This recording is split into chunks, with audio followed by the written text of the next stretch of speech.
Let the doors be open.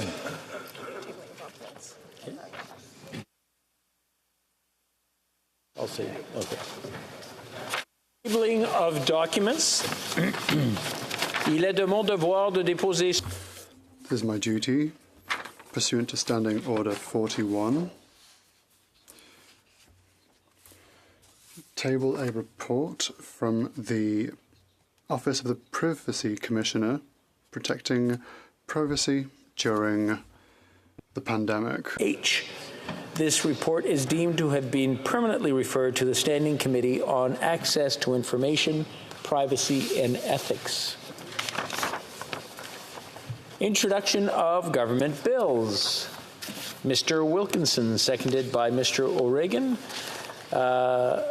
moves for leave to introduce a bill entitled An Act to Amend the Canada, Newfoundland and Labrador Atlantic Accord Implementation Act and the Canada-Nova Scotia Offshore Petroleum Resource Accord Implementation Act, and to make consequential amendments to other acts. This motion is deemed adopted. Mr. Wilkinson, seconded by Mr. O'Regan, moves that the bill be now read a first time and be printed. This motion is deemed adopted. First reading of this bill, première lecture de ce projet de loi. When shall the bill be read a second time? Right now. At the next sitting of the House. Déclaration de ministre. Reports from interparliamentary delegations. Présentation de rapport. Presenting reports from committees, the Honourable Member for Vaudreuil-Soulanges. Good morning, Mrs. Speaker. I have the honour of tabling in both official languages the 13th report of the Standing Committee on Transport, Infrastructure and Communities, called Improving Bus Connectivity in Canada.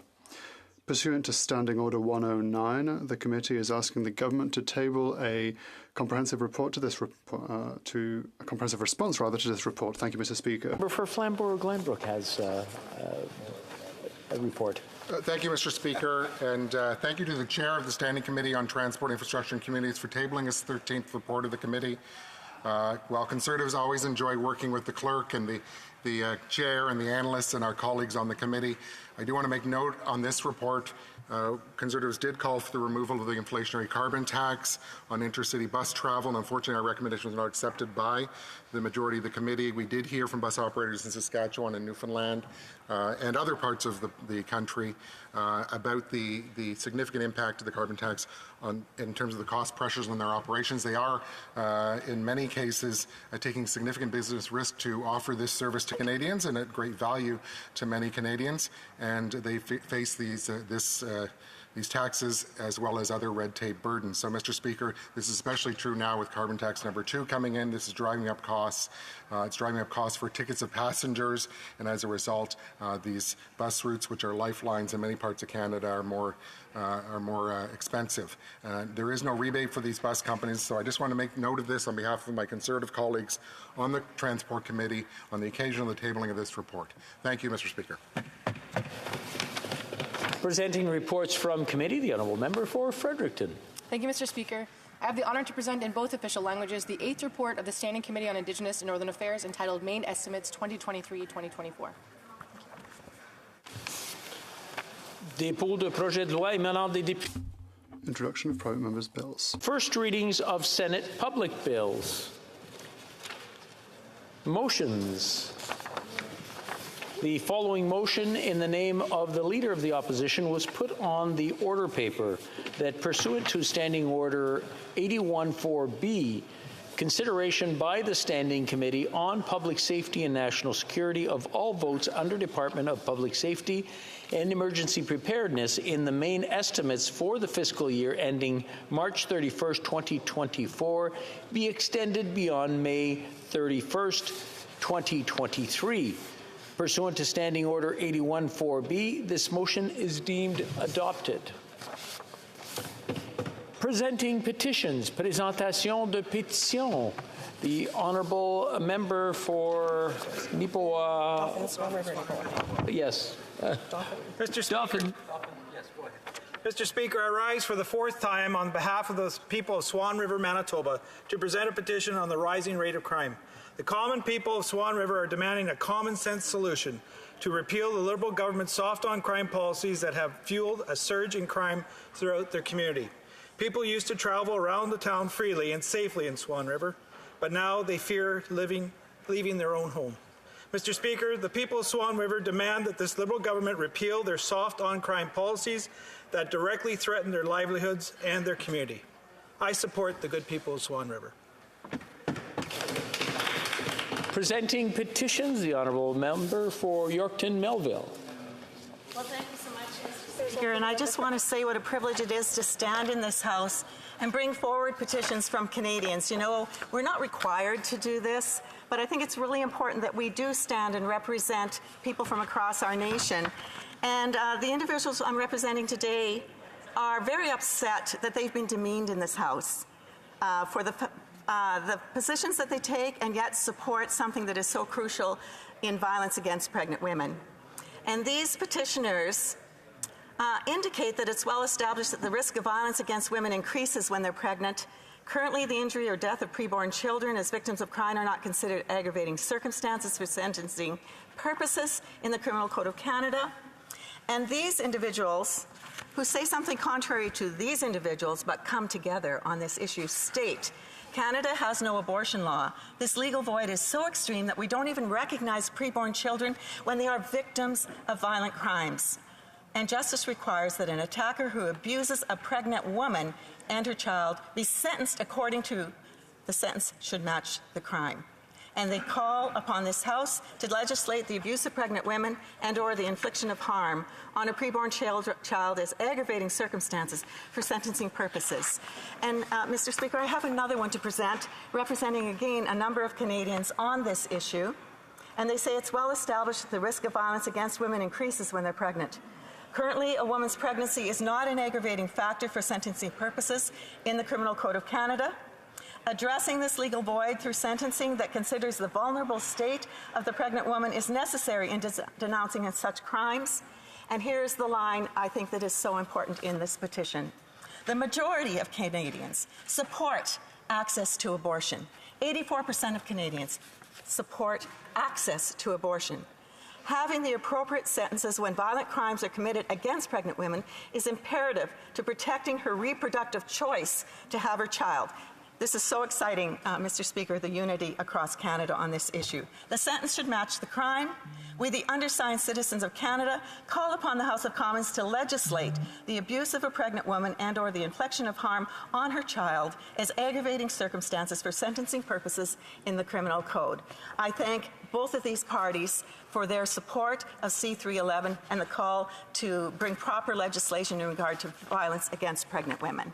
Thank you, Mr. Speaker. Presenting petitions, the member for Algoma, Manitoulin, Kapuskasing. Speaker, I rise yet one more time to table a petition which highlights the ongoing persecution of Falun Gong practitioners in China.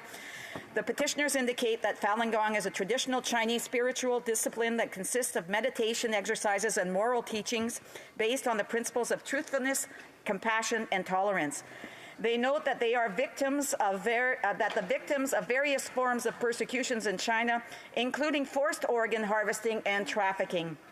They are asking this House to pass a resolution to establish measures to stop the Chinese Communist regime's crime of systematically murdering Falun Gong practitioners for their organs, amend Canadian legislation to combat forced organ harvesting, and publicly call for an end to the persecution of Falun Gong in China.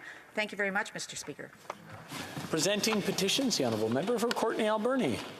Speaker, it's an honour and privilege to table this petition today on behalf of moms and family members and loved ones of those that have died from a toxic, poisoned drug supply, Mr. Speaker, which has become one of the most deadly public health emergencies of our lifetime, with approximately 21 deaths a day and a death toll of over 35,000 people just in the last 6 years, Mr. Speaker, and this toxic drug crisis rages. They call on the Government of Canada to declare the overdose crisis a national public health emergency. And Mr. Speaker, it is timely because it's 1 year ago this week that this House defeated a bill that called on the government to take steps to end overdose deaths and overdose injuries. And they call on the government to immediately collaborate with provinces and territories to develop a comprehensive pan-Canadian overdose action plan and to ensure that any plan considers reforms that other countries have used, including ensuring there's a safer supply of substances, to stop criminalizing people who use substances, and changes to flawed drug policy and policing, and ensure this emergency is taken seriously with adequately funded programming and supports that will save lives. Thank you. Presenting petitions, the Honourable Member for Saanich Gulf Islands. Thank you, Mr. Speaker. An honour to rise today for a petition of grave concern to residents of Saanich Gulf Islands and throughout Vancouver Island.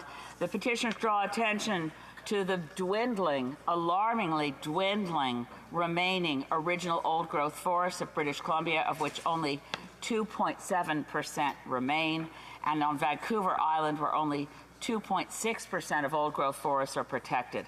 The last unprotected, intact old-growth valley on southern Vancouver Island, Fairy Creek, has been subjected to logging and has been the site of many arrests for nonviolent civil disobedience.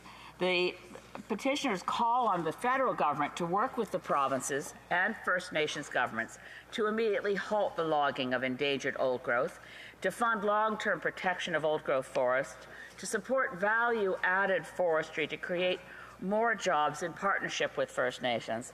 And this important point, Mr. Speaker, the federal government could ban the export of raw logs to maximize the use of forests in local communities to create local jobs, and ban the use of whole trees for wood pellet biofuel production, promoted as a false climate solution. Thank you, Mr. Speaker. Presenting petitions, the Honourable Member for Winnipeg North. Yes, thank you, Mr. Speaker. As you know, the incredible growth of the Indo-Canadian community over recent years has really put an emphasis on the need to look at international flights. I have tabling a petition from constituents that, in essence, saying that they would like to see an international flight from Winnipeg directly into India, preferably right direct to Amritsar. But we need to see more international flights going from Canada to India, and they're calling upon the government to take that into consideration, to work and lobby with airlines, in particular the Winnipeg International Airport, and see what can be done, not only for Indo-Canadian members, Mr. Speaker, as the demand to fly to India far exceeds even the Indo-Canadian community as a desired location. Thank you, Mr. Speaker. Presenting petitions. Questions on the order paper. The Honourable Parliamentary Secretary to the Government House Leader. Yes, Mr. Speaker, I would ask that all questions be allowed to stand. Agreed? Agreed and so ordered. Orders of the day. Orders of the day, ordre du jour, government orders, business of supply, consideration of an opposition motion on public inquiry into allegations of foreign interference standing in the name of Ms. Kwan. Ms. Kwan, seconded by Monsieur Julian, moves that given that, 1, the House called on the government to launch a public inquiry into allegations of foreign interference in Canada's democratic system on March 23rd and May 8th, 2023. 2, the government did not heed this call and instead appointed an independent special rapporteur who has recommended against holding a public inquiry. This, despite noting significant gaps and leaving many questions either unasked or unanswered. 3, serious questions have been raised about the special rapporteur process, the council he retained in support of this work, his findings and his conclusions. 4, only a full public inquiry can fully restore the confidence of Canadians in the integrity of our democratic institutions.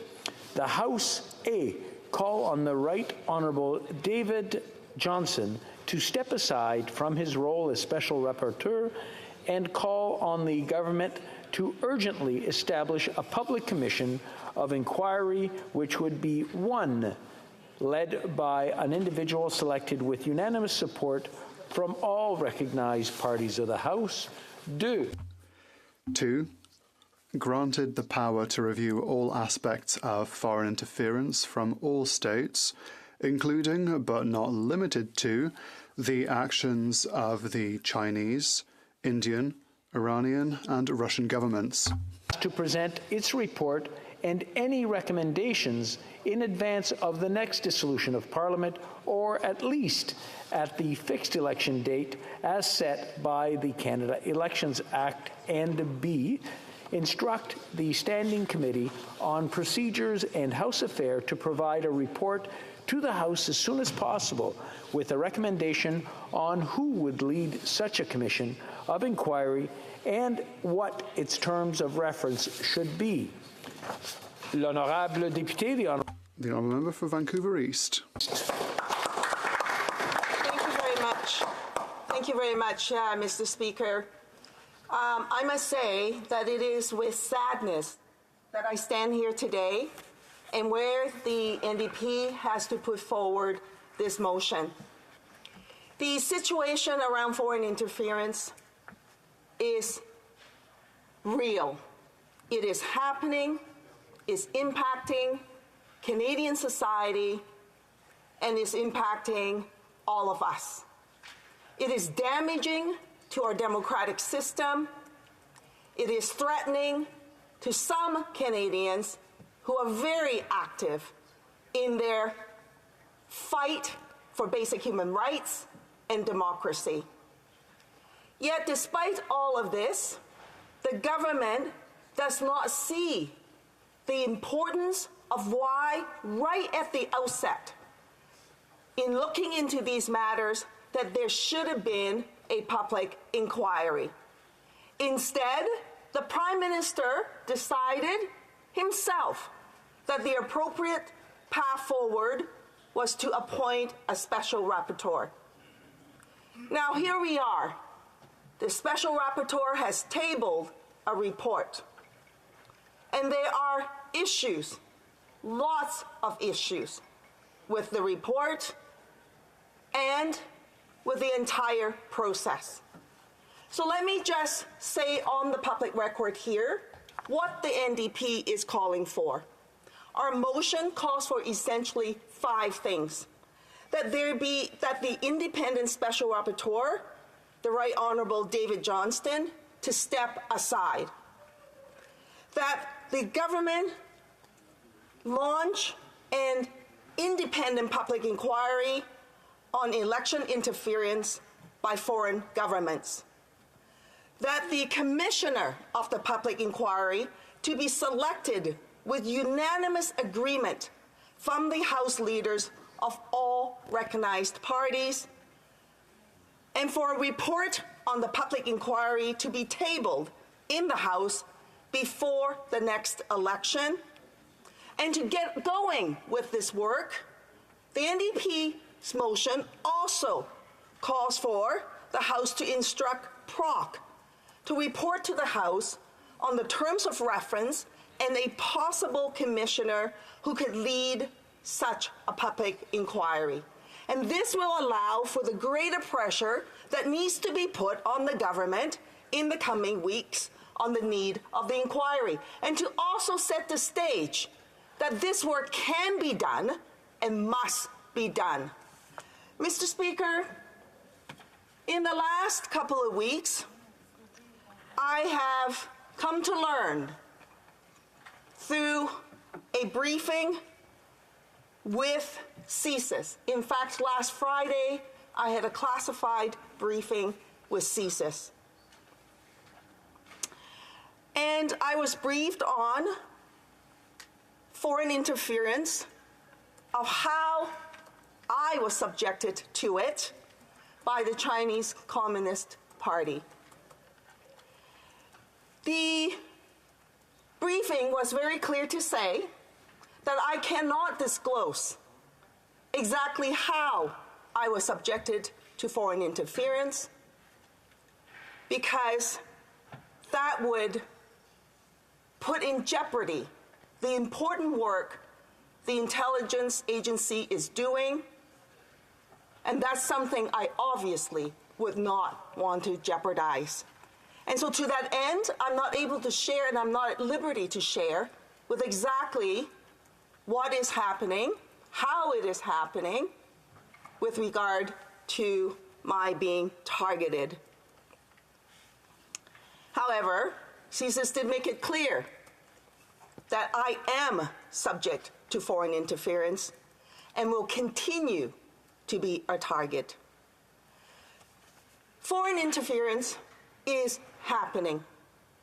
It is happening whether you're someone who is in support of the Chinese Communist Party, or someone who's ambivalent about it, or someone who's opposed to their policies. You could be targeted and be subject to foreign interference. And what we also know is that this could happen prior to, during an election, as well as any period outside of that. And we're seeing that unfold, Mr. Speaker. And for those of us who are outspoken and have concerns about basic human rights, the genocide of the Uyghurs who voted in support of the motion in this House, in that regard, the erosion of the basic law in Hong Kong, the imposition of the national security law, as examples, we need to be ever vigilant of attempts of foreign interference actors working to coerce, to co-opt, to reorient, to neutralize, or even to try and silence our voices. And coming out of this briefing, what is clear to me, Mr. Speaker, is that the fight for people whose human rights are being violated, who are being silenced and even threatened, is more important than ever. We must do everything we can to protect Canadians' charter rights, our fundamental right of freedoms, the freedom of expression, the freedom of the press, the freedom for peaceful assembly, the freedom of association, freedom of thought, freedom of beliefs, the very essence of what makes us whole as people. To enjoy those freedoms and to protect it for Canadians, but not just for Canadians, but for people across the globe. That is why we're here. That is the important work that is before us.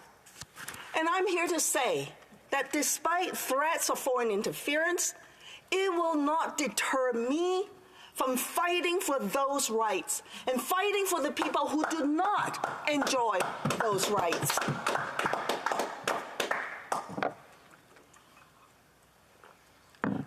It is more important than ever that Canada, that the Canadian government, do everything we can to protect our democracy and our cherished fundamental freedoms for all Canadians and across the globe.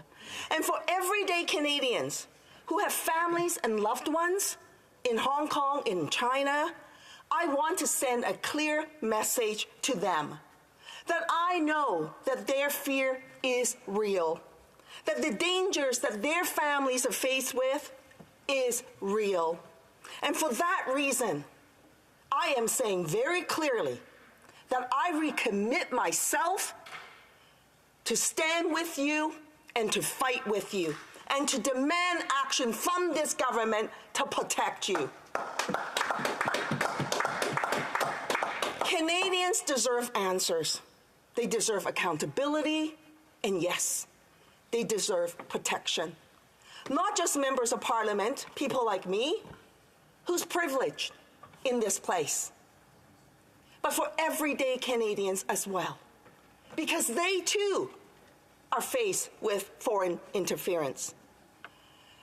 Mr. Speaker, The work that has been taken so far is inadequate. Right at the outset, the Prime Minister made a misstep. But it is not too late. He could make a correction and do what is right to rebuild that confidence for Canadians around this process. Now, Mr. Johnston, in his report, and I read the report cover to cover several times because I did not want to misunderstand or miss the points that have been made. Now, he made a number of recommendations. One of the key recommendations is that he would not recommend a public inquiry. He states that that would have been the easy thing for him to have done. Yeah. Well, Mr. Speaker, with all due respect, I disagree. I actually think that for Mr. Johnston to say that there needs to be a public inquiry, that there should be one, would have been the hard thing for him to do. Why do I say that? Because he would be saying point blank to the Prime Minister that the process that the Prime Minister had chosen is categorically wrong, that it was the wrong process and he should not have embarked on that. Moreover, it would have also indicated that Mr. Johnston himself perhaps should not have accepted that appointment. That, I understand, is a hard thing to do, to call out the Prime Minister. Now, we do it every day in this House. It is our job. But I guess when you're appointed by the Prime Minister to do a job, that is a much harder path to do, to say, I am sorry, this is the wrong path to go. And Mr. Johnston chose the easier way, to not call out the Prime Minister. And instead, he said that I will carry on this work.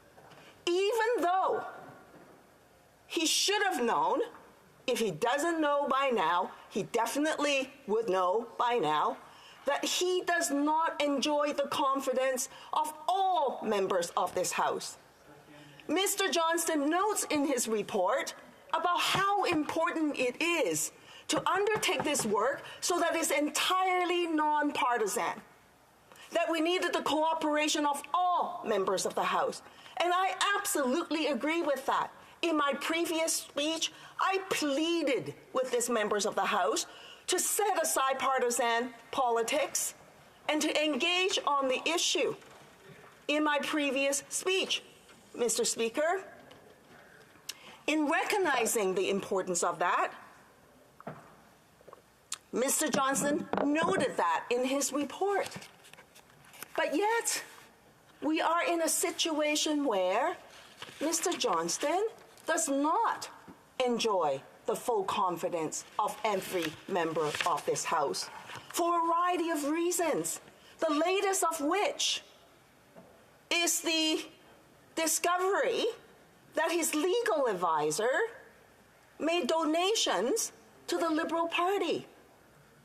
That surely should have been flagged as Mr. Johnston was putting together his team. But it wasn't. It wasn't flagged. And then went on and to carry on with this work. The legal advisor was a key member of the team in reviewing the documents from CSIS. How could this be? That this went unnoticed, and now after the fact that this is on the public record, there's no further action to be taken. How is that even possible? On the basic principle of the appearance of conflict alone would suffice to say, look, I understand. I made an error, and therefore, I now will step away. That didn't happen.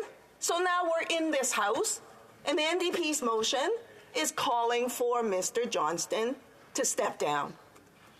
We have to do this work right. It is too important for us not to embark on a proper process, one that every Canadian has confidence in, one that is devoid of partisan politics. Mr. Johnston notes much of the information to which he and his team have reviewed through CSIS could not be disclosed because it would put in jeopardy national security. I understand that. I do. I had my briefing. I also was told there's much information that I cannot share. I understand not wanting to jeopardize national security. Absolutely. But precisely because of that, the person who is looking at these documents needs to be a person that everyone has to trust in. And I'm sorry to say, Mr. Johnston does not enjoy that confidence. That is a reality. No amount of talk will change that. No amount of pushing through to say we're not going to look backwards, we're now going to look forward and just sort of plow forward is going to change that fact. That is now a reality, and the truth is we must change the situation so that those facts are no longer relevant in moving forward. And that is why we have to have a public inquiry. I want to take a moment to also turn to another aspect of the work that Mr. Johnston has provided and stated in his report. On the question on who is reviewing the documents from the PMO's office, it was astounding to me. Now, he noted the communication breakdown, the flaws within the system. It kind of took my breath a little away to say what a fiasco that whole process is, to be sure. But let me just touch on this. Mr. Johnston states, and I quote, "I found the narrative that the government failed to act is not a fair conclusion based on the facts." However, in his report, he does not explain why that is a fair conclusion. He's simply saying, trust me, it is a fair conclusion. Now, in the report, he cites the communication challenges. You have to ask the question, who set up those poor channel of communications? Except that it is the government themselves. The report Mr. Johnston cites, and I quote, "If staffers are away, they may not see the binder that day." Now, he's referring to the binder from CSIS, the intelligence binder. And he's saying that the people reviewing this critical, serious information is a staffer. Now, I don't know, he doesn't define exactly what is a staffer, but in this universe, when we talk about staffers, they're political appointments. That ministers appoint ministerial staff as staffers. The PMO appoints staffer, political appointments that he makes in his office. So that is how we generally understand the term staffer. You have to ask the question, why on earth would a staffer be reviewing top secret documents from CSIS? Under what universe is that normal? That is not normal. That is not okay. That does not take seriously the work of the intelligence agency.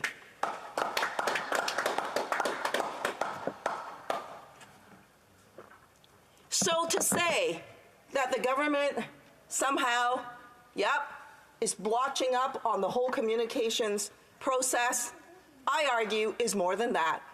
Right at the outset, in undertaking this work, there is no seriousness to this work. That the goal, when you put a staffer on the table, at the table like this, their goal is to look for political damage. That is the goal of why they're there.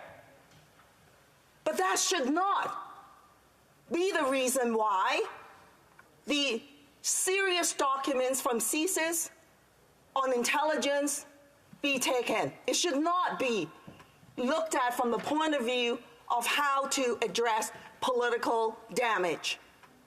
But it seems to me that's the approach. And that I have serious problems with. Mr. Speaker, the report goes to talk about the infamous leaked memo. The memo that was reported by Global News on February 8th, 2023. And in the report, it highlights it to say national security officials warned the PM and his office more than a year before the 2019 federal election that Chinese agents were assisting Canadian candidates running for political offices. This is what was reported by the Globe and Mail, is cited as a heading in the report. The report then goes on to indicate that an early draft of the memorandum contains similar but not identical language to that quotation. That draft was significantly revised before the memorandum went to the Prime Minister. Now, I have to ask this question of the rapporteur. Did the rapporteur ask the key question? That is, who saw the memo, the draft memo? Who was the draft memo prepared for? Who changed it, and why? We don't have any answers to that. The report is silent completely on that. I think that's pertinent information, Mr. Speaker. The honourable member's time is up, and I'm sure she'll be able to add during questions and comments. Questions and comments? The Honourable Parliamentary Secretary, the Government House Leader. Thank you, Madam Speaker. Madam Speaker, this isn't the first time that the NDP have disagreed with a process that David Johnston has been in, but it certainly is the first time that they participated in the Conservatives' conspiracy theories and antics to malign his character. Back in 2018, we were studying the Debate Commission. And David Johnston, who was leading that process, appeared before committee. I'd like to read a quote of what was said about David Johnston. Quote, "You are the gold standard of public service, and I can't imagine any position for which you wouldn't be eminently qualified to represent Canadians and bring that fairness and values, your integrity and your intelligence, your experience to bear. I have the highest regard for you, as does my caucus. And if at the end of the day you end up being the debates commissioner, we as a country would be well served." That was David Christopherson, a former NDP MP from Hamilton Centre. How is it, Madam Speaker, that the NDP can't set aside their partisan interests this time? Honourable Member for Vancouver East. What nonsense. It's not partisan politics. This is the report that was tabled by Mr. Johnston. And I am raising issues with the report. Let me just go on and raise another issue with the report on the issue around the nomination for the member from Don Valley North. Mr. Johnston notes that there irregularities were observed and that the member from Don Valley North's nomination in the 2019 election, and that there is well-grounded suspicion that the irregularities were tied to the PRC consulate in Toronto, with whom the member maintains relationships. Now, Mr. Johnston noted there were irregularities and that there were well-grounded suspicion. The Prime Minister was briefed on this, and then the Prime Minister concluded that there should be no action taken. And Mr. Johnston knows then to say, oh, that's reasonable. How? How on earth is that reasonable when there is I'm sorry, I got to go to another question. The Honourable Member for Prince George, Peace River, Northern Rockies. Thank you, Madam Speaker. And I really want to say thanks to the NDP for finally standing up like an opposition party and acting like an opposition party in the House. So, bravo. I guess I would ask them, though, this question, because I know it's been our party that stood against this rapporteur, special rapporteur, all along. And it's been this party, the Conservative Party, that's really been the only party that's trying to bring this government down because of its corruption and many other issues. So what I want to ask, Madam Speaker, directly to the NDP, how far does this new opposition go? Will they stand with Conservatives and bring this corrupt Liberal government down? I want to remind members, if they want to participate in the debate, they need to wait until it's the appropriate time to do it. It's not when someone else is speaking. The Honourable Member for Vancouver East. Thank you very much, Madam Speaker. I know that the Conservatives are blinded by partisanship, But the issue here is this. They seem to continually forget that it was the NDP, by the way, who first moved the motion to call for a public inquiry at committee and in this House. And here we are again calling for Mr. Johnston to step down for a public inquiry and for PROG to undertake this work.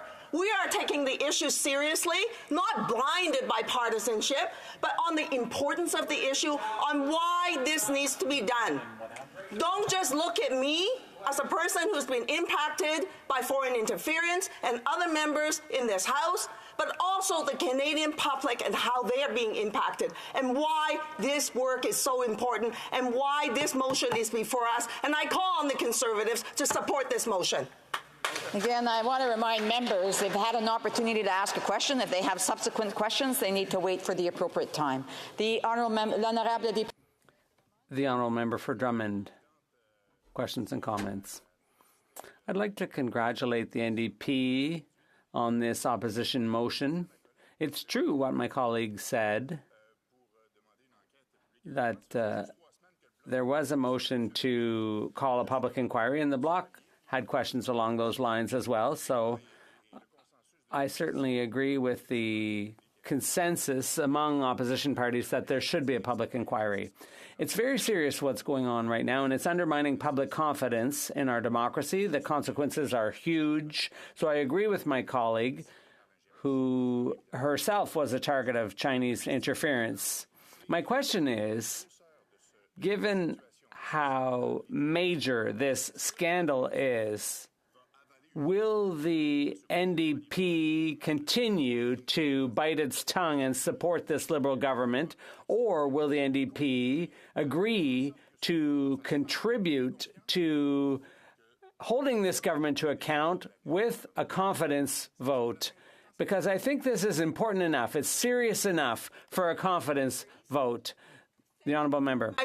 Madam Speaker, I just want to say very clearly, at no point did the NDP bit their tongue with regards to this issue. The NDP, every single step of the way, demanded accountability, put the government and call on the government to do what is right. And that is exactly what we've done. You don't take my word for it. Check the Hansard. Go check PROG and see what the NDP did. The member representing us, our House Leader at that time, moved the motion to call for a public inquiry. Who was filibustering and not doing the important work? Oh, that would be the Conservatives. It was the NDP who took this seriously right from the get-go and continued to demand accountability, and we will continue to do that work. We will not be silenced. I will not be silenced by foreign interference, nor would I be silenced by the government. Questions and comments. The Honourable for New Westminster Burnaby. Thank you very much, Madam Speaker. I'd like to thank my colleague for Vancouver East for the passion and the intelligence and wisdom that she brings to this House with this motion. And I wanted to ask her very simply. She's spoken very eloquently about the impact of foreign interference on Canadians of Chinese origin, of Iranian origin, of Indian origin. The impacts of this foreign interference has ramifications right across the country. I wanted to ask her quite simply this. If the Liberal government continues to refuse to hold a public inquiry, though I think that resistance is starting to diminish, what message does that send to Canadians of diverse origins that are concerned about the impacts of foreign governments trying to impact on our democratic system? The Honourable for Vancouver East. Thank you very much, Madam Speaker. I should note also that I've been sanctioned by Russia. I am on their sanctions list. So this is, I guess, the second round to which I'm experiencing this. So on the question, if the Prime Minister does not announce that he will proceed with a public inquiry, then he is sending a clear message that he is not taking this issue seriously, that he's sending a clear message that he does not care whether or not confidence is being eroded by the Canadian public around what the government is doing to ensure foreign interference is addressed properly in this House. And the most concerning thing is this. For those Canadians, everyday Canadians, who are being impacted by this, who are afraid to attend rallies, who are afraid to speak up, and there are people that is faced with that reality today, they will have nowhere to go, and that cannot be acceptable.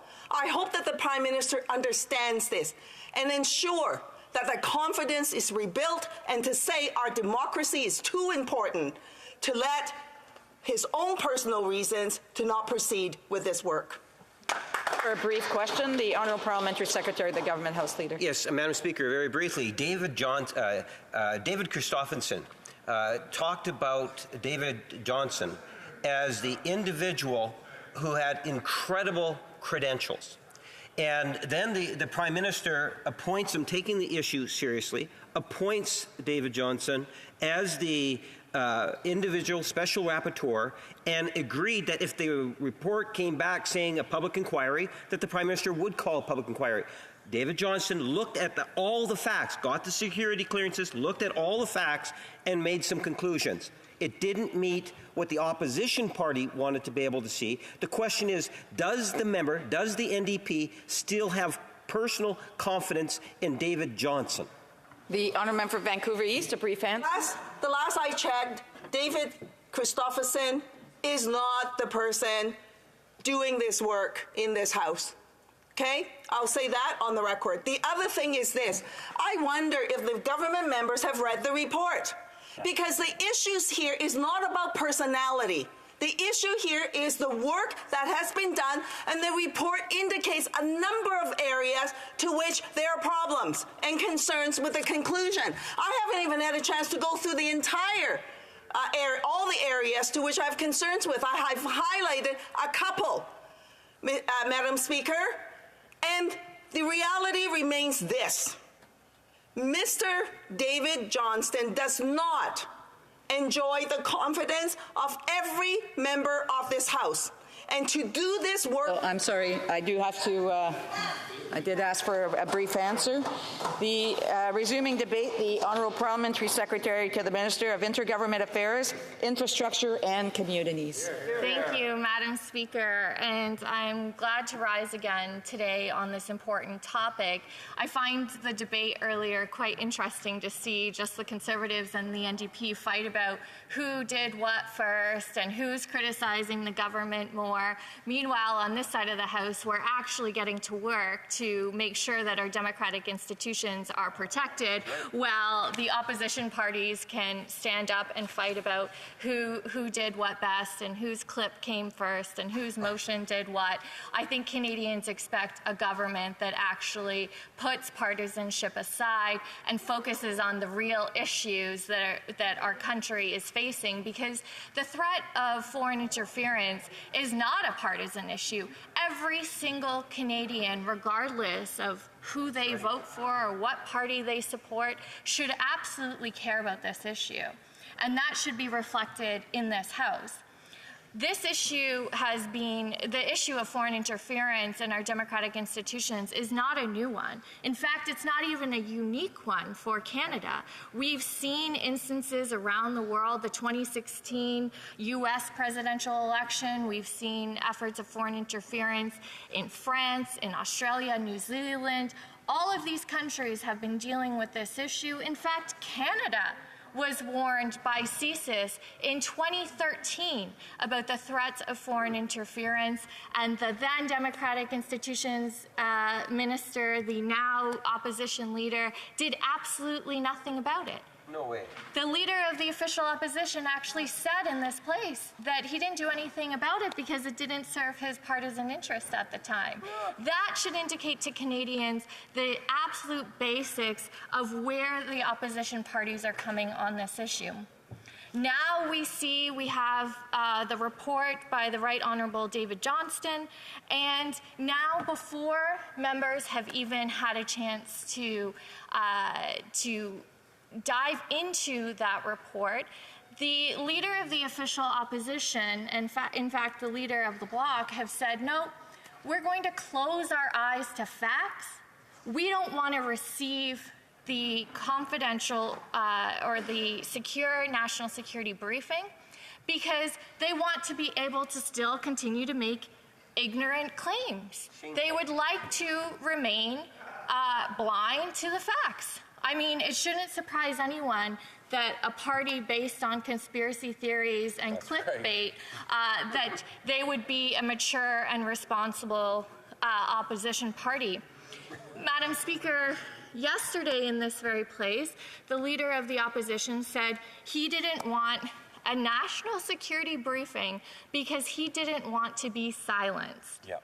That should tell Canadians just the level of maturity of the leader of the opposition. He is not ready to lead this country. He's barely ready to lead an official opposition of this place. Can't lead a two-car parade. Madam Speaker, for somebody to suggest that having a national security briefing then silences you on this issue is beyond false, but also beyond comprehension of how little he knows about national security matters. Madam Speaker, I myself have national security clearance because I was a member of the NSICOP committee. Yet, I've maintained debate on this issue several times. I am leading the Opposition Day speech in this place. I have spoken out at PROC. I have asked witnesses serious questions. In fact, in my role in the National Defense Committee, I brought forward a motion that we study cybersecurity. Wow, Madam Speaker, all while I have had national security briefings, all while I sat on NSICOP, actually while we studied Somebody should tell Pierre this. foreign interference.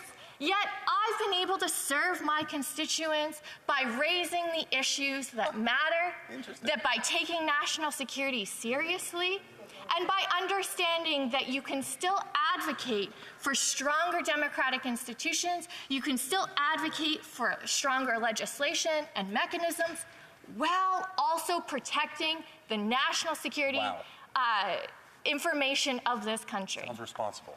That is what responsible members do.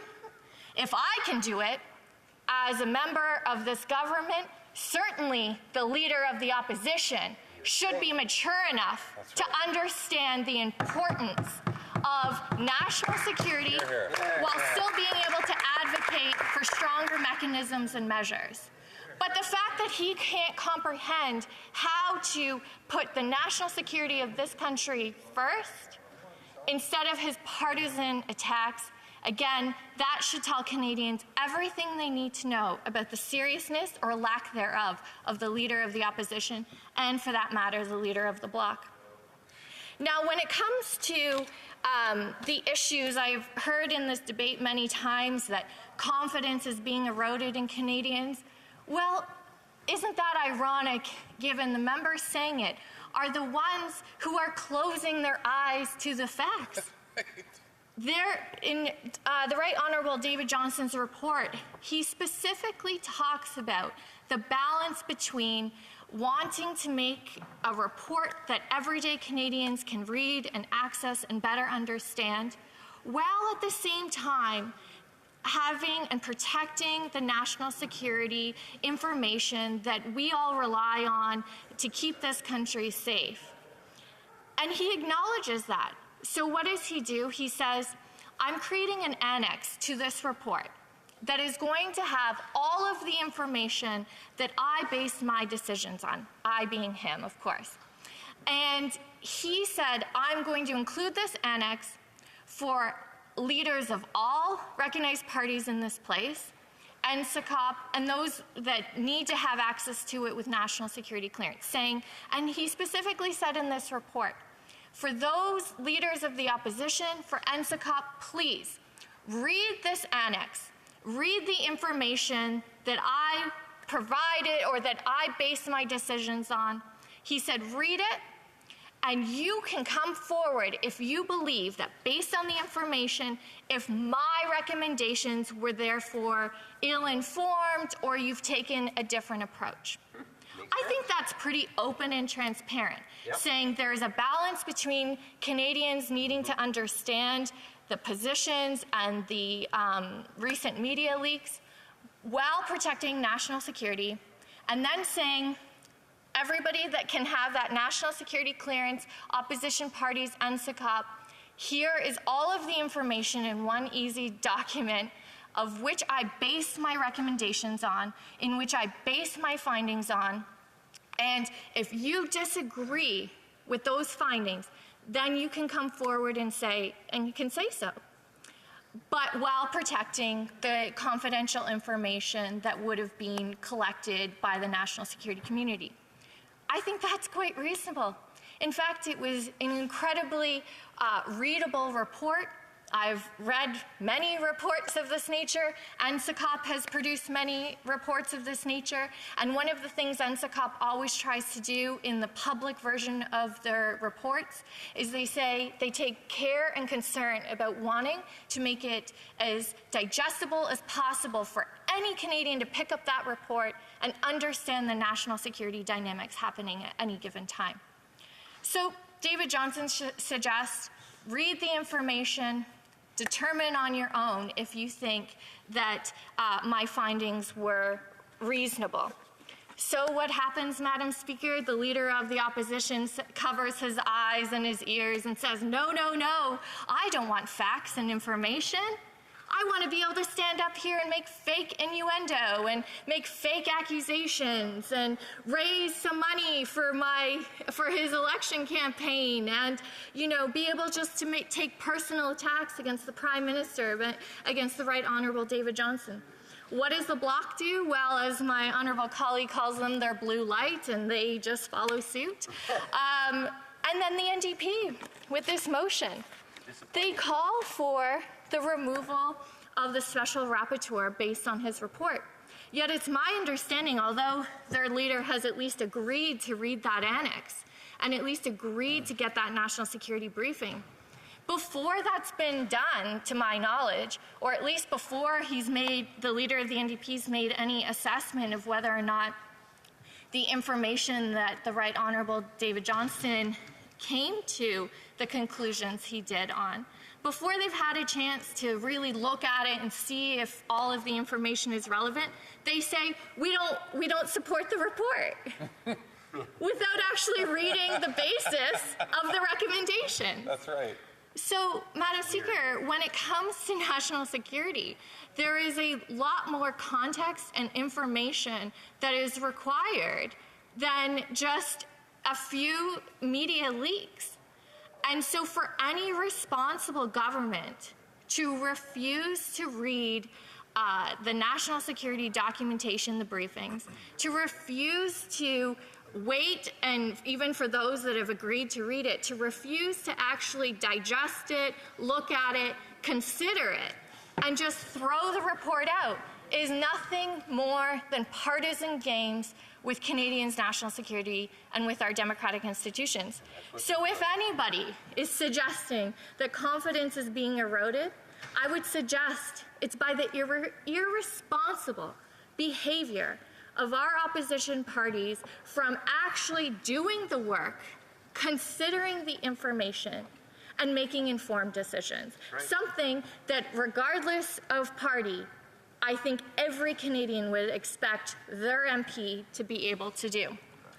So, Madam Speaker, I've talked about why I find the opposition parties irresponsible, and in particular why I find the leader of the opposition not only irresponsible, but also incredibly immature and unfit to lead even a party in this place. But I want to also talk about some of the things we have actually done since 2015. Because as I started with my speech, this isn't new. The opposition party, the previous Conservative government, knew about foreign interference in 2013. And Madam Speaker, let me just say too, this, not only is this not new, it's never going to be over. There is not a silver bullet that any government is going to ever be able to implement and say foreign interference is no longer an issue. A serious democracy is going to always have to be diligent to foreign forces that would love to destabilize the democracy that Canadians have fought so hard for. So the important piece of dealing with our democratic institutions is actually putting the partisanship aside and continually working on how to adapt and change with the changing nature of the threat. But again, we can't even have those types of debates in this place because we're too busy hearing partisan and personal attacks from the opposition who should be bringing forward recommendations and suggestions to actually move forward on legislation or mechanisms that would strengthen democratic institutions. But because we can't get past personal attacks, the government is going to keep working based on experts and those who've come forward making recommendations and frankly looking at other countries and some of the work that they've done. Some of the things that we have done since 2015 are creating the NSICOP, National Security Intelligence Committee of Parliamentarians, which give representation from recognized parties in this House, national security clearance, and national security briefings and documents. A committee I've mentioned I sat on and was an extremely professional and serious committee that I think have produced not only excellent reports for Canada, but they've actually been recognized globally for the work that they've done. We've created NSIRA, which is a review of our national security community. We've established the Critical Election Incident Public Protocol. We've created the Security and Intelligence Threats to Election, often referred to as SITE, the task force. We've established rapid response mechanisms during elections. We've also had C-59, C-76, and we've created the Canadian Centre for Cybersecurity, all since 2015. While opposition parties say we don't take this seriously, we actually have, just right here that I've listed, 8 examples. I would be curious if at any point during this day, if the Conservative Party can name even one example that they did in 10 years to deal with the threats of national security and to strengthen our democratic institutions. I'll wait patiently for the debate today to see if that happens. Won't happen. In addition to that, I'd be very curious if the members opposite would actually like to come forward with serious policy and a serious policy debate. We have the Johnston report. He's made very clear recommendations and also criticisms in the sense of how information is being reported to those who need to have it. I think that every government needs to seriously look at and constantly review these sorts of matters. And I think there's been a strong indication that we are not only taking it seriously, but that we will implement changes to make sure that moving forward, that we are constantly improving our democratic institutions, that we are constantly improving our processes, and that we are making sure that democracy is protected for Canadians. We don't own these spaces. This is Canadians' House of Commons. Right. And it is our job collectively to ensure that we continue to maintain the democratic institutions in this place. Madam Speaker, I've spoken about at length about some of the seriousness of these issues, the fact that it's not new, the fact that in 2013, we had a government that actually didn't take it seriously at all, and we are now implementing several of the recommendations as well as implementing mechanisms to constantly strengthen our democratic institutions. And I want to speak again, Madam Speaker, because we're going to hear all day today personal attacks about the Right Honourable David Johnston. I've seen it already. We've seen him referred to as a ski buddy, as a neighbor, as a friend. And I just think it's quite interesting that the Conservatives now would qualify Mr. Johnston in that way. I'd like to read a quote in regards to Mr. Johnston. Quote, Mr. Johnston has a strong record of public service, a broad base of support, and an impressive list of achievements. He has extensive legal expertise, a comprehensive understanding of government, and deep appreciation of the duties and tasks now before him. That wasn't the current Prime Minister who said that.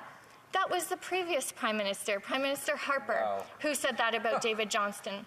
So, Madam Speaker, I think what is so disappointing is that for the Conservative Party to take personal attacks to undermine Mr. Johnston's, not only his credibility, his lifelong achievements, his dedication to this country, his public service, by now trying to erode all of that by saying, well, he's just a ski buddy.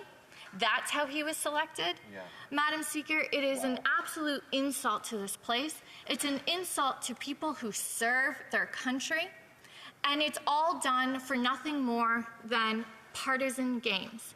Because, Madam Speaker, he was good enough for the Conservatives to make him Governor General. He was good enough for the Conservatives for the former Prime Minister to speak to him in that way. His reputation, his credibility has only come into question now that the Conservatives don't get their political way. Madam Speaker, I've spoken a lot about the lack of maturity by the Leader of the Opposition, and I know my time is wrapping up, and I just want to conclude by saying this.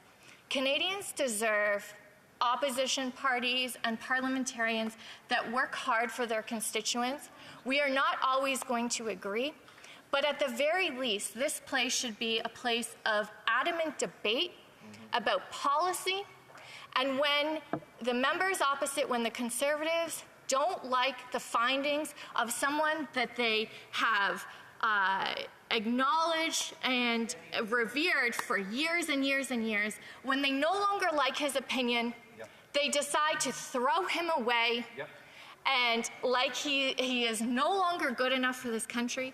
It's an absolute shame, and it just goes to show how immature and ill-equipped that the Leader of the Opposition is to be taken seriously in this country, and he is clearly not ready now, probably nor ever will he be ready to lead this country, because he does not take national security seriously, but we will on behalf of Canadians. Hear, hear. Questions and comments? The honourable member for New Westminster Burnaby. Thank you very much, Madam Speaker. And I certainly agree with the member in her characterization of the Leader of the Official Opposition. For the Leader of the Official Opposition to not seek the information is something that I find unbelievable. Each member of this House has the responsibility to get to the details and find out that information. As the member has said, she has been briefed on security information. She is capable of giving a speech in this House of Commons. I agree with some of it, disagree with other aspects of it, but she's able to do that. She's not muzzled from the fact of having that security information.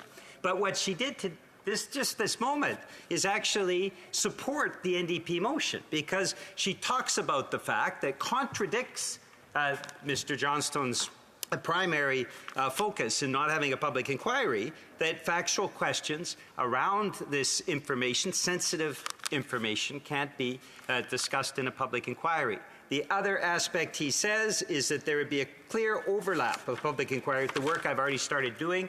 He will heed, I believe, a vote of this House expressing they must step aside. Will the government heed that vote as well? Parliamentary Secretary.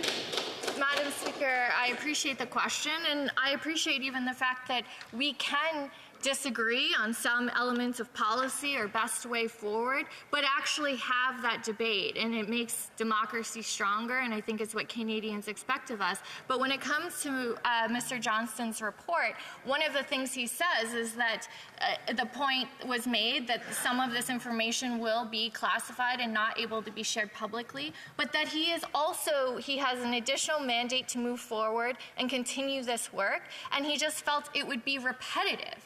But the fact that there needs to be continual conversations, that Canadians need to trust these institutions, is something I think we all agree with. Comments? The honourable member for Yorkton Melville. Thank you, Madam Speaker. The member for Pickering-Uxbridge indicated that 8 bodies have been created since 2015 to deal with issues of national security and foreign interference. So I'm just wondering if she can explain to this House, please, then where was the gap within the Liberal Party that prevented this government from informing the member from Wellington Halton Hills of the circumstances his family was facing in Chile? The honourable member, the honourable parliamentary secretary. Thank you, Madam Speaker. I did explain just 8 examples of some of the ways we're taking national security seriously. I find it interesting, a question like that coming from a member whose own leader refuses to have national security briefings. So she wants to know about the national security information of one of their members, all while their leader refuses to have national security briefings on this very matter. So, Madam Speaker, forgive me, it's hard to take the Conservatives seriously when they ask questions with such hypocrisy built right in. Questions et commentaires de l'honorable. The Honourable Member for Repentigny. Thank you very much, Madam Speaker. I would like to thank my colleague for her speech. So many things were said, so I have many questions, but what I would like to say is that the Johnston report is a victory for China and a defeat for democracy. When she speaks of democracy over and over again and partisanship, we have to protect democracy. I have a question for her. This government was elected by about 30% of Canada's population, so 70% of the population is represented by the opposition that voted about 2 weeks ago upon a motion asking that a public inquiry be held. I would like the honourable member to define the word democracy for me. Mr. Secretary. Madam Speaker, I find it interesting because there was actually a vote at the Proc Committee about a public inquiry, and guess what the Bloc did? They voted against it. So the Bloc continue to not be consistent in their positions, and yet they want to stand here and say that they speak for Canadians with a united voice. They don't even speak with a united position in this place, but that's okay. Madam Speaker, the mere suggestion that the report by the Right Honourable David Johnston is a victory for China just goes to show how out of touch and irresponsible the Bloc, I almost said Conservatives because they are essentially now, there is no difference anymore. It just goes to show that they are more interested in headlines and clips than actually protecting the democracy for Quebecers and all Canadians. Questions and comments? The honourable member for Spadina, Fort York. Madam Speaker, given all that we know about MPs being targeted, about Canadians being harassed, intimidated, about police stations operating in our country, can my honourable colleague explain to me why it is that the government continues to refuse to hold a public independent inquiry? What does this government have to hide? Parliamentary Secretary. Madam Speaker, our government has been open and transparent, have been focused on the seriousness of foreign interference.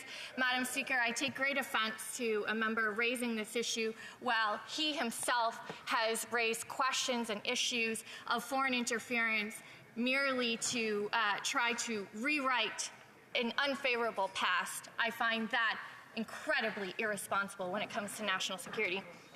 Comments? The Honourable Parliamentary Secretary of the Government House Leader. Thank you, Madam Speaker. I found it very interesting when the member told us that she was on NSICOP, she has national security clearance, but yet is still able to participate in this debate, despite the fact that the Leader of the Opposition suggests that he can't. So I did a little research. It turns out that the member from Bruce Grey, Owen Sound, is also on NSICOP, which means that he would have the security clearances, yet he participated in the motion of privilege regarding the member from Milton, and he also participated in a Conservative opposition motion on March the 20th, specifically about foreign interference. So how is it, Madam Speaker, that the member from Bruce Grey, Owen Sound, who has that national security clearance, is not silenced, but somehow the Leader of the Opposition would be silenced if he had the exact same clearance?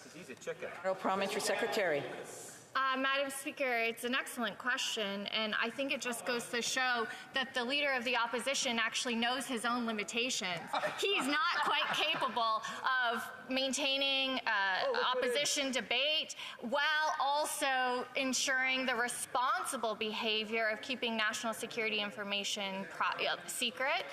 And Madam Speaker, I think he also sends a very damaging message to his own members' constituents by suggesting that if they have national security clearance, they are now muzzled and can't even do the jobs that their constituents sent them to do. So either he doesn't have confidence in himself to be able to handle the important information, or he doesn't have faith in his own Conservative members that they can too participate in meaningful debates and while respecting the national security information of this country. It's pretty shameful, but I'm not surprised by that Leader of the Opposition. He's not able to do both things at the same time.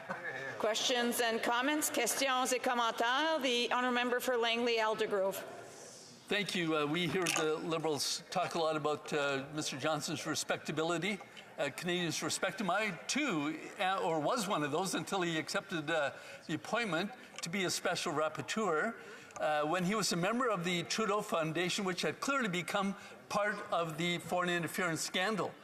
Clearly, he was in a conflict of interest. But the member agreed that there were probably hundreds, maybe thousands of other Canadians who were respected, who could have accepted that appointment, who were not in a conflict of interest. Good question. The Honourable Parliamentary Secretary. Madam Speaker, there wasn't a conflict of interest, but leave it to the Conservatives that no conspiracy theory is too grand for them to move forward in this place. Madam Speaker, it should also be noted that the member himself just said he supported and respected the Right Honourable David Johnston up until he took the appointment.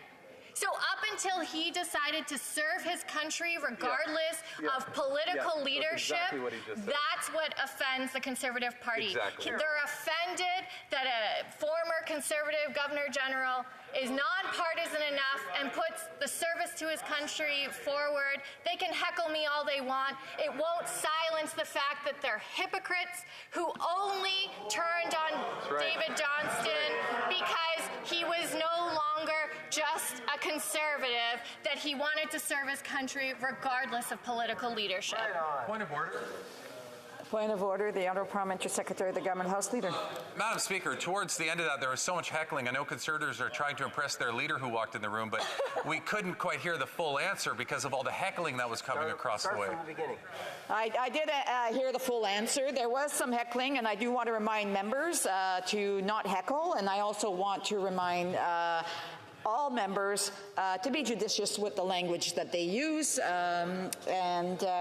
know, it's not quite parliamentary sometimes, and I would just ask members to be judicious. Resuming, the honourable member, the honourable parliamentary secretary, l'honorable secrétaire parlementaire. The honourable parliamentary secretary for the Minister for Sports has a point of order. A point of order, Madam Speaker. I would like to ask that during daily adjournment for the next sitting, I ask that this be midnight pursuant to an order adopted. The request of the Minister to extend the sitting has been deemed adopted. Resuming debate, reprise de débat, the Honourable Leader of the Official Opposition.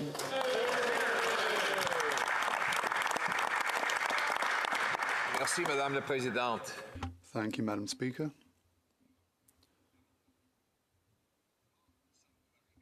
How have we gotten to this situation?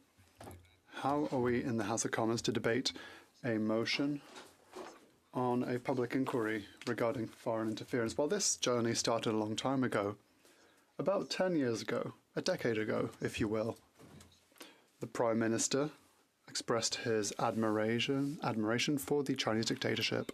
He said that Beijing's concentrated power allowed this dictator to force its will upon the Chinese people. He said he wanted to apply the same power here in Canada. So, it's no surprise whatsoever that the government in China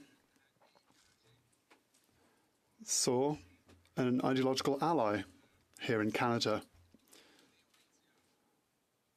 Intelligence given to the media states that Beijing interfered in 2 elections to promote the election of this Prime Minister. We know that Beijing spent $140,000 and gave it to the Trudeau Foundation. A Chinese diplomat's phone call demonstrates that this donation was made in order to purchase the love and loyalty of this Prime Minister. We know that since then, Beijing has threatened the family of at least one MP and targeted other MPs who criticized that dictatorship's regime.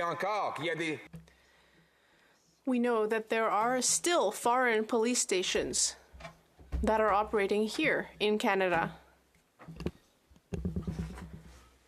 even after the Minister of Public Safety promised that they had been shut down.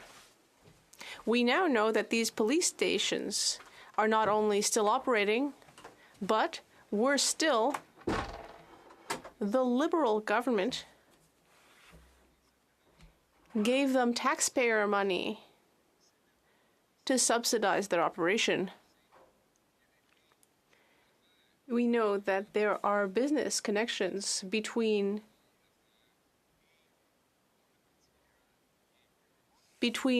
Liberal Party officials and people in the business world, and that this may influence the Prime Minister. All this is known, but there are also many unknowns. People working for our intelligence services have said that Canadians need to know the truth about these relationships and about Beijing's influence here in Canada. And that is why we are seeing unprecedented leaks from the intelligence services to the media.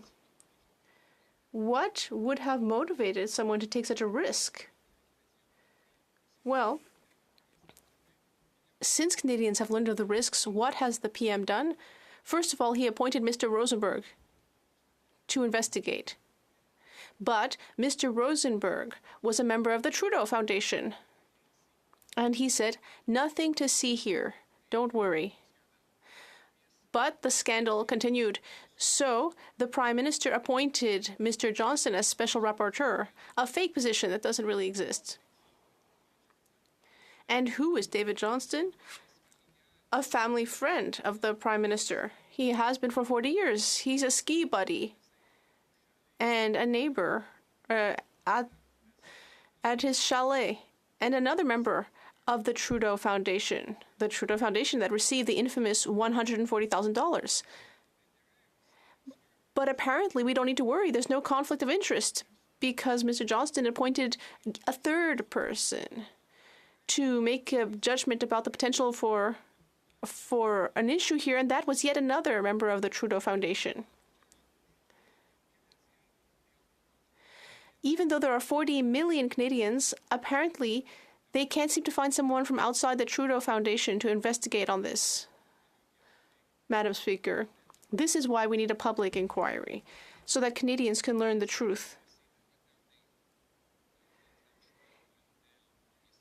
And the Prime Minister is trying to delay such an inquiry, although it is inevitable, because either he will launch one, or when I win the next elections, I will launch one. We now have an NDP motion who helped the Prime Minister hide the truth and who are remaining in a coalition with this Prime Minister. I say to them, if New Democrats are serious about forcing a public inquiry, then they should say to the Prime Minister, either you start a public inquiry or the NDP will put an end to their coalition with their Liberal bosses. C'est ce qu'il faut. Il nous faut un registre. That's what we need. And we need a register of foreign influence so that all of those who are working for a foreign government to influence or manipulate our policies, so that they all have their names exposed publicly on the internet. We need more severe laws for those who are facilitating foreign police stations And we need to give the RCMP and our police forces more powers here in Canada to stop those who are breaking the law by establishing these police stations. Madam Speaker, we need to take back control of our democracy from foreign forces. We need to put Canadians back in control of their lives. It's just common sense. Let's bring common sense back, cast light on the situation, and launch a public inquiry so that all Canadians can know the truth. Splitting my time with the member for Brantford-Brant. Madam Speaker, how did this all start? Well, it started with a Prime Minister who, before he even took office, expressed his admiration for the basic Chinese communist dictatorship. He elsewhere expressed his admiration for Fidel Castro, whom he called a great revolutionary. Seeing this ideological bond, Beijing decided it had a friend and wanted to help the Prime Minister get elected. It interfered in 2 successive elections. The most recent election, intelligence confirms they wanted to see the Prime Minister win and defeat the Conservatives. They did this by intimidating the Chinese diaspora. People who had otherwise been going out to vote patriotically were told and indicated that they had to stay home and avoid voting. And we saw ridings with large Chinese populations had massive reductions in voter turnout. We know that members of Parliament have been threatened by the regime in Beijing, even having the possibility of their families facing harm back home in China. We know that the Prime Minister has been aware of many of these facts for a very long time and yet chose to do nothing. His defense is that he knew nothing. Well, if he knew nothing, he is not getting the basic information from his intelligence forces, then it indicates that he is incompetent and incapable of protecting our homeland, Madam Speaker. And worst of all, the people who are the greatest victims of this are Canadians of Chinese origin, who've come here to build this country, who come here to escape tyranny and embrace freedom, who follow the law and contribute to our country every day and in every way. And yet, their government in this country has done nothing to protect them from the government in the country they left behind. We have the stories told to members of Parliament in our caucus who went on doorsteps during campaigns to meet people who were in tears, people who told them that they had to leave the doorstep and go to a faraway field somewhere with their phones left behind because they were worried they were being tracked by a foreign government, worried that their families could be harmed, worried that acts of intimidation or even violence could happen to them here on Canadian soil. And still, the government has not set up a foreign influence registry that could help us identify the thugs that carry out this intimidation. Still, this government has refused to bring in tougher laws to shut down all foreign-controlled police stations. And still, this Prime Minister has failed to call the public inquiry that is required. We call on the NDP to set a condition that if there is no public inquiry, that the NDP will break the coalition and stand up for Canada and Canadians for once. These Canadians who are attacked by this foreign government, these Canadians of Chinese origin, they are patriotic Canadians. They deserve the protection of their government. These are our people. This is our land. This is our country. This is our home. Thank you. Questions and comments? Questions et commentaires? The Honourable Parliamentary Secretary, the Government House Leader. Thank you very much, Madam Speaker. The Leader of the Opposition has said on a number of occasions that he doesn't want to receive and learn about the classified information because he doesn't want to be silenced. Yet he has members of his caucus, the member from Bruce Grey Owen Sound, for example, that has those security clearances, has received those briefings through NSICOP, and has participated in multiple debates in this House on foreign interference. Is it true that the Leader of the Opposition is really concerned about being silenced, or is it more so that he would rather be willfully ignorant? The Honourable Leader of the Official Opposition. Madam Speaker, the former. We know that if the Prime Minister had his way, he'd bring me into a room, he'd drop a bunch of paper in front of me, much of which would already be public knowledge, and he'd mark it secret. And then, if I went out into the world and spoke about similar subject matter, then he would say I violated the rules of national security. I know exactly what he's up to, And that is why I will continue to do my job, which is Leader of the Opposition, to hold him accountable. I will not be silenced. This is Canada, and in Canada we have the freedom of expression. Thank you. Questions and comments? The honourable member for New Westminster Burnaby. Thank you very much, Madam Speaker. We just had the member from Vancouver East, who's had a confidential security briefing, speaking very passionately, and she's brought forth this motion that we are debating today. We have the Leader of the Official Opposition pretending that somehow having access to that confidential material will muzzle him. How is it that the member from Vancouver East can speak so passionately, can bring forward this motion when she's had a security briefing, and how could the Leader of the Official Opposition ever pretend the contrary? The Honourable Leader of the Official Opposition. Madam Speaker, we know, as I said moments ago, what the Prime Minister's plan is. He wants to mark secret things that would otherwise be publicly debatable, put things that would be in a gray area under the secrecy of the state, and then put them before me to prevent me from speaking publicly about. We know that's exactly his plan. As for the NDP, we want to know their plan. Are they going to continue to protect the Liberals? Are they going to continue to work for the Liberal Party instead of working for their own constituents? They put on a big show in here. We've already passed a motion like this, by the way. The government didn't do anything because the NDP kept them in power. And back in committee, they do exactly the same thing. They speak, they go to hold press conferences and act all tough. Back in committee, all they do is give all the procedural support necessary for the Prime Minister to cover it up again and again and again. They have abandoned their constituents. They don't work for the people of Canada. They work for the Prime Minister. That's why they will be out of office after the next election. Questions et commentaires. L'honorable député de Beauport-Limoilou. The Honourable Member for Beauport-Limoilou. Thank you, Madam Speaker.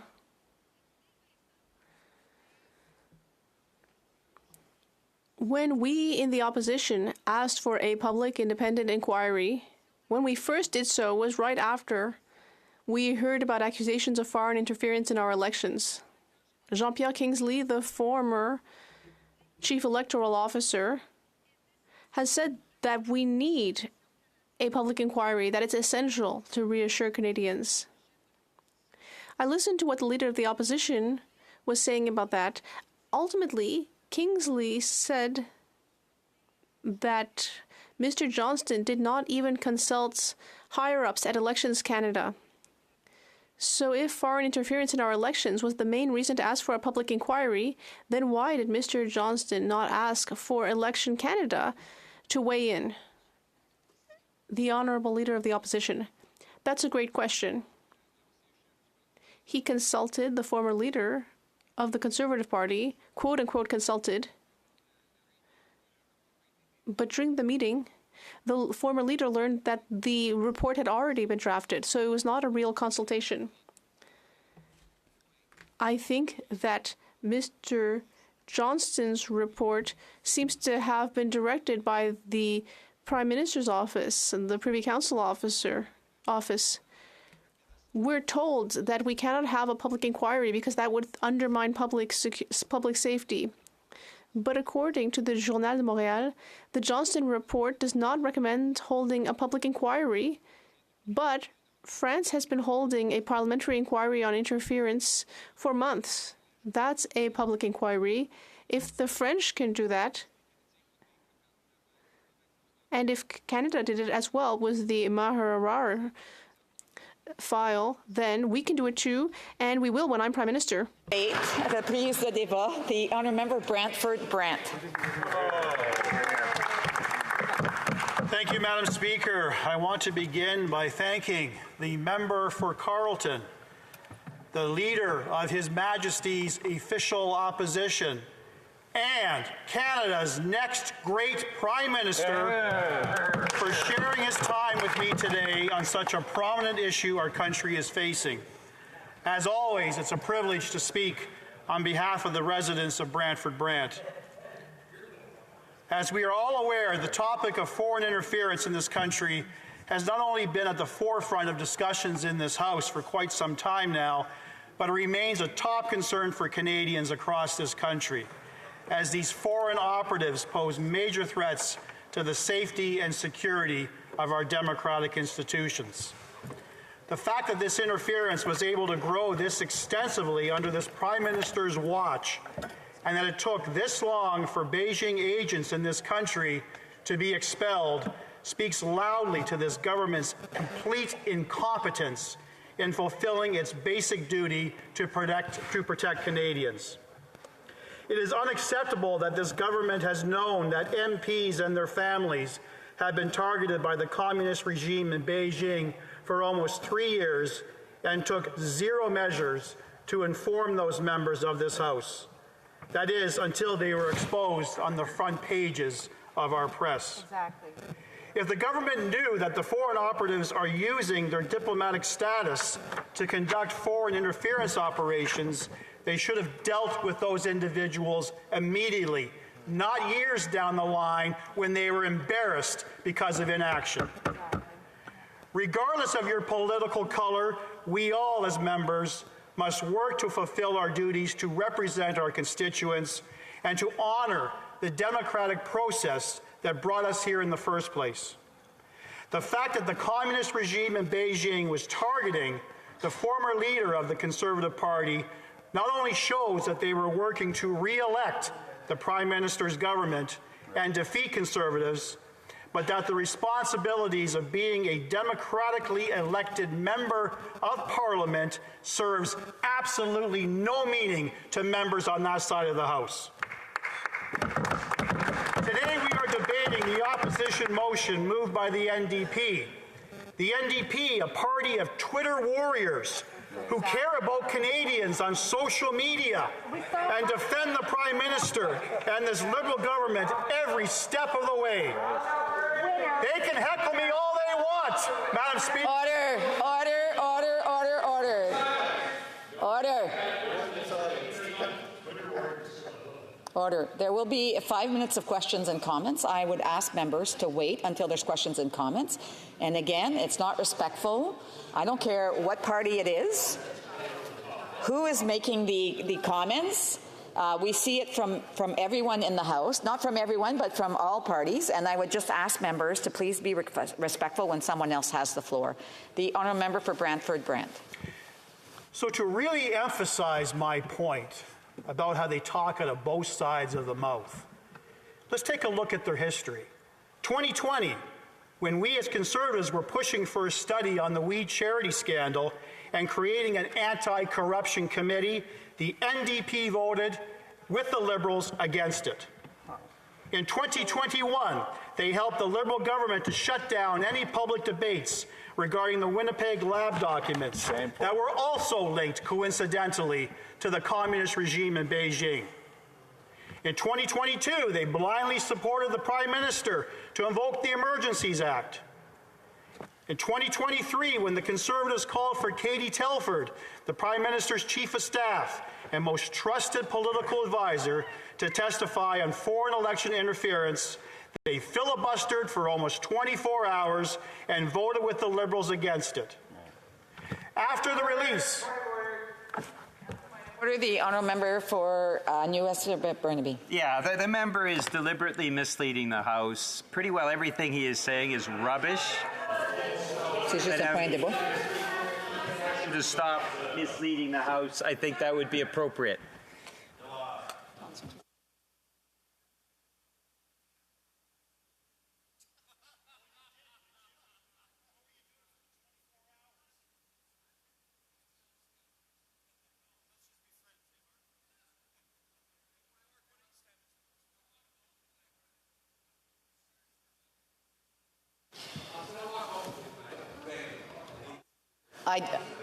I have another point of order, it looks like, or so first of all, I would just ask members to be careful on the words that they use again. However, what the Honourable Member for New Westminster Burnaby rose on is more a point of debate at this point, and I would just say that I would continue on with the Honourable Member's speech. I've ruled on it.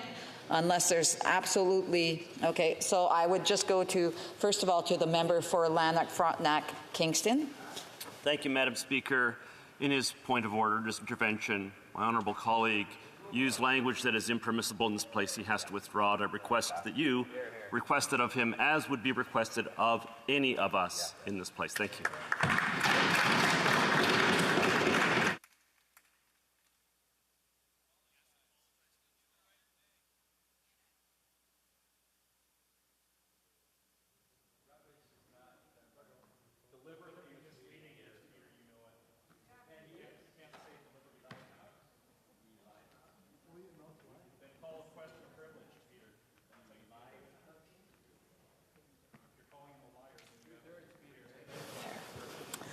So I believe that the word that was used was the word deliberate that the honourable members are taking issue with.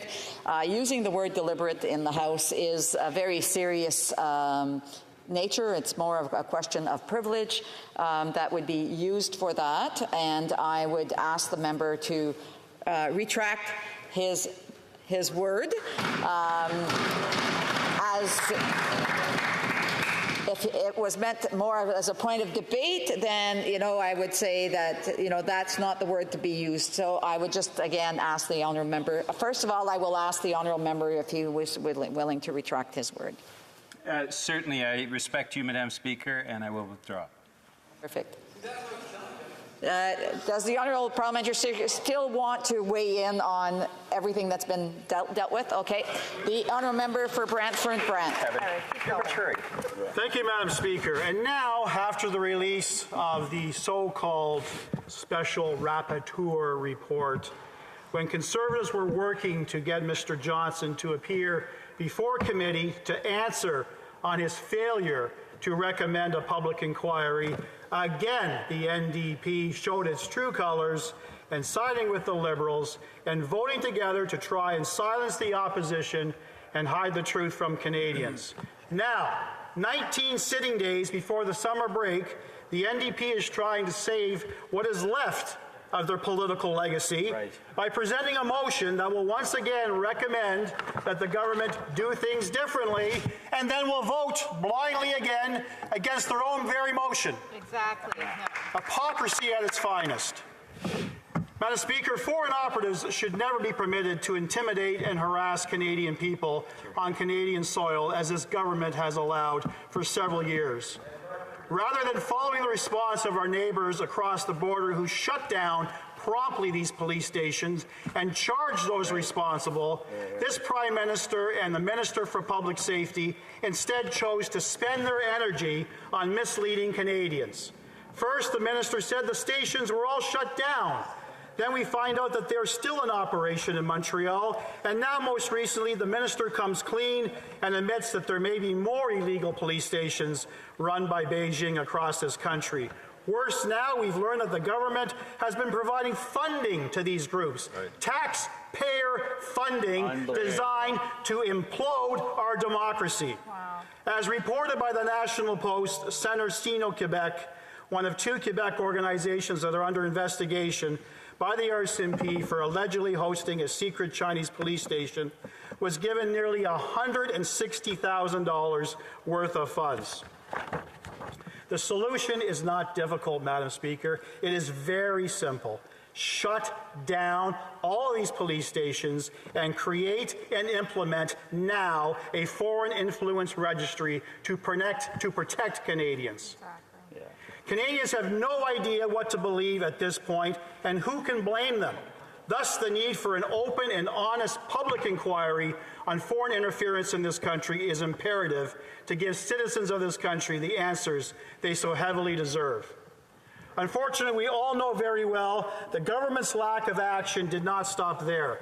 Rather, the Prime Minister showed his true colors when he chose to place his partisan interests above the safety of our institutions and the safety of this country by selecting a family friend and member of the Beijing-funded Trudeau Foundation. He knowingly appointed his family friend, his ski buddy, his cottage neighbor, and member of the Beijing-funded foundation to this fake job intended to legitimize this Liberal cover-up. As well stated by Canada's next Prime Minister in a country of 40 million people, we could not find, or at least the government could not find, anyone that had connections to the Liberal Party or been on the foundation. That is unbelievable, remarkable. We have so many distinguished, prominent Canadians with the same credentials as our former Governor General David Johnston, and they ignored each and every one of those individuals and handpicked Mr. Johnston for the job. To make matters worse, while working on the report and during the investigation, he got advice from another trusted Liberal advisor, Sheila Block, a Liberal supporter who donated thousands of dollars exclusively to the Liberal Party of Canada. And if that's not enough, we have another layer of the cover-up cake. When David Johnston wanted to make sure he wasn't in a conflict of interest in judging the Beijing's interference in the Prime Minister and the Pierre Trudeau Foundation, guess whose opinion he sought? We have all kinds of retired Supreme Court justices in this country who are still alive. But he had to choose Mr. Frank Iacobacci of the Supreme Court of Canada, a member of the Trudeau Foundation. Wow. As a lawyer, I am absolutely gobsmacked and astounded that they cannot see this runaway freight train called the conflict of interest running smack dab in the middle of the heart of this Liberal government. It's not only pure, active, 1 minute, thank you. It's not only pure, active conflict of interest, it's the appearance of interest. And any lawyer who goes into court knows that there have been so many judges who've completely recused themselves on such lower grounds of having anything to do that might compromise the integrity of the process. This process has been substantially compromised by the actions of David Johnston and this Prime Minister and his government. In conclusion, sunshine is the best disinfectant as per CSIS. Let the public see. Let's let the public be the judge. Let's call a public inquiry. If the NDP really want to prove that they support a public inquiry, they must tell the Prime Minister that they will pull out of their coalition agreement if he does not call one. Stand up for Canadians, NDP. Questions and comments? The honourable member for Courtenay Alberni. Well, first, it is New Democrats that are bringing forward this motion today, Madam Speaker, and we are standing up for Canadians. And before I get started, Madam Speaker, on my question, I first want to congratulate the Alberta NDP for winning every seat in Edmonton yesterday, Madam Speaker, and the majority of seats in Calgary. So well done. It will be the most powerful opposition in Alberta history. Your order. I can't hear the honourable member speak. I would ask members if they have questions and comments to please wait. Unfortunately, it's going to be one of unfortunately, it's going to be one of their members that will be answering, and I know that he has the ability to do that. So I would ask individuals to please not speak out of turn. The honourable member for Courtenay Alberni, you can restart from the top. Yeah, thank you, and again, just congratulations to Edmonton and to Calgary. Madam Speaker, Conservatives, they're really flinging mud here. They're not. Do you have another point of order? The honourable member for Prince George, Peace River, Northern Rockies. I just feel it's important to correct the record. It's actually the Conservatives that won the debate. No, this is not a point of order. It's a point of debate. The honourable member for Courtenay Alberni. Yeah, so again, I just want to affirm that, just to correct my colleague, that the Alberta NDP won every seat in Edmonton and the majority of seats in Calgary. Now, Madam Speaker, we know the Conservatives, they're really more interested in flinging mud than looking for a solution. This is a matter of foreign interference, not just Chinese interference, Madam Speaker. Russia and Iran are also carrying out major covert operations. We only have to look at the United States in 2016 for evidence or to reports of Russian financing of the Freedom Convoy in Ottawa in 2022, which we know the Conservatives supported. But by singling out the Chinese, this is having a huge impact on the diaspora here in Canada. Do the Conservatives agree with Canadians that we should be investigating all foreign interference in elections? And also, do they agree that we need to deal with foreign interference before we go into another election, Madam Speaker, not after? Again, I'm hearing individuals speak out of turn. I would ask them to please hold off. I know it's difficult, but I'm sure that they can do it. The Honourable Member for Brantford-Brant. Thank you, Madam Speaker, and I thank my colleague for his question. It had many layers to it, so I'll try my best to respond to it.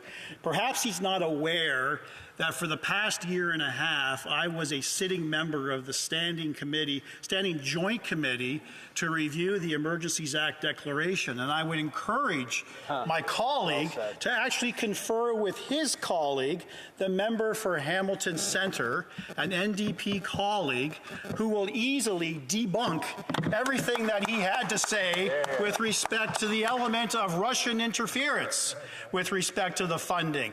We had experts who testified at committee who completely debunked that particular narrative. That was shared with the House numerous times. So I'd recommend that you talk to your colleague. Thank you.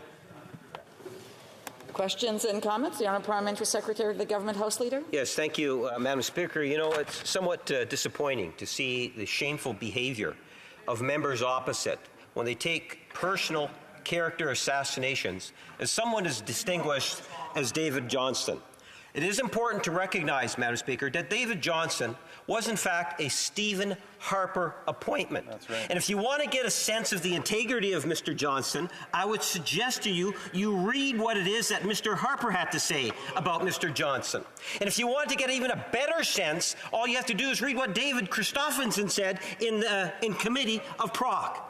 And unfortunately, what we are witnessing is a shameful behavior of character assassination of a distinguished Canadian, and I say shame on the members opposite that are choosing to take this course. My question to the member is, where was the Conservative Party when there was foreign interference being applied here in Canada while Stephen Harper and the leader of the Conservative Party had the reins of power?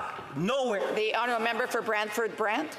Madam Speaker, David Johnston sacrificed himself and his reputation to preserve the reputation and career of this Prime Minister. He is not the first, probably won't be the last friend of the Prime Minister who has sacrificed his reputation to preserve the reputation of the Prime Minister and this government. Let's all remember our former Attorney General and Minister of Justice, Jody Wilson-Raybould. Let's remember our former Minister of Health, Jane Philpott. Let's remember our former Minister of Finance, Bill Morneau. Now, according to the government, just random liberals. That's all they are. Not senior ministers, random liberals. And to make sorry, I have a point of order. The honourable member for l'honorable député de Repentigny. C'est-tu avec? The honourable member for Repentigny. Well, the question is that it seems that when the gentleman speaks, there's a sort of a frying sound on the line, and it's very hard for the interpreters to interpret. So perhaps something can be done about the sound. So I'm not sure if there is a cell phone near the microphone or something that might be causing some. Okay, so I would ask, I've asked this before of members, is to please ensure that the cell phones are not close to, are not really sitting on your desk, because it's creating some interference with interpretation. The honourable member for Brantford-Brant. Top, please. No, sorry. I think if he can just wrap it up, because I do have time for a brief question. Yeah. The tail end of my response, Madam Speaker, thank you, was in addition to those random liberals, we have our former Privy Council clerk, Michael Warnock, okay, who was also sacrificed to preserve the legacy of this Prime Minister, and of course, a trusted friend, a political advisor, and his principal secretary, Mr. Gerald Butts. On a le temps pour une brève question. We have time for a brief question. Question. behind there. Okay, the honour member for Prince George, Peace River, Northern Rockies, brief question. Sure. Thank you, Madam Speaker. And the question, I want to turn it back towards the opposition motion, which comes from the NDP, which might give the impression that they've found some courage to actually oppose this particular government. Right. But I guess I would like to ask the member a simple question. Does he believe that this newfound courage will continue? Because we expect them to stand with us and oppose this government and bring them down. Bring down an absolute corrupt government. Does he expect this newfound courage to continue? A very brief answer. The honourable for Brantford Brant. I'm forever the optimist, Madam Speaker, and I hope that my NDP colleagues have listened very carefully to the speeches so far on this side of the House. And as I indicated at the end of my speech, I hope they will put their constituents and this country first before propping up this absolute corrupt Liberal government. Thank you.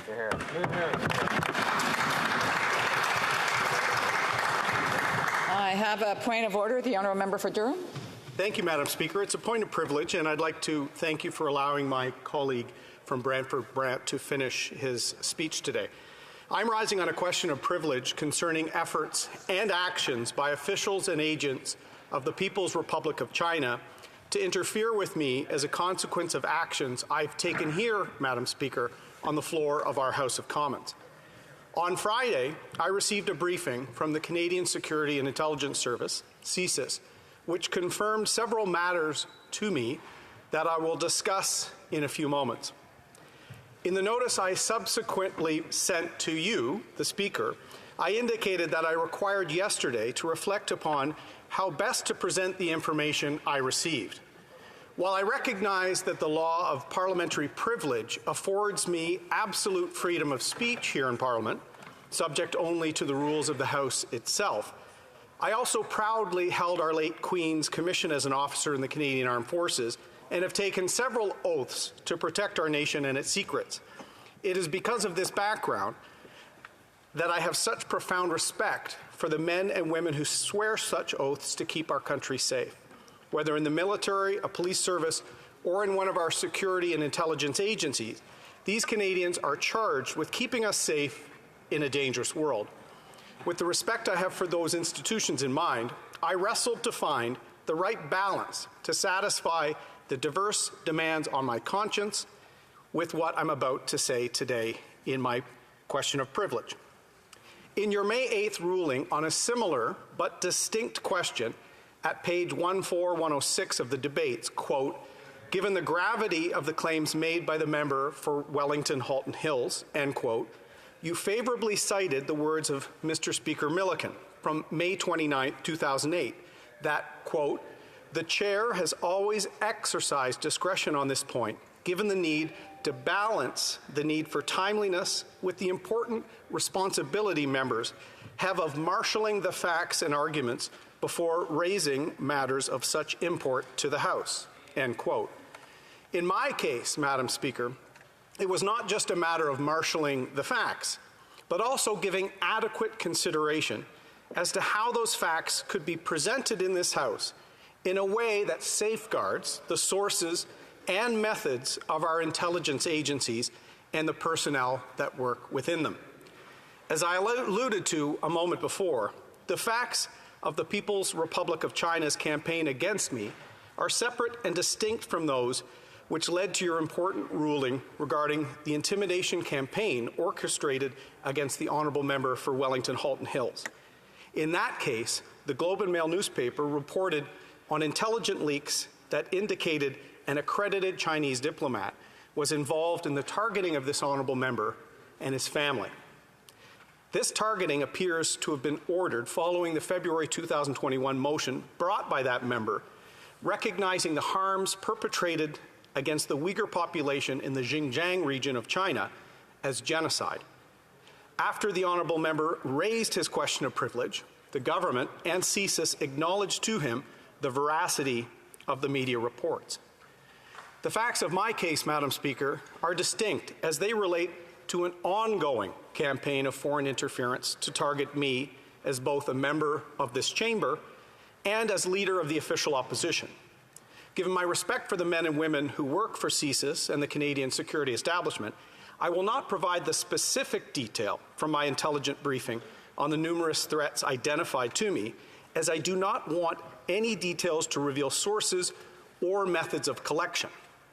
While I have more detail than I'm sharing with the House, I want to ensure that the public interest is properly served alongside ensuring that important intelligence gathered can continue unimpeded by appropriate parliamentary review. As an aside, Madam Speaker, the Procedure and House Affairs Committee could, of course, obtain further details directly from the government under appropriate in-camera cautions. That said, I will break the nature of the threats identified to me by CSIS into 4 distinct categories of threats. Each of these threats were intended to discredit me, promote false narratives about my policies, and to severely obstruct my work as a Member of Parliament and as leader of the official opposition. The numerous examples also demonstrate that there was an orchestrated campaign of foreign interference in the 43rd Parliament and into the 2021 general election. The first category of threat is related to foreign funding, specifically the payment of funds by the Chinese Communist Party through the United Front Work Department to create specific products of misinformation on me as a Member of Parliament and as leader of the Conservative Party of Canada. The second category of threat is related to human resources, specifically the use of groups of people working for or aligned with the United Front Work Department in Canada. They were organized and directed by a foreign state to amplify misinformation efforts and undermine my work as a member of this chamber and as leader of a parliamentary caucus. The third category of threat is related to foreign-controlled social media platforms. This category related specifically to the WeChat communications platform and its use to further the aims of the Chinese Communist Party and the United Front Work Department, and their campaign to spread misinformation to undermine and discredit my work in this chamber as the Member of Parliament for Durham and as leader of the official opposition. The final category of threat outlined to me, Madam Speaker, is related to voter suppression. Specifically, intelligence indicated an active campaign of voter suppression against me, the Conservative Party of Canada, and a candidate in one electoral district during the 2021 general election. I must acknowledge at this point, Madam Speaker, that I also believe my privileges as a member and officer of Parliament were infringed by the government's unwillingness or inability to act on intelligence related to foreign interference. The briefing from CSIS confirmed to me what I had suspected for quite some time, that my parliamentary caucus and myself were the target of a sophisticated misinformation and voter suppression campaign orchestrated by the People's Republic of China before and during the 2021 general election. I also believe that my privileges as a Member of Parliament and Leader of the Opposition have been breached by the government's reluctance to act upon the measure of intelligence relating to foreign interference. The CSIS briefing confirmed to me what I'd long suspected, that my party, several of my members of Parliament and myself were the target of a Chinese orchestrated campaign of disinformation and voter suppression in the run-up to and during the 2021 general election. Not only were the multiple threats against me and members of my parliamentary caucus not raised to me by the government or security agencies during the 43rd Parliament, but these serious threats were also not communicated to us through the Security and Intelligent Threats to Elections Task Force created by the government in the 43rd Parliament to safeguard our election. The context of the final months of proceedings in this chamber in the 43rd Parliament is also important to consider with respect to my privilege, Madam Speaker. The House at the time was seized with 4 separate document production orders forcing the government to be accountable to this House about what actually happened at the Winnipeg laboratory and the firing of scientists with links to China. I know that you remember at the time, Madam Speaker, because the government forced you into federal court over the issue and forced me, as a member of this chamber and leader of the opposition, to seek intervener status in that proceeding, which ultimately dissolution rendered moot. While denying our privileges as members for disclosure of these documents at the time, the government also denied me and other members of this chamber, including a member in the NDP, knowledge of identified foreign interference threats against us as parliamentarians. This is a matter that should concern all members of this House, regardless of party. As I mentioned in my opening remarks, this is a separate and distinct matter from that which my colleague, the Honourable Member for Wellington Halton Hills, raised to you a few weeks ago. The threats identified against me by CSIS did not relate to one single event or one single accredited diplomat. Rather, the numerous threats identified to me provide proof of an ongoing campaign of foreign interference intended to disrupt my work as a member, but also to critically disrupt my work as leader of a large parliamentary caucus in a minority parliament. Threats, disruption, and interference of this scale actually violated the privilege of hundreds of members of this House. I stress this distinction because it is my respectful submission that it represents a distinct question from that addressed in your earlier ruling or in the subsequent May 10th order of reference to the Procedure and House Affairs Committee. It is worthy of its own separate finding of a prima facie contempt and committee investigation, Madam Speaker. Indeed, the situation here might be analogous to a couple of periods in the Speaker's early days as a member of this House. In spring 2005, there were no less than 4 prima facie cases of privilege, all related to member mailings, which were each referred to the Procedure and House Affairs Committee in an overlapping manner. One of them originated from today's government's House Leader. Later, in November 2009, there were 2 prima facie cases of privilege related to members' householder mailings, which were also separately referred to committee again in an overlapping way. In a ruling on May 10, 2005, Mr. Speaker Milliken said at page 5885 of the debates, words which probably have some echoes with the way the issues we're confronting this spring are cropping up. Quote, as the member for Wellington Halton Hill well knows, we have had a number of these kinds of questions of privilege raised in the House recently, and quite a number have been sent off to the Procedure and House Affairs Committee, which is actually studying these issues, I believe, as we speak. I am more than happy to permit him to move this motion and send the matter to committee if he wishes. I'm sure the committee will be interested in considering this one along with all the other ones that it is currently dealing with of a similar nature. There do seem to be a lot of these mailings these days, end quote. Well, Mr. Speaker, there does seem to be a lot of foreign interference reports these days as well, and the House should be seized with each of them individually. As I said, they should trouble all members of this chamber. As you know, Madam Speaker, I've been a frequent commentator on Canada's foreign policy in this House. Specifically, I've been raising concerns relating to Canada-China relations for many years. Before serving as Leader of the Opposition, in both the 42nd and 43rd Parliaments, I served as the Shadow Minister for Foreign Affairs, the same parliamentary position held now by the member for Wellington Halton Hills. It was in this capacity that I was one of the first voices in the chamber to discourage the use of Huawei technology in Canada's 5G network.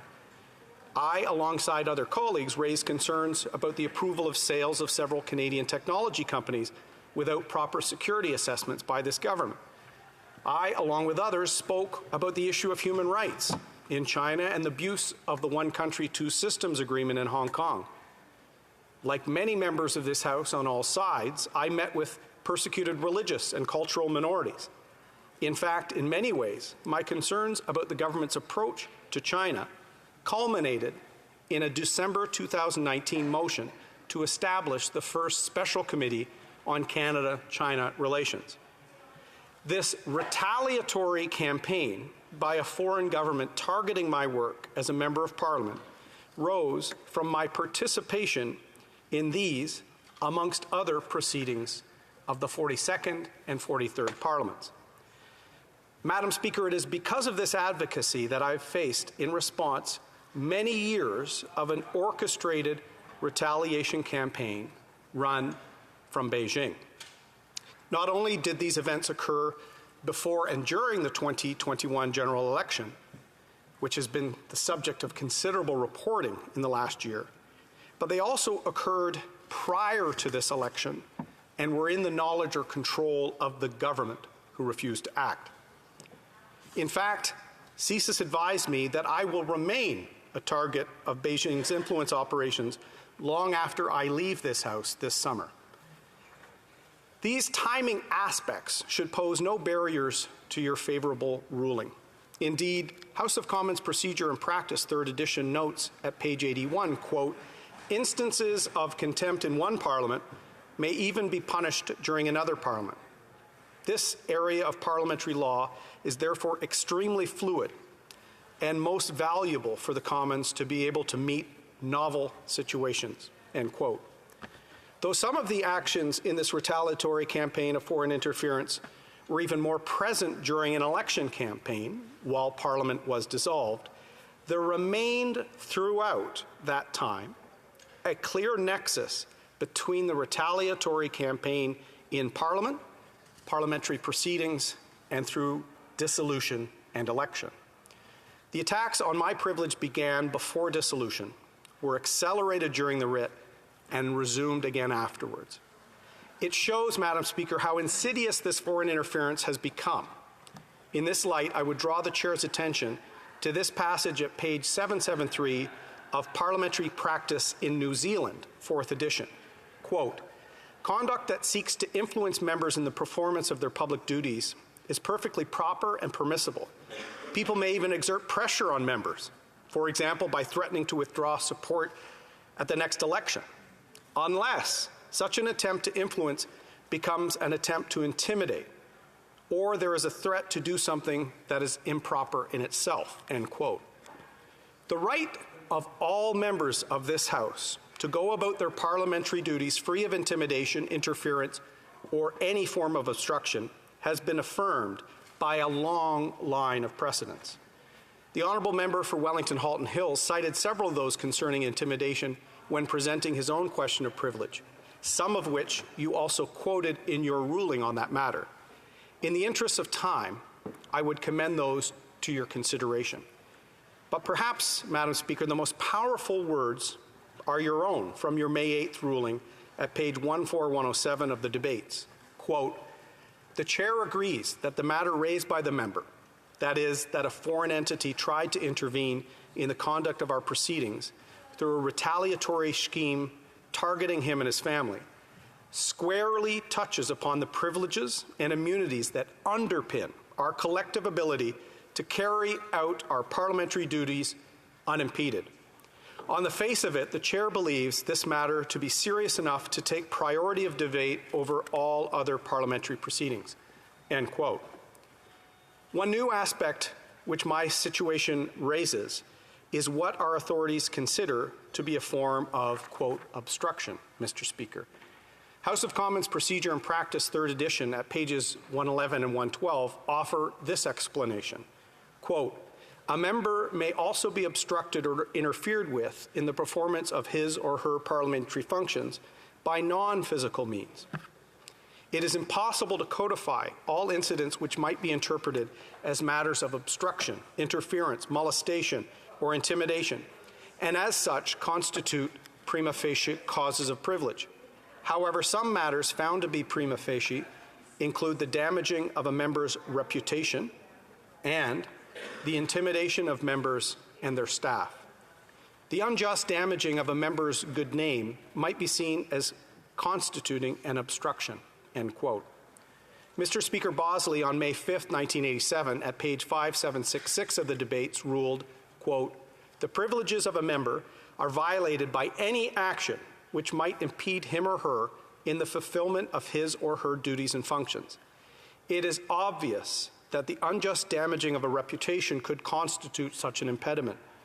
The normal course of a member who felt himself or herself to be defamed would be the same as that available to any other citizen: recourse to the courts under the laws of defamation, and the possibility of damages to substitute for the harm that may be done.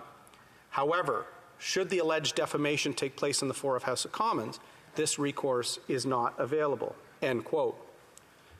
Where these campaigns were masterminded by diplomats accredited to Canada, they enjoy legal immunities under the Vienna Conventions. Therefore, just as the example cited by Mr. Speaker Bosley, ordinary recourse to the courts of law is simply not possible in the circumstances.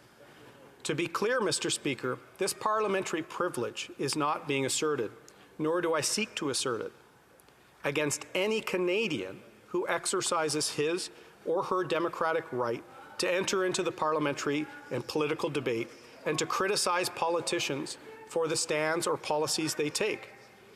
Joseph Mangeot, at page 235 of Parliamentary Privilege in Canada, second edition, articulates the appropriate balance here.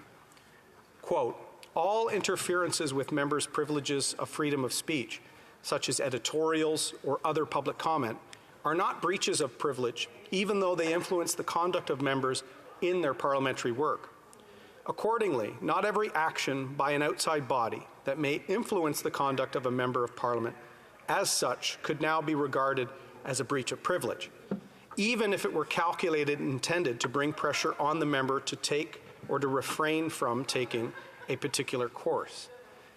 But any attempt by improper means to influence or obstruct a member in his or her parliamentary work may constitute contempt. What constitutes an improper means of interfering with members' parliamentary work is always a question depending on the facts of each case." End quote. In investigating a past contempt concerning the prejudicing of a member's reputation, the Procedure and House Affairs Committee explained the heart of the reputational concern succinctly at paragraph 38 of its 51st report, tabled in November 2005. Quote, "Members of Parliament are public figures, and their reputations and integrity are among their most valuable assets." End quote. The same committee, when reviewing misleading statements about a member made in one of these 10%er cases I mentioned earlier, wrote in its 38th report, tabled in May 2005, quote, "The content of the document, while not contemplating of or by other members whose constituents receive similar mailings, must be considered in relation to the member for Windsor West. Under such an analysis, it is impossible to avoid the conclusion that it is inaccurate and misleading with respect to him. The member noted that he had received many complaints from constituents as a result of the mailing. By unjustly damaging his reputation with voters in his riding, it therefore impairs his ability to function as a member." End quote. That last sentence brings me to some important points, Mr. Speaker. Firstly, whether the defamatory or misleading comments were made inside or outside of my riding, they nonetheless must be considered in relation to me and to the unjust damaging of my reputation within my riding. Secondly, at the time, I was the leader of Her Majesty's Loyal Opposition. I was an officer of this House with national responsibilities, which I believe requires you to consider matters through an additional lens. By unjustly damaging the reputation of the leader of a national party, it has the consequence of both impairing his or her ability to function as one of those political officers of this House, but also of indirectly implicating all of my colleagues who I was proud to lead as leader of a parliamentary caucus. Thirdly, we must truly understand the goal of Beijing's retaliatory campaign here. The Communist government's ideal outcome is to have its critics pull their punches and turn a blind eye. It is to create, at the end of the day, a chilling effect on our public policy and the debates in this chamber. A chilling effect on our parliamentary democracy. At its heart, Mr. Speaker, Beijing's goal and their detailed actions towards the member from Wellington Halton Hills, myself, and other members of this chamber stifle free debate in this House. The Special Committee on Rights and Immunities of Members explained the importance of freedom of speech in Parliament in its first report tabled in April 1977 as, quote, a fundamental right without which members would be hampered in the performance of their duties. It permits them to speak in the House without inhibition, to refer to any matter or express any opinion as they see fit, to say what they feel needs to be said in the furtherance of our national interests and the aspirations of their constituents, end quote. It is this very principle which the House must uphold, must vindicate, and must defend robustly, for it is what ensures that we are a vibrant democracy, where the people's representatives defend the people's interests, not vested interests. Earlier, I cited an authority for the proposition that the area of parliamentary law of concern here remains fluid in order to allow the House to meet new and novel threats. Well, Mr. Speaker, this novel and expanding situation of foreign interference in our politics, seeking to silence the debates of this Parliament, must be met, and our parliamentary democracy must be defended. It is important for me to raise this issue before I finish my service in the House in the coming weeks. It is also important for me and all of us collectively, Mr. Speaker, to raise this critical issue for Canadians who might contemplate joining this House and standing for office. We can no longer ignore this interference and the chill effect it will have on free speech and our debates. We owe it to the next generation of members of Parliament from all backgrounds, cultures, experiences, to be able to take their place in this chamber to build on our democracy unencumbered by threats, intimidation, or pressure. As my colleague, the member for Wellington Halton Hills, observed, members of Parliament, and especially opposition members, are certainly not ordinary Canadians that can rely on the government, the executive branch, to discharge their role as a defender of the realm. The problem does not lie with our proud, hardworking intelligence agencies. It lies in the blindness to their activities by some figures in this government and in some of the senior offices that advise it. The government has gone from one diversion to another for years to deflect its responsibility in tackling this scourge of foreign interference that has limited the privileges of several members of this House. They are being willfully blind to attacks on our parliamentary democracy, Mr. Speaker. I could go on at length about my views concerning the site task force, the panel of 5 senior civil servants, and review the inaction or incompetence of those structures, and how disappointed I was in the report of the Special Rapporteur. But I acknowledge that might be straying into debate. Besides, this House and the whole country knows firsthand my views on the Special Rapporteur's review process, because when he met with me, the review was largely completed. He didn't even seek input from a member that our intelligence agencies knew was being targeted by Beijing. Shameful. I will simply say that rather than restoring faith in our institutions and democratic process, the perceived conflict of interest of the Special Rapporteur and the outcome-driven terms of reference he was given and the final report that followed them has actually deepened mistrust, Mr. Speaker, and further demonstrated the need for an independent review. Mr. Speaker, the conversation and inquiry does not need to wait until there is a Conservative government elected and their determination to appoint an independent public inquiry.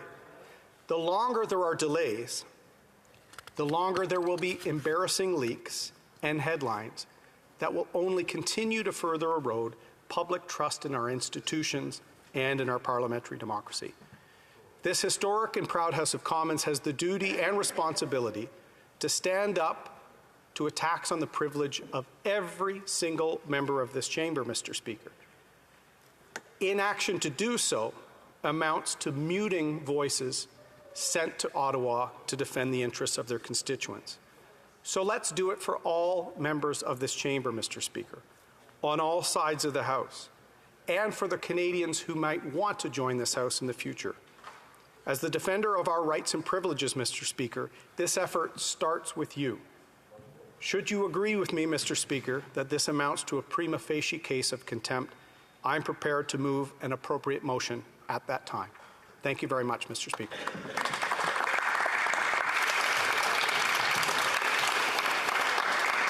I want to thank the member for his statement. I believe there's a couple of interventions. The honourable member for New Westminster Burnaby. Thank you, Mr. Speaker. I have enormous respect for the member from Durham. I would like to review the Blues, and I reserve the right for the NDP to intervene on this question of privilege without delay. The Honourable Parliamentary Secretary to the Government House Leader. Yes, Mr. Speaker, we'll do likewise and review what the member has stated and get back to the Speaker in due time. Of course, we asked to come back as soon as possible so that we can review this quickly and come back to the House as soon as possible. Resuming debate, reprise du débat, l'honorable député de Lac-Saint-Jean. The Honourable Member for Lac-Saint-Jean. Thank you, Mr. Speaker. Now, I would like to start by reminding us of the following. All Chinese diaspora groups that are fighting for human rights in Canada are asking for a public inquiry on Beijing interference. Mehmet Todi, the representative of the Uyghur Nation in Canada, pro-democracy Hong Kong dissidents, Falun Gong, Tibetan independence activists, all those who, long before this scandal, were already suffering Chinese intimidation tactics on Canadian soil. They have all denounced the Liberals' actions in the Globe and Mail just this last weekend. These groups are also asking for a public and independent inquiry to be launched. So it's one thing for the Liberals to not listen to the opposition. That's one thing, but to not listen to these groups shows remarkable disrespect to people who are actually the very first victims of this interference on Canadian and Quebec soil. Oh, and let me just say, Mr. Speaker, that I will be sharing my time with the Honourable Member for Trois-Rivières, my dear friend and colleague.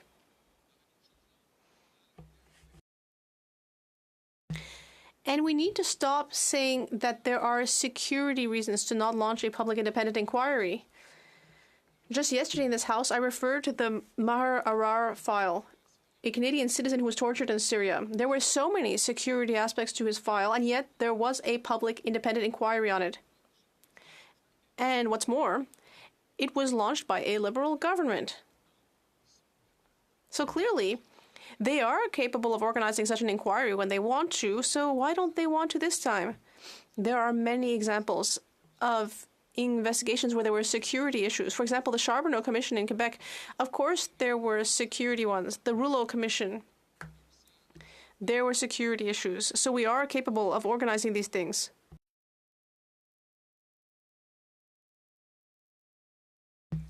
What all this tells me is that the Liberal government is trying to sweep this scandal about Chinese interference under the rug, and is trying to justify its inexplicable inaction at a time when it's known for years that China's been trying to interfere with our democratic process. Of course, our Prime Minister knew that there was Chinese interference in the last two elections, and yet he tried to hide that from people by creating this position, special rapporteur, a position he gave to a certain David Johnston, who we will hear a great deal about, who we'll be hearing a great deal about today, who has the flagrant appearance of having a conflict of interest on the issue, and who is not recommending that an inquiry be held. If you speak to any law professor, you will be told that the appearance of a conflict of interest is a conflict of interest.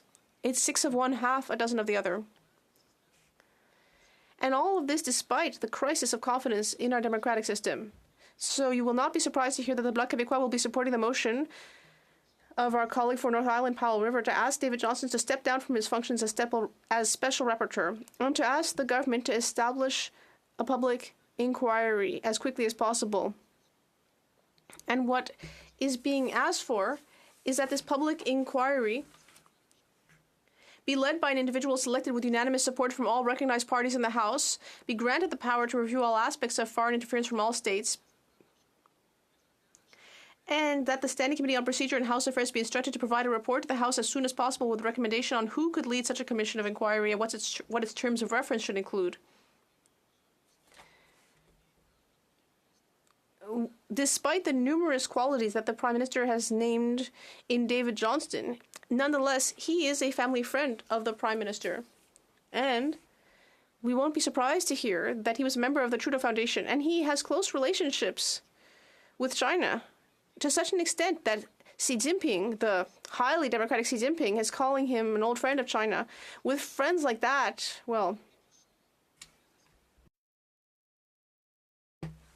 And yet, yesterday, the Minister of Public Safety said in the House that we need to bring everyone together to have an open and transparent conversation to create new tools to defend our democratic institutions.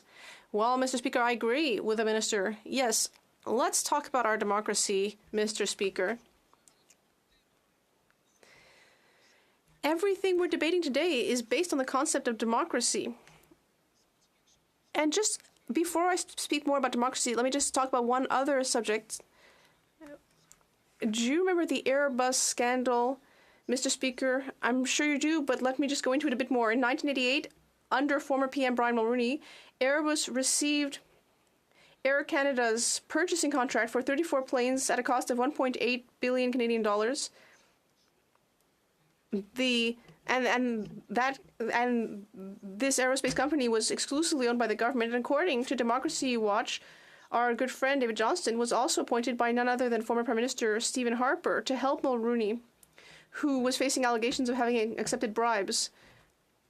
He was appointed by the Harper government, but Johnston gave the Commission such narrow terms of reference that it could not examine the contracts granted to Airbus and the corruption around those, including the cash money given to Mulroney. So he's the one who's being asked to cast light on Chinese interference? Wow, bravo. We're talking about $300,000 in cash from a criminal, from Schreiber, in what is known today as being the Airbus scandal. And so again, here, when offered a choice between liberals and conservatives, we're seeing the same thing. In both cases, it's not great. Well, coming back to the topic of democracy, the preliminary Johnston report has been criticized by everyone, by the media, by politicians. He's not recommending a public inquiry, despite the fact that he does recognize that China has tried to interfere in Canadian politics. Ever since I've been in this House since 2019, on multiple occasions, I've seen that this minority Liberal government, which, let me just remind you, was elected by less than a third of voters in Canada, is not respecting democratic choices in this House. For example, in 2020, this House voted for 50 weeks of EI sickness benefits. And yet this government did not respect that. It did not respect it at all. Twice this House voted for an independent public inquiry on Chinese interference, and yet the government is refusing to do so.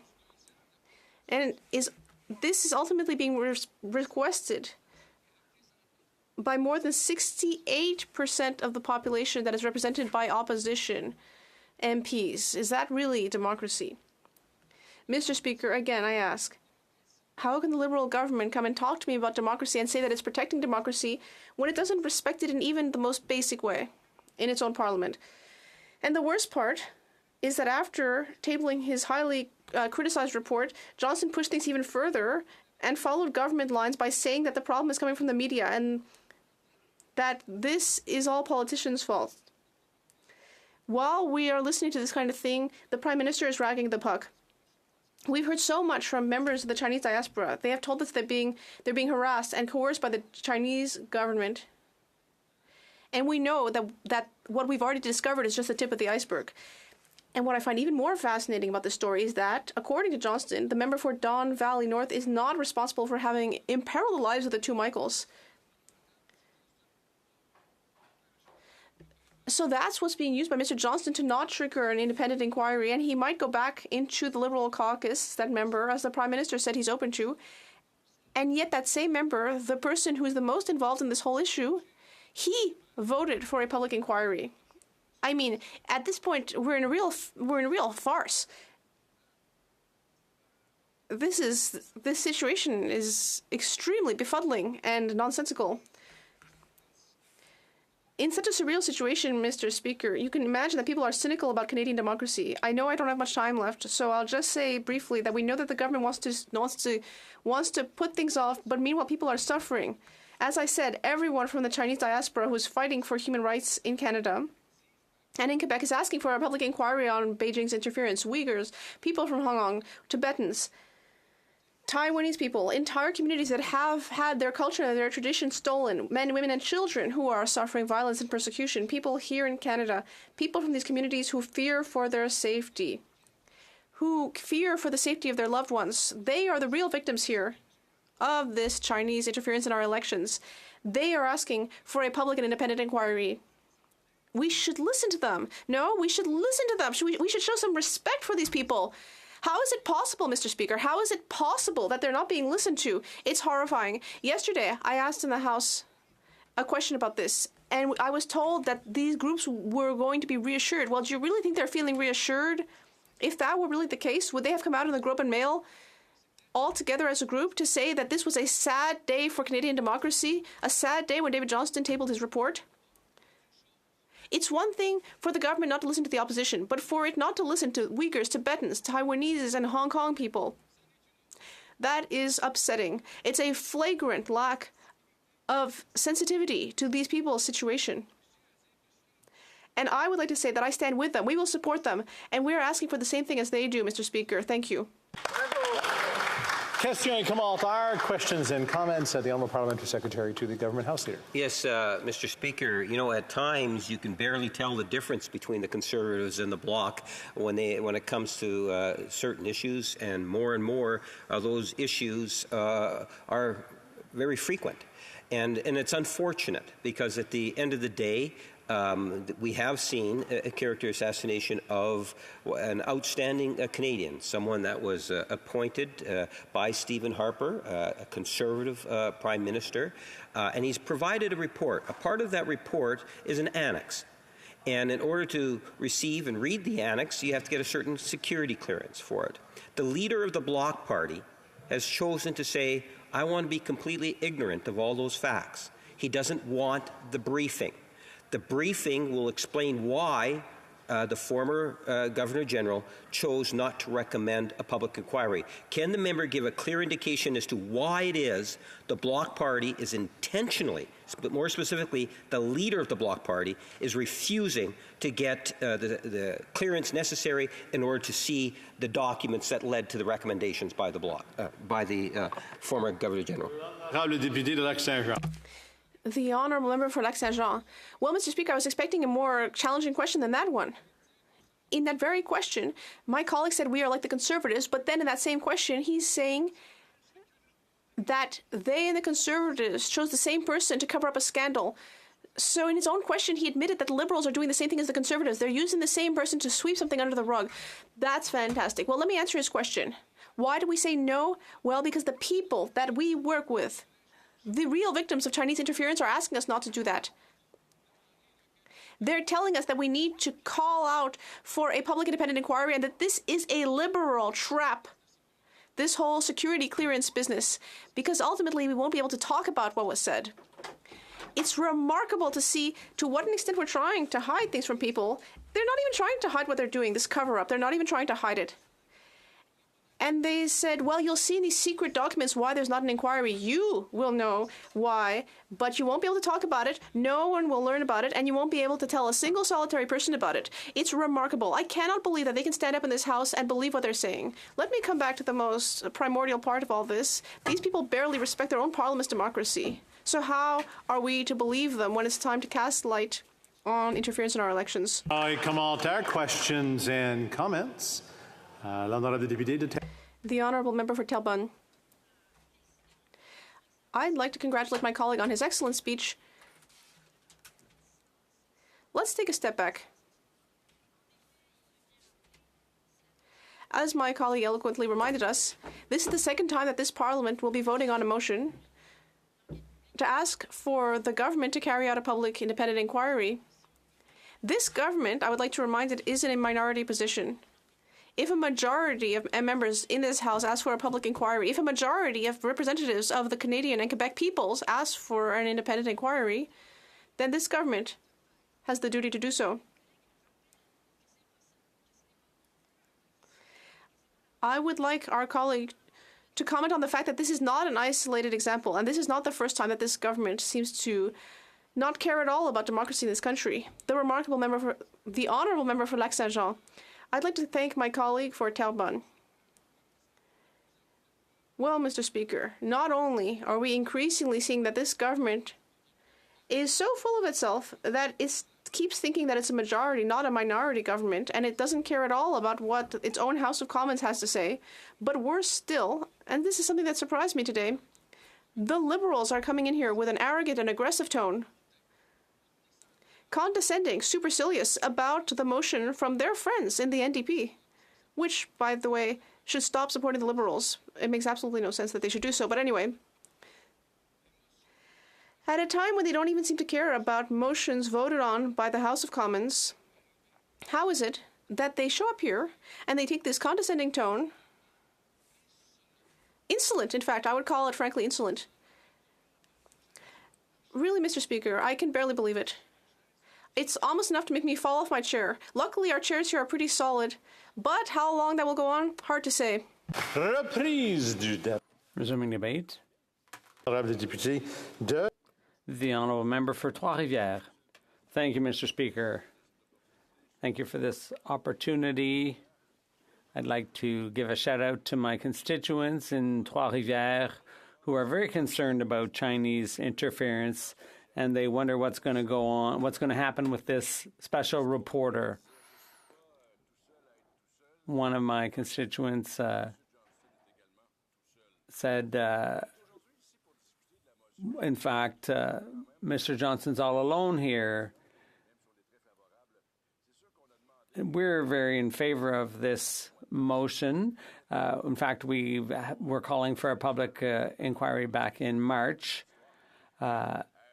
So coming back to the special reporter, or the special storyteller, as some people have been calling him.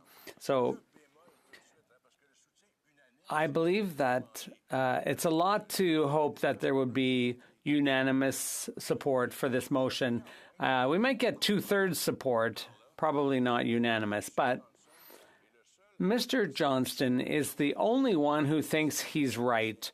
The Canadian media, the Quebec media, and the U.S. media all say the situation is unacceptable, and yet Mr. Johnston is sticking to his guns. I didn't like the tone of the debate earlier, and even in the weeks leading up to today's motion. The Liberals say that Mr. Johnston is an outstanding individual with unparalleled experience and so on. So be it. And that may well be true. But, you know, the problem we have right now with Mr. Johnston is not his past. It's the present. It's very much in the present.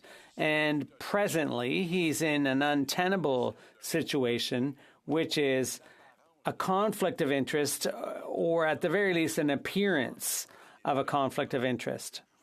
And whenever it's a question of a conflict of interest, it's a question of ethics, and the issue is public confidence. Public confidence is what our democracy depends on. It's the very cornerstone of our democracy. And in a case like this, the government had the responsibility, and they decided to contract out the responsibility for this decision to someone who must be arm's length and independent. And so the whole situation undermined the public confidence and led to a form of mistrust or skepticism. People are sick and tired of what's been going on, and those who watch Question Period can see that it's certainly not answer period. When a question is asked, for example, about Mr. Johnston, people say he's an outstanding citizen. Well, if my mother had answered, given me that kind of answer when we were talking about the kids, I would have said that's not really answering my question. So over the years, under this government, well, in 2019, we can see that it was a banner year for Chinese influence all around the world. But given the importance of trade and the economic dependence and industrial R&D and so on, we can see that all these things grew in importance over the years, and we simply can't deny any longer that there is Chinese interference going on. And the Prime Minister said, well, I'm going to appoint someone and I'm going to make up a title, Special Rapporteur. Now, in French, a rapporteur is someone who is basically a gossip or a storyteller, someone who tells tales. That's what rapporteur means in French. So to appoint someone and call them a special rapporteur, well, it definitely has a double meaning in Quebec. And the Prime Minister said, I'm going to appoint this person and follow his advice. Well, look, I'm sorry. You can't, before the fact, say that you're going to do what the special rapporteur says. That decision is up to the Prime Minister to make that call. It's not up to Mr. Johnston. It shouldn't be a third party who decides whether or not there will be a public inquiry. That's the Prime Minister's responsibility. It's his decision, and that can't be delegated or contracted out.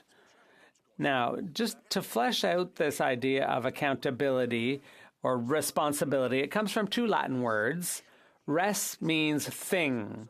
That's Latin for thing. And responsibility, that comes from the root, means promise. So responsibility means promise a thing. So there are three characteristics of responsibility. First of all, the person has to be able to act, and in this case, that is true. Secondly, does the person have the means to act? And in this case, the answer is yes. But the third part is, do they have the desire or the political will, if you will, to act? And here is where the problem lies. We're in a situation today where the will is lacking, the will to do something, to deliver on the promise to do a thing.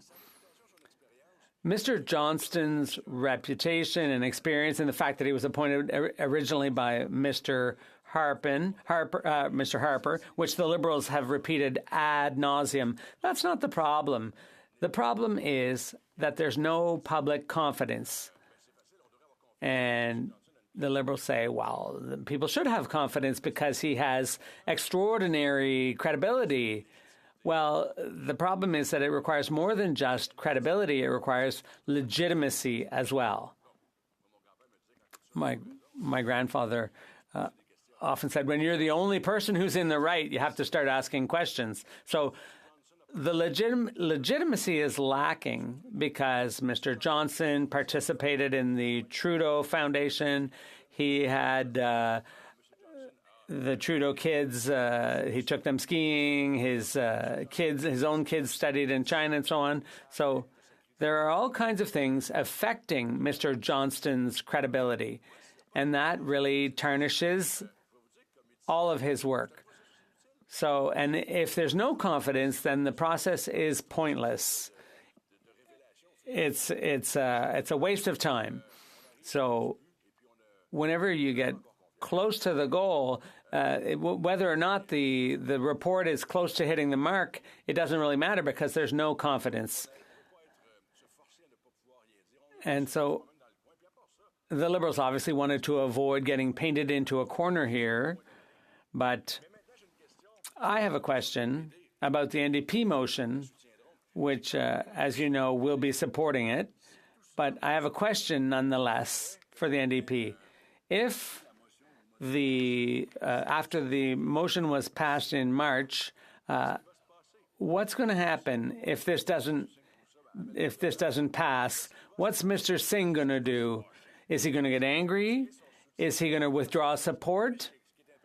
Because what's interesting here is that withdrawing the NDP support for the Liberals does not automatically mean that the government will fall, but it will make it shakier for sure. Thank you, Mr. Speaker. Questions and comments? That's the Honourable Parliamentary Secretary to the Government House Leader. Yes, thank you, Mr. Speaker. And I guess maybe give a bit of a different approach to the member opposite, and that is in recognizing that foreign interference is something that is not new to Canada. In fact, we have seen it now for well over a decade, Mr. Speaker. And when you take a look in terms of what the former administration did, you'll find that they did nothing. even when the leader of the Conservative Party was the minister responsible. He chose to do nothing on the issue of foreign interference. We have taken a number of actions to date on the issue of foreign interference. And I'm wondering if the member could speculate as to what he believes if anything, the Conservative government should have been doing when it was raised with that particular government? Or does he believe that this is the only government that's in a position to be able to deal with the issue? The Député de Trois-Rivières. The honourable member for Trois-Rivières. Thank you, Mr. Speaker. If the previous government, Harper, did nothing, well, what does that change? The interference is here nonetheless. Maybe they should have done something, but the fact is we need to deal with the situation as it stands today. And the result is that today we are where we are, and we have to do something. There's a need to do something about this because inaction would simply condone foreign meddling. So more needs to be done. The honourable member for Skeena-Bulkley Valley. Thank you, Mr. Speaker, and thank you to my colleague from Trois-Rivières for his remarks. I'm pleased to see that the Bloc will be supporting our motion. I am a little bit perplexed at the Bloc leader's decision to not look at the confidential annex. It seems that more information at this point is good, and my understanding of the argument against seeing the annex is that it will preclude certain statements or actions based on the information. But those statements and actions are not currently an option for the Bloc leader because he doesn't know what's in there. So it would seem that the leader could both see what's in the annex and push with us for a public inquiry, that those are not mutually exclusive. Could he expand on why the leader of the Bloc Québécois refuses to look at this additional information? Good question. The honourable member. Mr. Speaker, I'd like to thank my colleague for his question, and I appreciate him for his wisdom and his sensitivity. But I think what's the point of having 3 more people say, I've been briefed and I've learned something, but I can't talk about it? So the important thing here is to restore public confidence, and I don't think Mr. Johnston is the only way or the best way. I'm open to other suggestions, but I'm not interested in following Mr. Johnston's recommendations. Thank you. Deputy Drummond. The honourable member for Drummond. Thank you, Mr. Speaker. I'd like to congratulate my colleague from Trois-Rivières on his speech.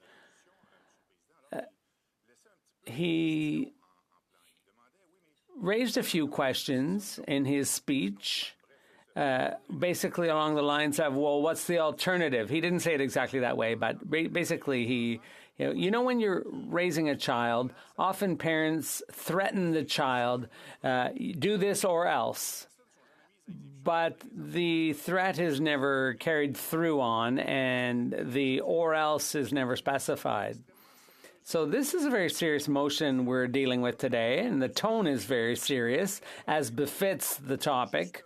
So my question for my colleague is, what's his answer when he asks if the NDP continues to support this government despite their professed indignation today? What's the alternative? If not, what?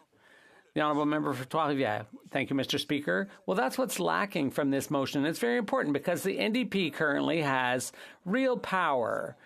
They have the option of withdrawing their support for the Liberals. And that threat might just force the government to act differently. So my question for the NDP is, okay, you've proposed this motion. What if it doesn't work? What are you going to do? Are you going to withdraw support? Resuming debate. The honourable member for New Westminster Burnaby. Mr. Speaker, I'm pleased to rise in this House. This is, again, the New Democratic Party showing leadership in this House of Commons, as we did on March 23rd, as you recall, Mr. Speaker, and the NDP being the party, that principal party, supporting democracy in our country, ensuring that we have free and unfettered elections. Now, Mr. Speaker, I would be remiss if I didn't congratulate the New Democratic MLAs elected in Alberta last night, a complete sweep of Edmonton. There is not a single Conservative MLA left now in the city of Edmonton. A sweep of the majority of the city of Calgary. Now Calgary is orange, as you know, Mr. Speaker. The majority of the MLAs now representing the Calgary in the Alberta legislature are New Democrats. And the reality is, Mr. Speaker, as you know, in democracy, every single vote counts. 2,500 votes going to the NDP rather than going to the Conservative Party would have meant an NDP majority government. And so we certainly congratulate Ms. Smith for her very narrow victory. And we congratulate Rachel Notley for what an outstanding breakthrough across Alberta, electing every single MLA in the city of Edmonton and electing most of the MLAs in the city of Calgary. That is the hallmark of a democratic system, Mr. Speaker. That is why we do this work with the support of Canadians in a free and democratic society. We have the ability to choose our government, to choose our representatives. This is absolutely fundamental. And that's why the NDP, that's why the member from Burnaby South, the member from Vancouver East who spoke so eloquently, I'll come back to her comments a little bit later on. That's why we have brought forward this motion today, as we did back in March 23rd. We put forward the original motion on the public inquiry. Now we are putting in a very strengthened motion, and I'll come to the details of that in a moment. Now you would say, Mr. Speaker, why isn't the official opposition doing this work? I have no idea. I leave that to the official opposition to explain themselves why the NDP has been doing all of the heavy lifting on this issue from day one, and ensuring, Mr. Speaker, as you well know, that it deal with the important issue of Chinese intervention, but also the important issue of Russian intervention, which seems to have had such an impact on the so-called convoy movement that caused such misery in downtown Ottawa, cutting thousands of seniors off from their groceries, thousands of people with disabilities off from their medication, closed down thousands of businesses, all of this, as we know from the National Observer series of articles, all tied to Russian foreign interference. And we also know that both the Canadians of Indian origin, Canadians of Iranian origin, have been targeted as well by their foreign governments. So we are talking about a spectrum of foreign interference. The point of privilege that was raised by the member from Durham is very disturbing about the extent of Chinese foreign interference. We believe we need to get to the bottom of that. That's why we need a public inquiry. We also believe that we need to examine the full extent of foreign interference in our elections, so that when we have an election, Mr. Speaker, like Alberta did last night, we know that it is free and unfettered, that it is provides results moving forward, that Canadians can say with confidence in a democratic system have been subject to the highest possible democratic norms and standards. Mr. Speaker, first of all, I'd like to talk about what's in the NDP's motion, because my colleague from the Bloc mentioned this. So what brought the NDP to table this motion in March?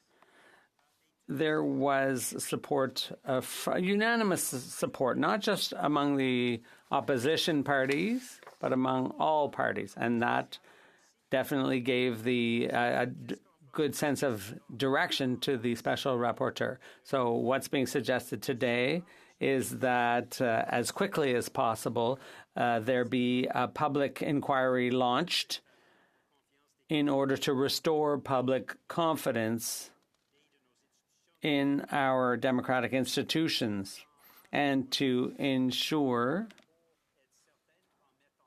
that the public inquiry actually gets set up. And the Right Honourable David Johnston is called upon to step aside from his role as Special Rapporteur, and the Bloc asked the question earlier, which is important. It also talks about instructing the Standing Committee. So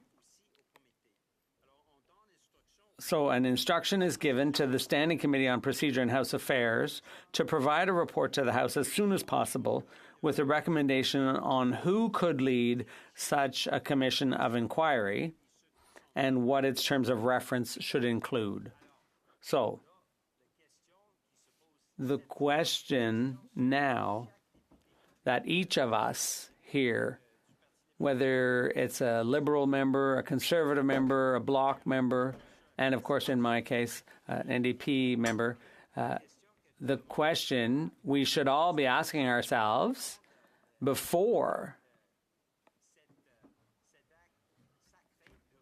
we vote, which is a sacred act, we have to ask whether we agree about asking the Right Honourable David Johnston to step aside and whether we agree on giving instructions to the PROC committee.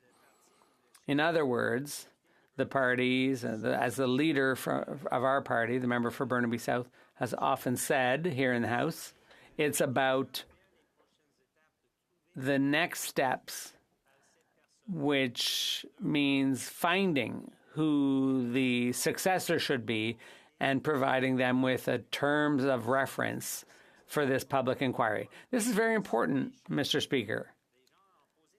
So people have asked questions, well, what happens next? Well, just read the motion, Mr. Speaker. I'm not saying this to you. I'm saying this to everyone who's asking questions. If you're wondering what's next, just read the motion. Because the motion does talk about the next steps. We're not like the other parties. We're not questioning Mr. Johnston's credibility. He has had a very exemplary career. He's an individual that people have a lot of confidence in.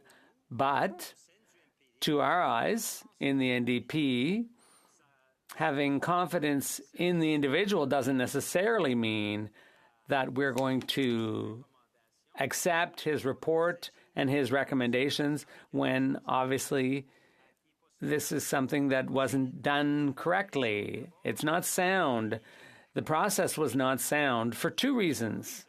And I think my colleague, the member for Vancouver East, already talked about this.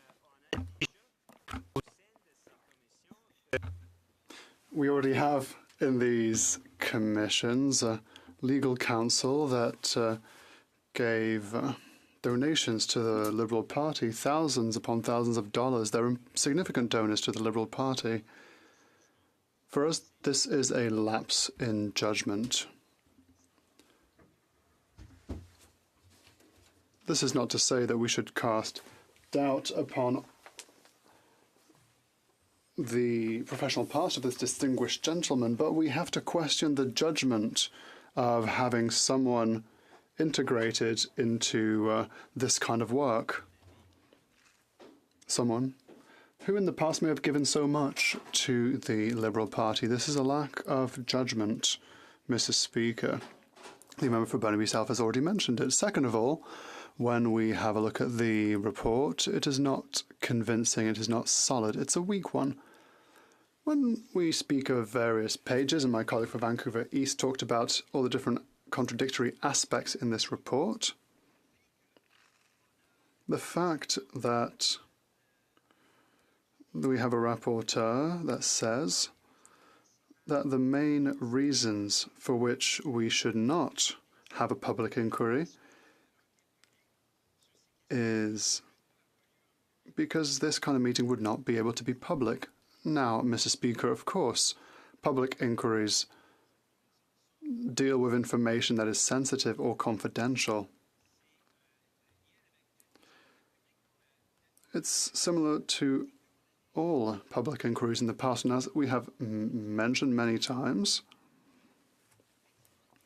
people are able to differentiate between confidential information that shouldn't be publicly broadcast and information that is in the public domain. So we can't agree with a simply false proposal. We could be in charge of a public inquiry, but a public inquiry can also deal with sensitive and private information. The biggest indicator that was raised by the report from Mr. Johnston, and I would like to quote him. He speaks that it's possible to trigger a public inquiry. This is in the report. It is possible to have a public inquiry on the questions that I have written about in my report pursuant to my terms of reference, but there would be a clear overlap with work that I've already started to undertake.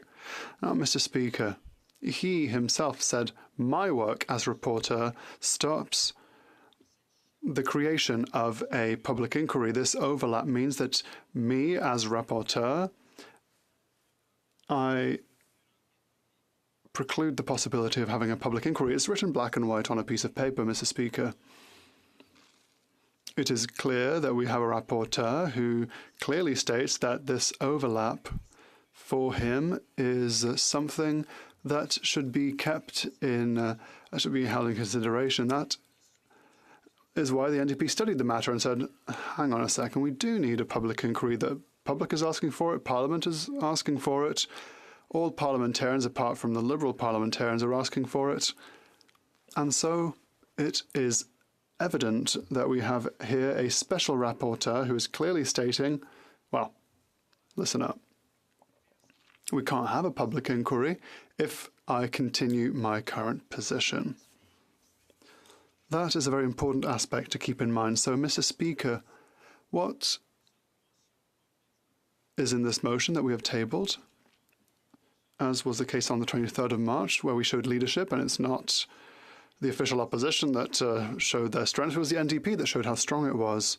We were the adults in the room, and we showed leadership. We showed the next steps. We sent, as a parliament, this motion and this vote to the special rapporteur. And the special rapporteur said, I've already done this work, so it's impossible to have a public inquiry. He's also saying that secret information can't be studied, but we all know that that's wrong because that's what already happens in public inquiries. By saying all this, what is the special rapporteur saying? He's saying, well, if you want a public inquiry, I will have to step down. Speaker, that is where we end up, and that's why the NDP has brought forward this motion. The member from Vancouver East was so passionate in talking about the impacts this morning of the lack of a public inquiry and this foreign interference. It touches the foreign interference that we saw from Russia in the convoy, so-called convoy that caused such misery, in the Chinese foreign interference that the member from Durham just spoke about, the member from Vancouver East has spoken about, the member from Wellington Halton Hills has spoken about. These are of broad concern. The concerns that have come from the diaspora, Canadians of Indian origin, Canadians of Iranian origin that see foreign interference from their governments. We need to move forward on this. And so the most substantial part, Mr. Speaker, of what we are presenting today isn't so much the public inquiry. The public inquiry is already something that Canadians are galvanized and rallied behind. And they believe, as do almost all of the parliamentarians, except from the governing party, we believe that we need to move forward with a public inquiry. Of that, there is no doubt. But to do that, we have to reference the report that the special rapporteur produced. And I want to thank the special rapporteur, the very honourable David Johnston, for his lifelong service to Canada. He has worked, as you know, Mr. Speaker, with Conservative governments, with Liberal governments. He has always shown the highest respect for democratic values. Of that, we have no doubt. The fact that he issued this report and now parliamentarians are called to judge that report, is now something that he needs to heed. Each member of parliament in the coming hours will weigh how their vote should go on this motion. The first part of the motion reiterates the public inquiry, directs, says to the Prime Minister, you need to put in place the public inquiry. The second really follows what the Special Rapporteur has so clearly identified in his report. And I flagged the French version a little while ago, Mr. Speaker. I'm going to flag the exact quote within the English version. It's page 4. It's lines 19 and 20, where he says, yes, you can launch a public inquiry, but there would be a clear overlap with the work I have already started doing. Now, Mr. Speaker, what Special Rapporteur, the very Honourable David Johnston, is saying is, I am an impediment to a public inquiry being held. And so the message that parliamentarians will be called upon to decide whether we choose to send this to the very Honourable David Johnston is the following. If the Right Honourable David Johnston heeds a parliamentary vote, which I believe he will, he is an honourable man, if the majority of parliamentarians vote as the motion very clearly calls for, and I'll come back to the wording around this, we call on the Right Honourable David Johnston to step aside from his role as Special Rapporteur. Knowing David Johnston's career, knowing his honesty and integrity, the NDP has never put into question his integrity and his honesty. Knowing that from his background, I believe that if parliamentarians, and that's a choice that each parliamentarian will be making in the coming hours, if parliamentarians call upon him to step aside, to step down, he will do that. I have no doubt that the integrity from his background and his years of public service will have him respect a parliamentary vote. And so that is a key element, Mr. Speaker. Now, the NDP has already included the member from Burnaby South, the member from Vancouver East, the member from North Island, Powell River, who have all worked extensively on this subject. We've already included the next steps, and that is, as you know, Mr. Speaker, the referral to Procedure and House Affairs that allows, because it's a referral, a direction from the House. The committee has to put that as a priority. The committee will then be called upon to work to find who would be the appropriate person, who could lead that Commission of Inquiry, and what its terms of reference should include. So the NDP's next steps, if the Special Rapporteur, the Right Honourable David Johnston, does what I believe he will do, which is step down, facing a parliamentary vote that sends a clear indication that parliamentarians, our democracy, the democratic will of this House has asked him to step down. I believe he will. And by doing so, the Procedure and House Affairs will have already started the work, which is the next step of finding that consensus on who could lead such a Commission of Inquiry and what its terms of reference should include. So, Mr. Speaker, the NDP motion today is a package. It is a package that reinforces our democracy. It is a package that allows a Commission of Inquiry to report back before the next election. And for those who say, well, let's have an election now, when at the same time they're saying foreign interference is real, it's meaningful, it has an impact on our elections. Gosh, we got to worry about foreign interference, but let's have an election now. That's simply inconsistent, juvenile, petulant talk, Mr. Speaker. What we need is adults in the room. The member from Burnaby South, the member from Vancouver East who has sponsored this motion are showing the adult way through, and that is to use our parliamentary tools to put in place the next steps, which is the public inquiry. And as parliamentarians, each one of us has to decide whether we're asking the Right Honourable David Johnston to resign. That decision that MPs make starts a series of following steps. Thank you, Mr. Speaker. Questions and comments? Question commentaire, the Honourable Parliamentary Secretary to the Government House Leader, Senate. Well, the NDP wants to have it both ways, Mr. Speaker. They, on the one hand, want to say of how incredible a Canadian David Johnston is. And then on the other hand, they have no problem saying, but we need you to step aside and get out of the way because you're not producing the result that we want.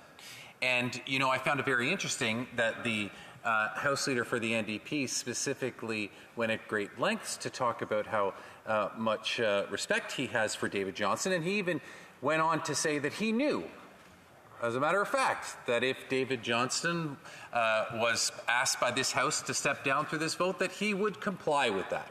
So my question for the member is, what if he doesn't? What if he doesn't comply with it? Does that mean that the NDP has lost faith and respect in David Johnston? Is that the case? Or, Mr. Speaker, would they still respect him and say, well, no, you know, we still respect this individual and the contributions that he makes? So, very clearly, I'd like to hear from my NDP colleague. What would his position be with respect to his feelings about the great integrity of David Johnston if he did not heed the ask of this Parliament? The Honourable Member for New Westminster Burnaby. Well, thank you very much, Mr. Speaker. And I won't, because we are the adults in the room, pass a partisan comment about the Liberal government not respecting votes in the House of Commons, because I don't think that would be appropriate. But the question that the member is asking is actually what the Right Honourable David Johnston has said about himself. And I will refer back to his report, because it's very clear to me, Mr. Speaker, that many Liberals in the House haven't actually read it. I would suggest to them, as the debate continues today, that they should actually read the report. Where? And page 4, lines 19 to 20, he says, there would be a clear overlap with the work I've already started doing. He's referencing a public inquiry.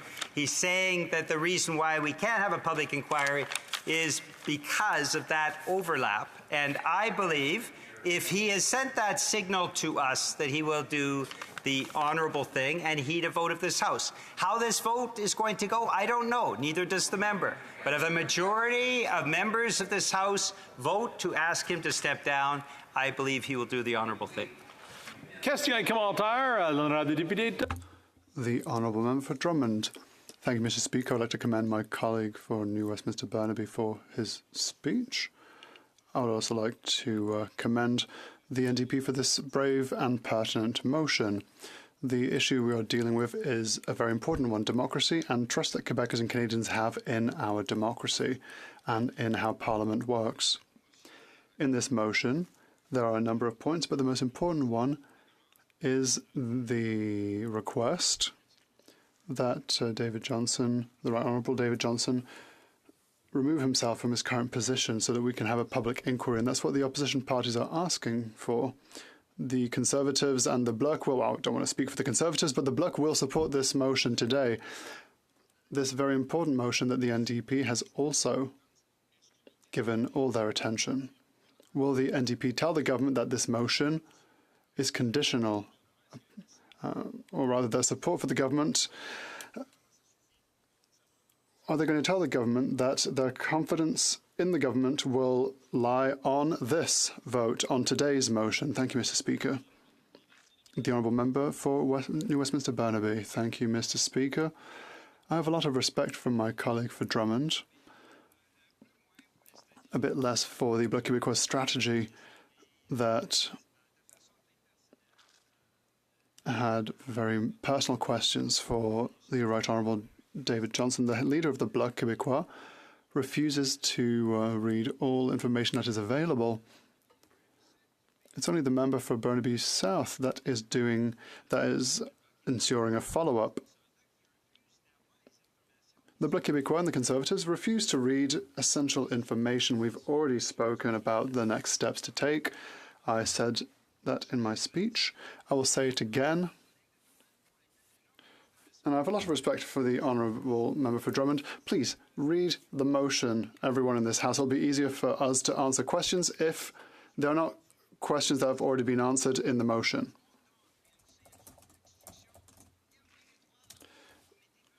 We ask the Prop Committee to table a report to the House with recommendations on who could lead a public inquiry on foreign interference and what their mandate would look like.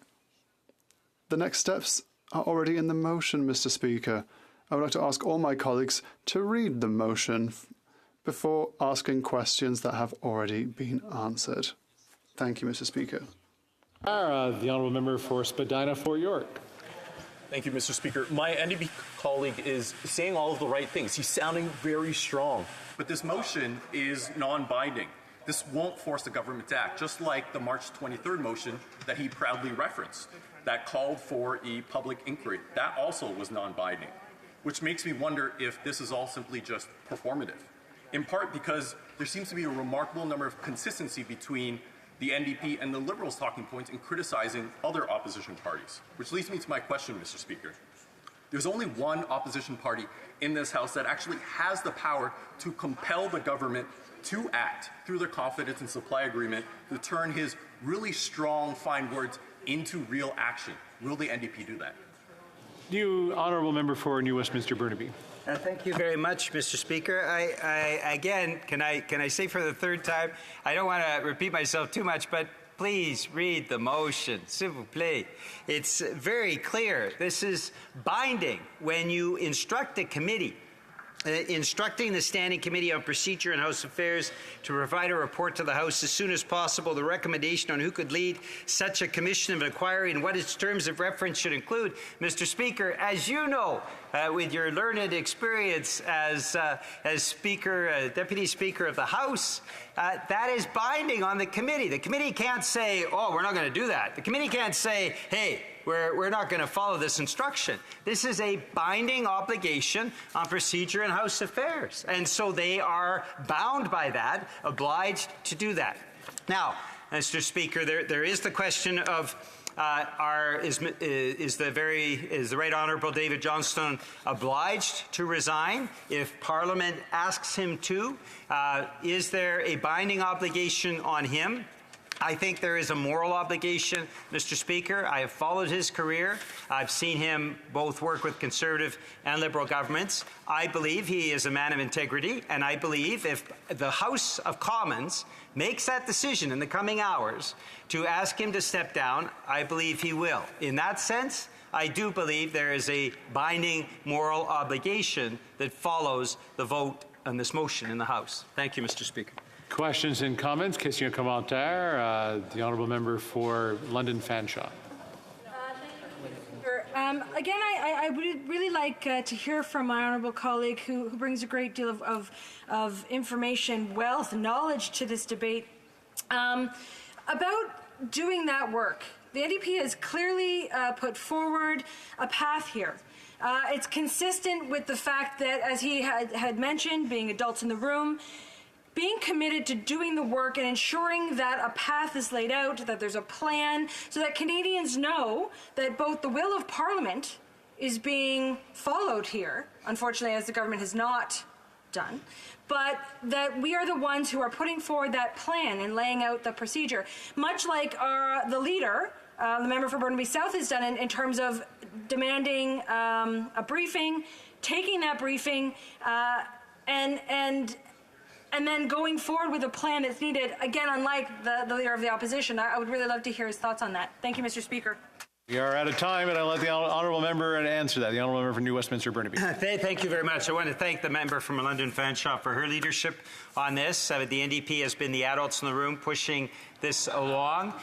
We've seen the Liberals try to cover everything up, and the Conservatives have been petulant and juvenile. The NDP has been the one party bringing forward concerns of Canadians, as I know her constituents in London Fanshawe have expressed themselves to her, to get to the bottom of this, to get answers.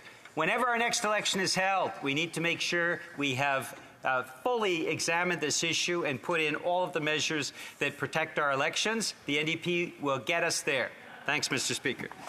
Reprise du débat, continuing debate. The Honourable Member, the Honourable Parliamentary Secretary to the Government House Leader. Yes, thank you, Mr. Speaker. You know, where to start on the issue? And, you know, it's not that often where I have a few pieces of paper in front of me, because there's just so much that I would like to say, and I recognize it's a very limited amount of time that I will have. And I can tell you, you know, we all had a constituency week just last week.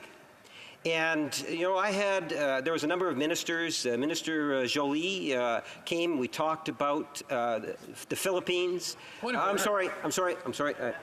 Point of order from the Parliamentary Secretary to the Government House Leader. Senate. I just can't believe that the member doesn't know the rules of the House, Mr. Speaker. Perhaps he would like to rephrase that last name that he used.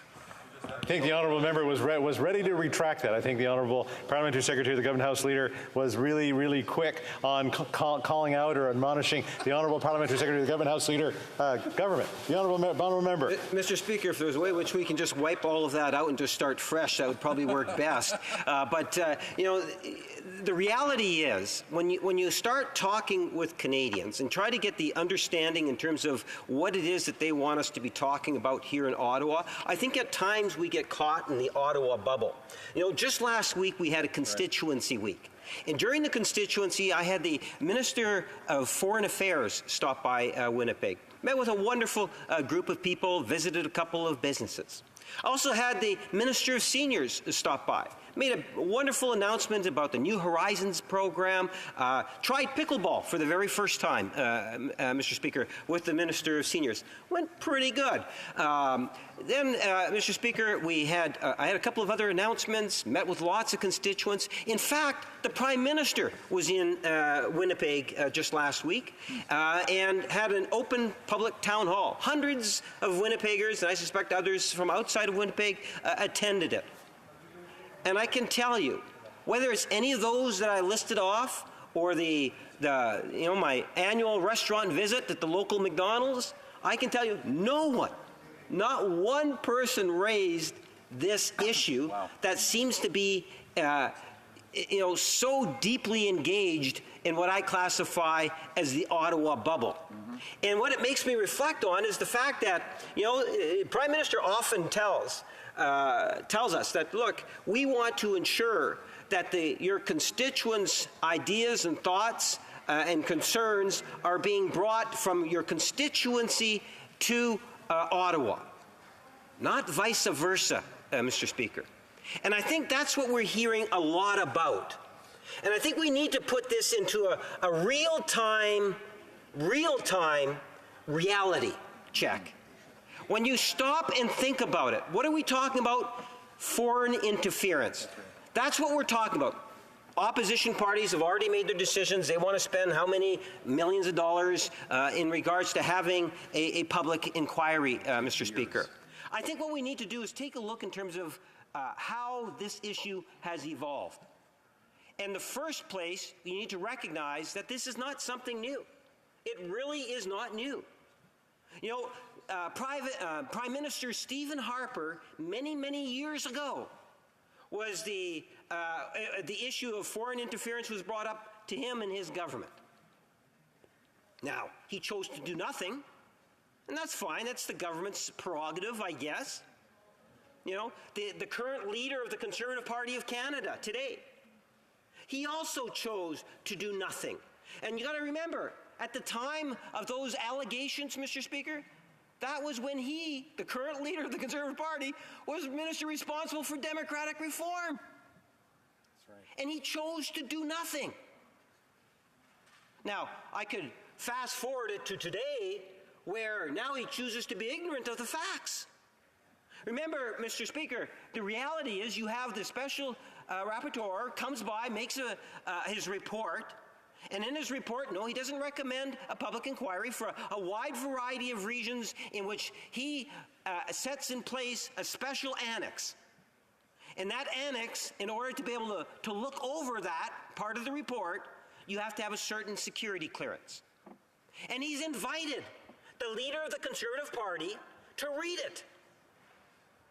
And the leader of the Conservative Party says, oh, no, I don't want to do that. And he comes up with some lame explanation. And it is lame, Mr. Speaker. The reality is he doesn't want to know the truth behind the report. And it's the same thing for the Bloc Party, Mr. Speaker. I'll give the NDP credit in the sense that their leader has recognized that there's nothing wrong with being more informed on the issue of foreign interference. I give them full credit for that, Mr. Speaker.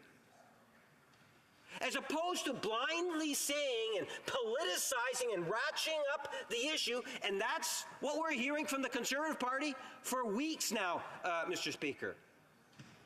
They are more concerned about ratcheting up the political interference issue to the degree in which I would ultimately argue they're almost doing what it is that foreign interference is meant to do. And that's to try to instill a lack of public confidence in our democratic system. So they go out of their way on social media trying to tell their constituents, trying to get them upset about an issue that has been there for over 10 years. For when imagine you have the leader of the Conservative Party tweeting out all these horrors of foreign interference while he was Minister of Democratic Reform, and those horrors were taking place, and he chose to do absolutely nothing. Mr. Speaker, that seems to be a double standard.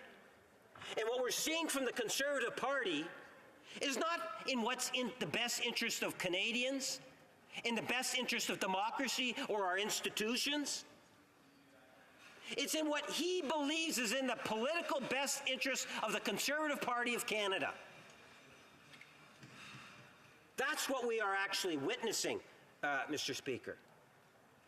If members, and just because you get a united opposition on an idea, doesn't make it right.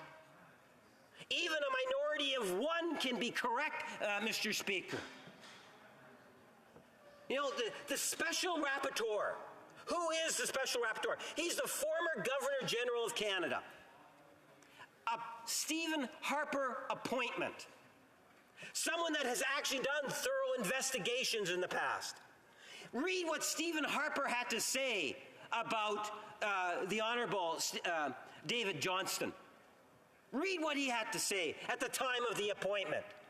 An outstanding, unquestionable, in terms of integrity, great Canadian. Look in terms of the investigations that he had conducted previously. And if you think that Mr. Harper was wonderful in his praise in recognizing the integrity of David Johnston, take a look at what the senior former Democrat, NDP member David Christopherson from Hamilton had to say. That's right. I don't have the actual quote, but I heard it earlier today, Mr. Speaker. And if you think that Stephen Harper was kind and generous and truth-telling in describing the Honourable David Johnston, read what it is that David Christopherson, a former senior New Democratic member of Parliament, that was universally well respected from all political parties. And he gave him glowing marks. How could one possibly question his integrity?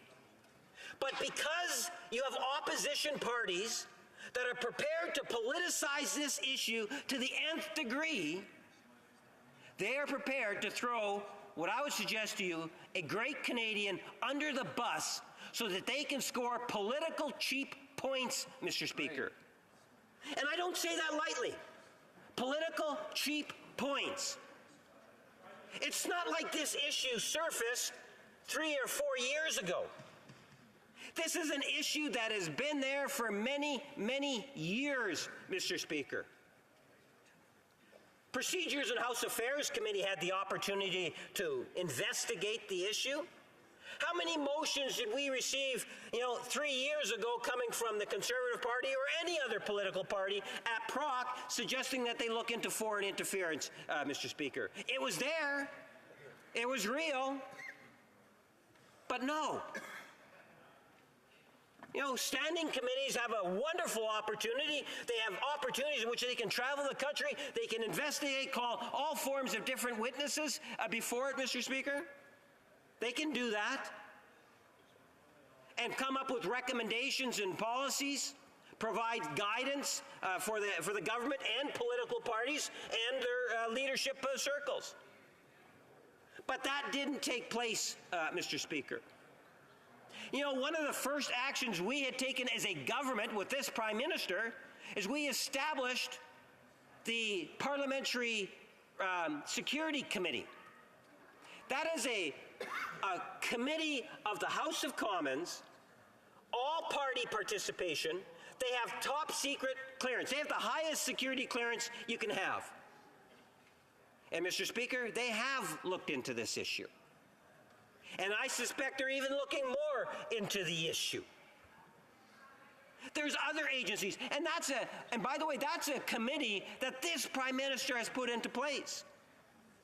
You know, the Parliamentary Secretary for Electoral Reform, I think, listed off about 6 or 7 items in which this government has actually acted on since we became government. This is a government that's actually taken action on foreign interference, unlike Stephen Harper and the current leader of the Conservative Party when he was Minister of Democratic Reform, who did absolutely nothing on the issue. This is a government that has actually taken action on the issue. And what they do is everything that they can think of. And this is why I posed the question to my friends in the Bloc. You see, the Conservatives, even before the Prime Minister was the Prime Minister, when we sat in third-party status in the far corner, read the SOs at the time, and you will see it was personal attacks on the then leader of the Liberal Party. And nothing has changed. Even when we became government and the leader of the Liberal Party became the Prime Minister of Canada, every opportunity they get, whether it's justified or not, they attach the word scandal, and then the social media lights up with the plug-in being from the Conservative Party of Canada, Mr. Speaker. And they're on that track of doing the best they can on character assassination. Not subject matters, not the issues of the day. The issues of the day today, I would suggest to you, Mr. Speaker, issues like inflation, housing, immigration, health care. These are the issues in which Canadians are talking about if you listen to what your constituents are saying, Mr. Speaker.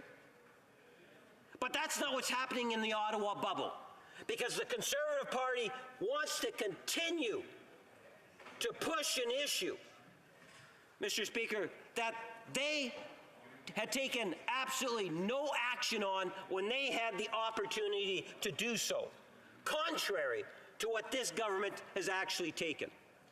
And as a direct result, you know, we talk about the foreign registry. Well, the Conservative Party, you know, clicks their heels and say, well, make it happen. Why isn't it happening today? We are moving in that direction. There's a word called consultations that need to take place. The Conservative Party knows that there's an obligation on the government to actually work with other stakeholders, Mr. Speaker. They know that, but they seem to believe that all you need is just a magical wand, wave it around, and poof, we now have a foreign registry, and everyone has to register, Mr. Speaker. You know, it is completely incredible in terms of the way in which the Conservative Party is so focused on not what's in the public best interest, but what's in the best interest of the Conservative Party of Canada. And that is unfortunate. Take a look at some of the numbers. You know, CSIS provided a report, and I'd like to quote from that report, Mr. Speaker. You know, this is actually from their annual report of 2022. Now, this is apolitical, unless they're going to now accuse our law enforcement agencies as being political. You know, and in an increasingly dangerous and polarized world, Canada faces multiple threats to our security, sovereignty, national interests, and values. CSIS is committed to keeping Canada and Canadians safe from all threats to our national security. In doing so, CSIS investigates activities that fall within the definition of threats to security of Canada, as outlined in the CSIS Act. Specifically, CSIS is authorized to investigate espionage, sabotage, foreign interference. Let's underline that word, or two words, foreign interference, terrorism and extremism, and subversion. Importantly, CSIS is prohibited from investigating lawful advocacy, protest, or dissent, except when it is carried out in conjunction with activities that constitute a threat to the security of Canada. Now, I said to underline the words of foreign interference. Now, let me go on to the next paragraph, something really important here, Mr. Speaker. 5 minutes ago, you say? In undertaking its work, CSIS reports on these threats by providing advice to the Government of Canada, including through the production of intelligence assessments reports. Now, here's the next part that I want to underline. In 2022, CSIS produced 2,500 intelligence reports. It's a busy agency, Mr. Speaker. When you think in terms of those reports, we hear, 2 or 3 members of Parliament. It's a lot larger than that.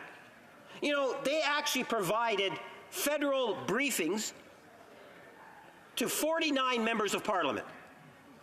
49 members, Mr. Speaker. Now, I don't know if that means we're going to have another 47 matters of privilege being raised. I suspect that those briefings are taking place, Mr. Speaker. Maybe what we should be doing is having PROC look into the matter. But you know what? They don't want anything unless it can be publicized and you can attach the word bracket scandal to it, Mr. Speaker, so that they can fundraise off it. Shame on them, Mr. Speaker. But it's not only members of Parliament. 26 provincial, I'm assuming they're talking about parliamentarians or MLAs in the province of Manitoba. They've also got 17 municipal elected officials. That could be anything, I suspect, from a mayor to a councillor to a reeve, Mr. Speaker. Right? There's no denying that there's a serious issue. The Prime Minister himself has said that, look, an attack on one is an attack on all of us. But it's the manner in which we choose to be able to deal with the issue. The Bloc member, when I had posed the question, he said, well, you know what, we could have had more detail. We need more detail. Well, the Bloc needs to realize, like the Conservative Party, your very own leader doesn't want the detail. The Bloc Party has already agreed and they want to have a public inquiry. Both the Conservatives and the Bloc, there's been no difference. They've been wanting a public inquiry right from the very, very beginning, Mr. Speaker. Where was the Bloc Party when Stephen Harper had it? Why didn't the Bloc Party argue for a public inquiry when Stephen Harper was the Prime Minister and the current leader of the Conservative Party was the Minister of Democratic Reform? Where was the Bloc Party then? Well, they didn't have a very strong footprint in here, that's true, but I can tell you one thing, Mr. Speaker. Even with that little footprint, they were nowhere to be found. And that's why today, what's the difference between the Bloc and the Conservatives? The shade of blue. The shade of blue, as my colleague says, Mr. Speaker. That's really about it in many different ways. Yes, the one I believe we have a point of order from the Honourable Member for Timmins James Bay. I'm worried about people in the stands who are having to hold their ears. Could he keep it down so that it's got a more respectful level? Was it not really a point of order, but on that point of order, the Honourable Parliamentary Secretary. On that point of privilege, I can't believe that my NDP colleague is trying to silence the member from representing his constituents and properly debating in this House. That following to debate again, maybe giving the opportunity for the Honourable Member to catch his breath. The Honourable Member for Timmins James Bay. I am in no way attempting to silence the Honourable Member. It's just it's Tuesday morning and my head does hurt, and he can give me some aspirin and he can continue the volume, or I'm just asking him to consider the rest of us. Okay, let's all take a deep breath. We're all good. It's really nice outside for those of you who want to go for a walk. The Honourable Member for the Honourable Parliamentary Secretary. Speaker, I suspect my friend hasn't dealt with his alcohol problem, and maybe that's the reason why I withdraw the comment. I suspect he doesn't have an alcohol problem. At the end of the day, Mr. Speaker, you know what? We need to recognize. The Honourable Member for Timmins James Bay.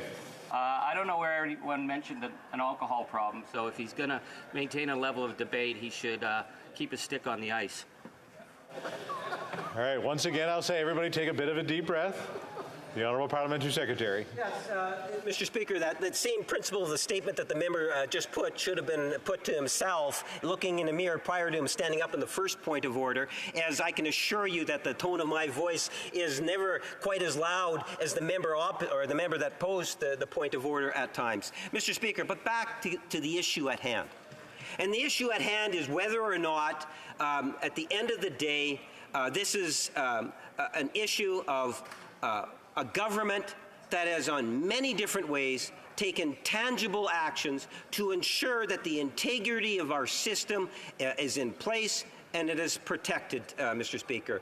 As the Parliamentary Secretary clearly indicated to the House in a very a detailed way, a number of steps that the government has taken, and those steps, Mr. Speaker, I believe are somewhere in the neighborhood of 7 or 8 tangible things which have made a difference. There are opportunities for us to deal with this issue. The issue for me is whether or not the Conservatives and the Bloc in particular are going to want to continue to use it as a political tool, or are they prepared to put the politics aside and to deal with this from what's in the best interest of Canadians as opposed to their own respective political parties, Mr. Speaker. And to me, that is the real question, because if they really want to get down to business, there's all sorts of ways in which we can do that in a cooperative way, something that we have consistently been saying from the beginning, Mr. Speaker, that an issue of this nature, an attack on one, is an attack on all,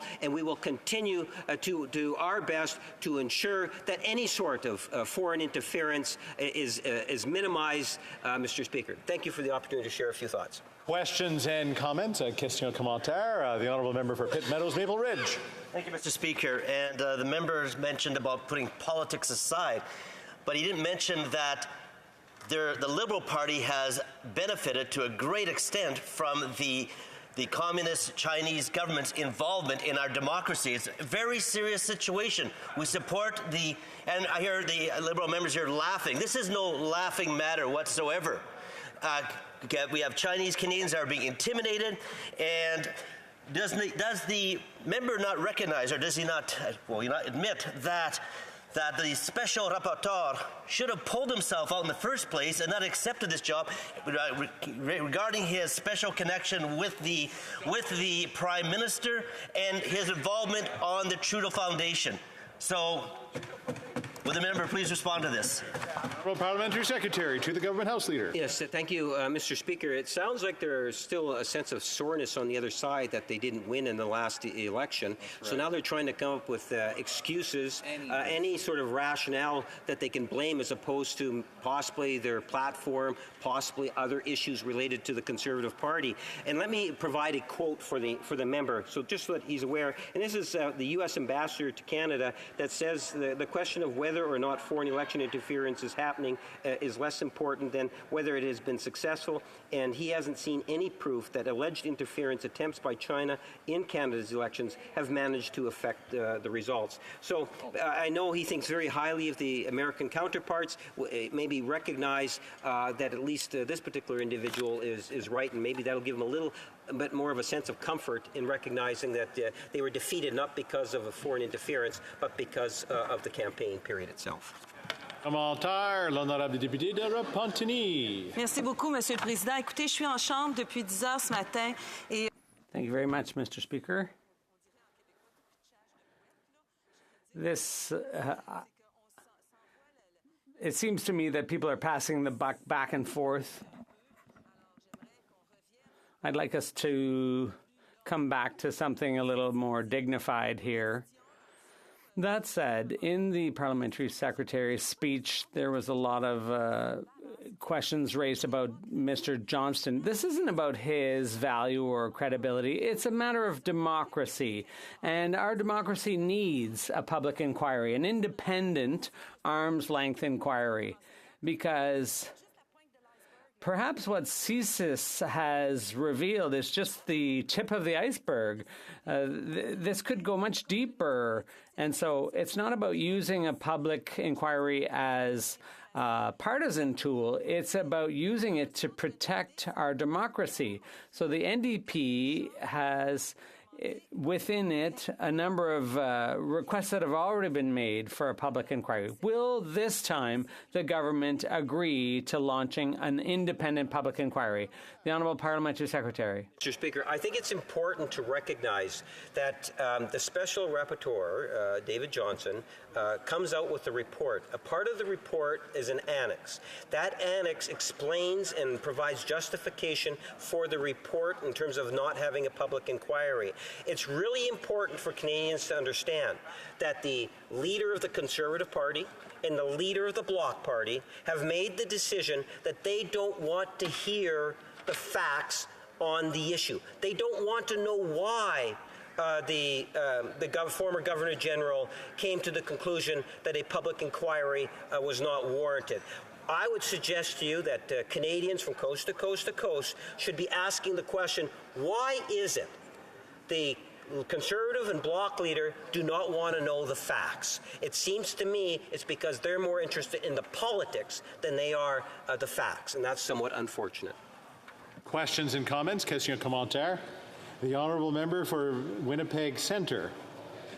Thank you so much, Mr. Speaker. And, you know, the member from Winnipeg North has had a track record since this issue has come up of minimizing. Today, we hear him competing on who's been worse on foreign interference, the Liberal Party or the Conservative Party. I think they're in clear competition. For that, followed up by what I just heard, which was an award-winning mansplain to the Bloc member. So the NDP is offering solutions. We are offering solutions, including we were the party that put forward the idea to begin with of the need for an independent public inquiry. Today, we are putting forward a motion about the appointment of David Johnson, questions around that appointment. So my question to the member is he going to take this seriously? Is he going to take the will of Parliament seriously? And should the will of Parliament decide that David Johnson should exit his post, does he really respect democracy? And will he respect the will of Parliament? Thank you, Mr. Speaker. The Honourable Member for Winnipeg North. Yes, thank you, Mr. Speaker. When Thomas Mulcair was inside the House, when Stephen Harper was the Prime Minister, he was the official opposition. And at the time, and you know, the member can correct me if I'm wrong, I do not believe that Thomas Mulcair ever raised the issue, even though we know foreign interference was taking place then. Because the Conservative Party has seen the political optics of calling for a public inquiry and tying it to some sort of a scandal of sorts. The Bloc have bought into it, and hopefully the NDP won't buy into it, because as the member knows, even when Thomas Mulcair, the leader of the NDP, sat in opposition, never raised the issue of foreign interference, even though it was happening then. Today we have a government that has taken numerous actions to deal with foreign interference. It seems to me today opposition is more prepared to deal with the politics, the partisan politics of the issue, as opposed to deal with what's in the best interest of Canadians, including protecting our democratic institution. Because if, in fact, they were concerned about that in the first place and felt a public inquiry was necessary, why wouldn't they have argued it when it was happening years ago, Mr. Speaker? Why didn't they raise the issue years ago? I would suggest to you, because we have a new shiny leader from the Conservative Party who has determined that this could be a good political issue, and other opposition members are buying into it or don't want to be seen as being soft on the issue, when in fact there is other ways in which this issue can be dealt with, which will minimize foreign interference, and that's what I would recommend that members look at doing. Questions and comments? Question or commentaire? The Honourable Member for Avalon. Thank you, Mr. Speaker, and I thank my colleague from Winnipeg North for his speech here today. But I'm not usually one to correct the member from Winnipeg North, but he did say that the Conservative Party were mad that they lost the last election. I'd like to correct him. They lost the last 3 elections, to be truthful. Well, it's good to correct the record. He also mentioned that this was first highlighted when the former Prime Minister Stephen Harper was the Prime Minister at the time and led the government. And that there was nothing really done. They were informed about foreign interference and did nothing. Could the member highlight why do you think that was the case, that they did nothing, and did the opposition at the time demand for a public inquiry? The Honourable Parliamentary Secretary. I appreciate the correction. The member is correct. They did lose three consecutive elections. But I can tell you, Mr. Speaker, it's a bit dangerous to ask me to put myself in the minds of Stephen Harper and the current leader of the Conservative Party. At the end of the day, why they chose not to call a public inquiry, back then I wouldn't have supported it.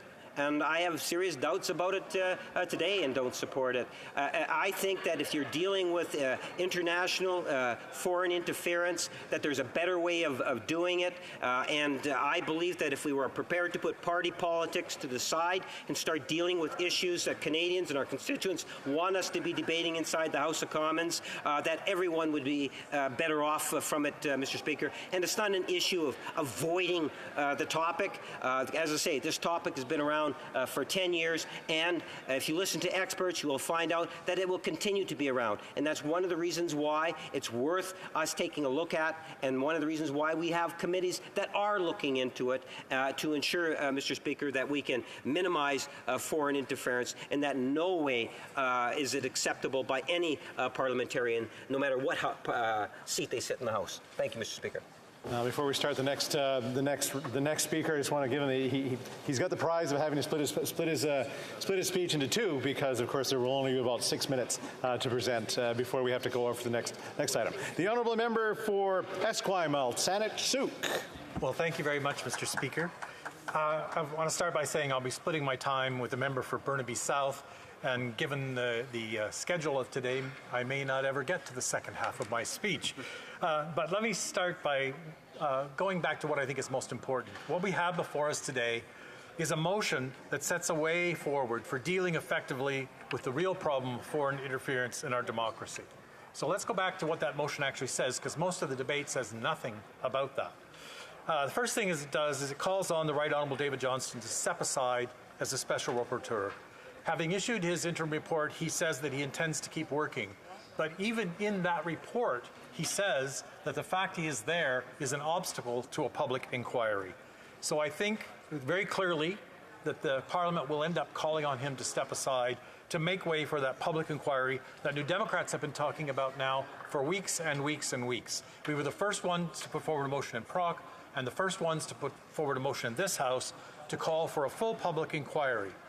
What's different about the motion this time is that we've specified in the motion that we should have all-party agreement on who should lead that public inquiry so that we maintain public confidence, which, for whatever reasons, the Right Honourable David Johnston lost as the special rapporteur. So let's get all-party agreement working through Proc on the person, and let's get all-party working through Proc, the Committee of Parliament, on the mandate to review foreign interference from all states, not just China. And the last part is, of course, that this report come back before the next election. So that's what it is. It's a clear plan for how we proceed from today, something that we'll be voting on, I expect, tomorrow, and we'll see where that leads us. This is a difficult problem for Canada because we are an immigrant nation with large diaspora populations from many countries around the world, which inevitably those members keep close relationships, not just with their families, but with their culture, and with the countries of origin. Many maintain dual citizenships. And so, obviously, there will be those close relationships, and they're not inappropriate in and of themselves. People want to maintain their culture, they want to maintain their contacts, and many governments actually promote building those relationships. What becomes the problem is when that relationship building crosses a line into interference in our democracy. And we have clear evidence that that interference has taken place. As I said, not just by China, also by India, by Iran, and many others. And so what we need here is a study that shows us both the scope of that problem and how we can effectively respond to that problem. I don't believe there's any way to get that without the public inquiry. There's a separate interference concern, which I have always held, which is not subject to this motion and not subject to the special rapporteur. And of course, that's the concern about interference of private interests from abroad in Canadian democracy. And we had a very serious example of that took place with US dollars supporting the convoy that was parked outside the House of Commons here, calling for the overthrow of the Canadian government. And there were more than 51,000 donors documented from the United States, giving several $1 million to that attempt to interfere with our democracy. That, unfortunately, is not covered. What we're talking about here is state interference in our democracy, a serious problem. Now, unfortunately, the report from David Johnston only muddied the waters. And from the beginning, this respected Canadian was put in an impossible situation. So his report leaves many questions unanswered, including who changed key briefing documents for the Prime Minister, and it leaves some unasked. How could we get a report without even talking to Elections Canada about what happened? So the waters have been further muddied by the refusal of the Conservative and the Bloc leaders to accept a briefing on foreign interference, as this would somehow silence them. Yet we've heard very eloquently today from the member for Durham. We heard from the member for Vancouver East. We heard from the member for Wellington Halton Hills, all of whom received confidential briefings, and yet were able to speak very clearly on the important issue of foreign interference after those briefings. The last thing I want to say as I'm going to run out of this first period is I have difficulty understanding the arguments of the Conservatives and the Bloc that what the NDP needs to do is bring the government down over this issue. If we bring the government down over this issue, we go to an election where we've done nothing about foreign interference, where we don't know how big it is, and we don't know how to respond to it. So this motion we put forward today clearly specifies a public inquiry should report back before the next election, so we have a chance to counter that foreign interference and not go directly into another election with the same problems that we saw before. I hope to see all parties supporting this motion, but frankly, I don't expect to see the government support it. They've been stonewalling on the public inquiry from the beginning. And so where will we be after Parliament votes? I hope this will pass, and I hope the Special Rapporteur will then step aside, and then the government should realize that there's no point in further stonewalling on a public inquiry and work with the other parties to get that public inquiry going as soon as possible. Thank you, Mr. Speaker. When the member gets the floor again, there will be 4 minutes and 32 seconds left in his time. Statement by members. Déclaration de député. The honourable member for Guelph. Mr. Speaker, today I'm rising to recognize Stephen Kraft, the CEO of the Guelph Public Library. Stephen has been a leader in the library field for over 40 years, starting in the Guelph Public Library as the children's librarian in 1983. With a passion for our community, for engaging and understanding with a positive benefit of libraries and what they do for us. He's been a leader in Guelph, in our community, and in the library community, driving the library towards new heights of excellence. Through his leadership, he's improved programming, collections, and facilities, and he's spearheaded the development of new initiatives to support literacy, STEM education, and social justice, working collaboratively with many community partners.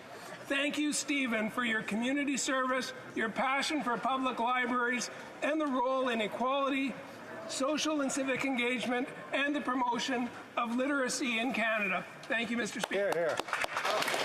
The honourable member for Flamborough-Glenbrook. Thank you, Mr. Speaker. It's my mom's birthday this week.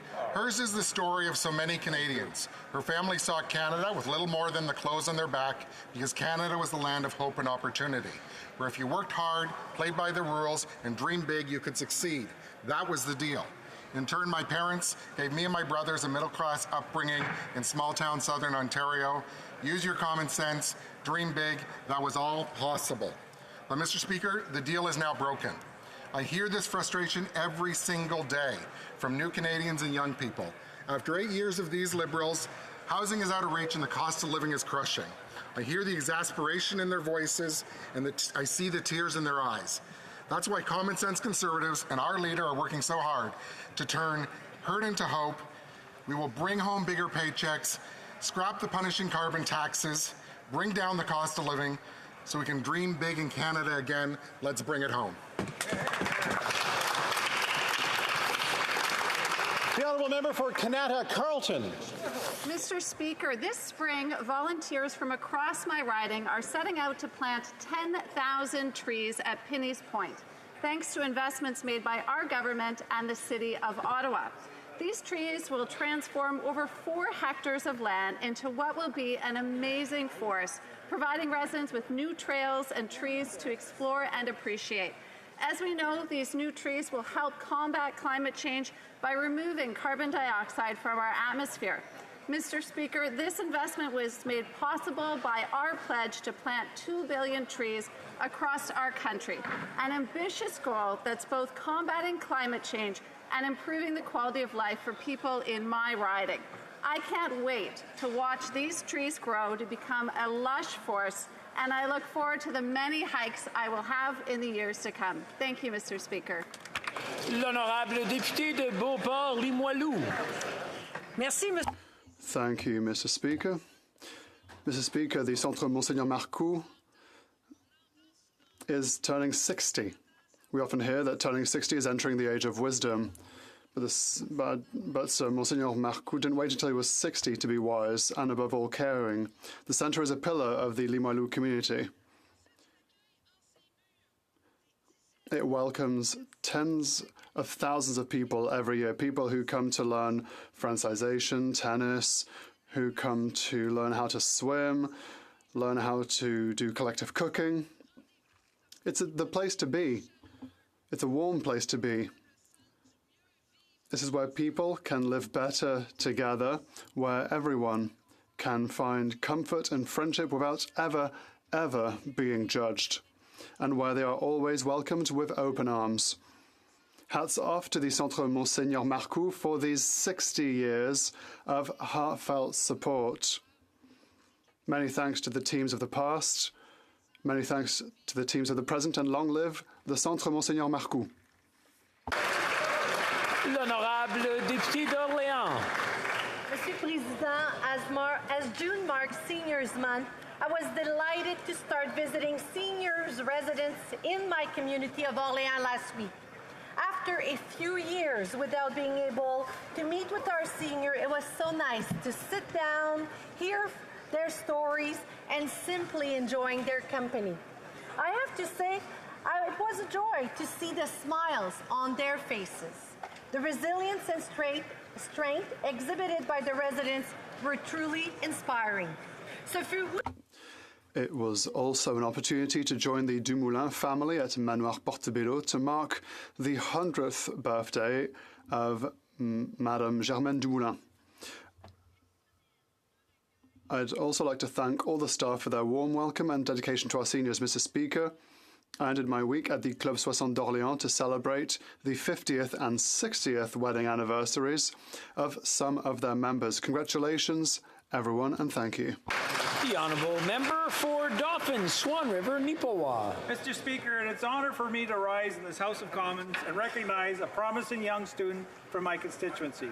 Kadena Brazeau is one of only 2 Manitobans to receive the prestigious Lorenz Scholarship Award worth $100,000, the largest undergraduate scholarship in Canada.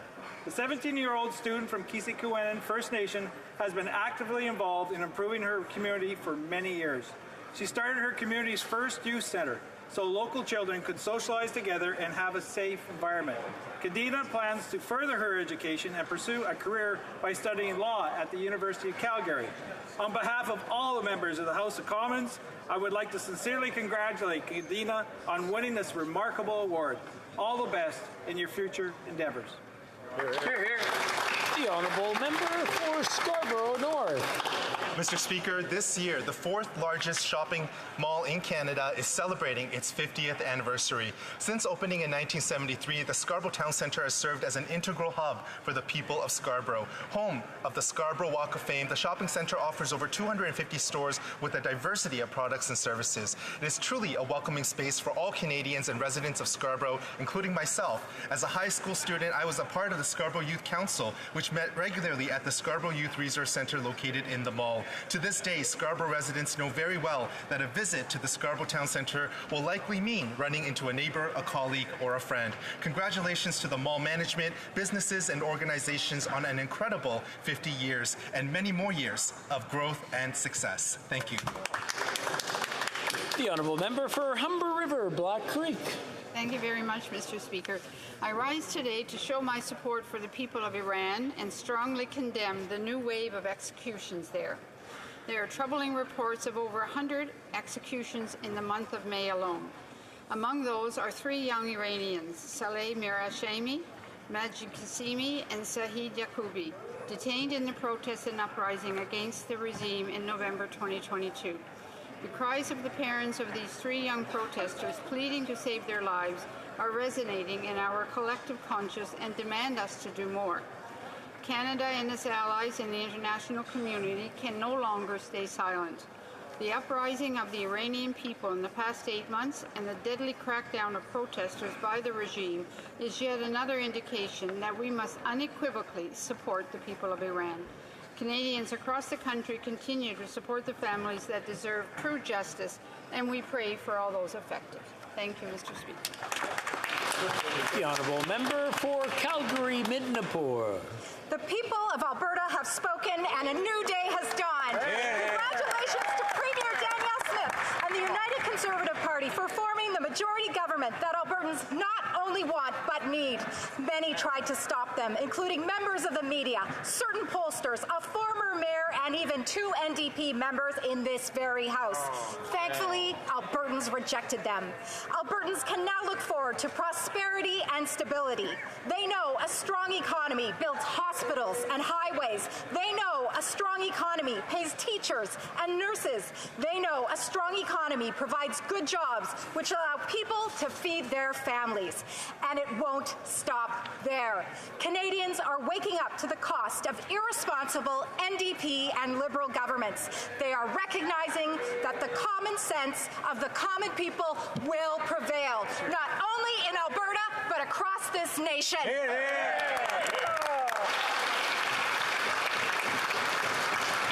The honourable member for Cambridge. Mr. Speaker, the Minister of National Defence and the entire defence team are continuing to build a Canadian Armed Forces where every member feels protected, respected, and empowered to serve. And the world is taking notice. During my recent visit to Norway, I met with leaders to discuss the strengthening of Arctic nation relations. During our conversations, I learned that the Norwegian Armed Forces are looking to Canada as a model in getting comprehensive culture change across the line. In December, the Minister accepted all 48 recommendations set out in the Independent External Comprehensive Review. Since then, we have expanded the Sexual Misconduct Support and Resource Center's reach and services, nominated Madam Tarian as external monitor, launched the first phase of the Independent Legal Assistance Program, and more. Mr. Speaker, our top priority is creating meaningful culture change in the Canadian Armed Forces. Culture change is not just morally right, it is operationally necessary. Thank you, Mr. Speaker. The honourable member for King Vaughan. Mr. Speaker, the Liberals claim they have lifted 1.3 million Canadians out of poverty, but it's not supported by the data. According to the National Food Bank Rescue Organization, 60% more Canadians per month are expected to use the food banks compared to last year. They are anticipating to serve over 8 million Canadians this year. Over 732,000 of those will be seniors. The ability of seniors to feed themselves has been impacted by the rising inflation rate brought on by the carbon tax. And now the Liberals are burdening us with a second carbon tax. But the Minister of Seniors claims their priority is to support those most vulnerable, especially seniors. The seniors in my riding of King Vaughan don't feel supported by this government. They feel betrayed. Seniors nurtured us. Seniors built this country. Seniors deserve better. Our Conservative leader will axe these taxes and restore dignity to our seniors.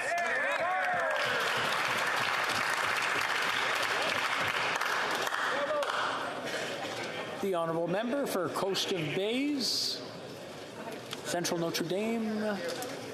I don't think so. Okay. No? You know what? We'll skip over to the next one, and then we'll come back. I just want to double check everything. The honourable member for Halifax West. Mr. Speaker, Upper Hammonds Plains and Upper Tantallon have been rocked by ongoing wildfires that have impacted thousands of residents of Halifax West. I'd like to thank all the first responders, firefighters who have been battling the blaze. My heart goes out to the families who have lost homes and those evacuated. I've spoken with so many who have been affected.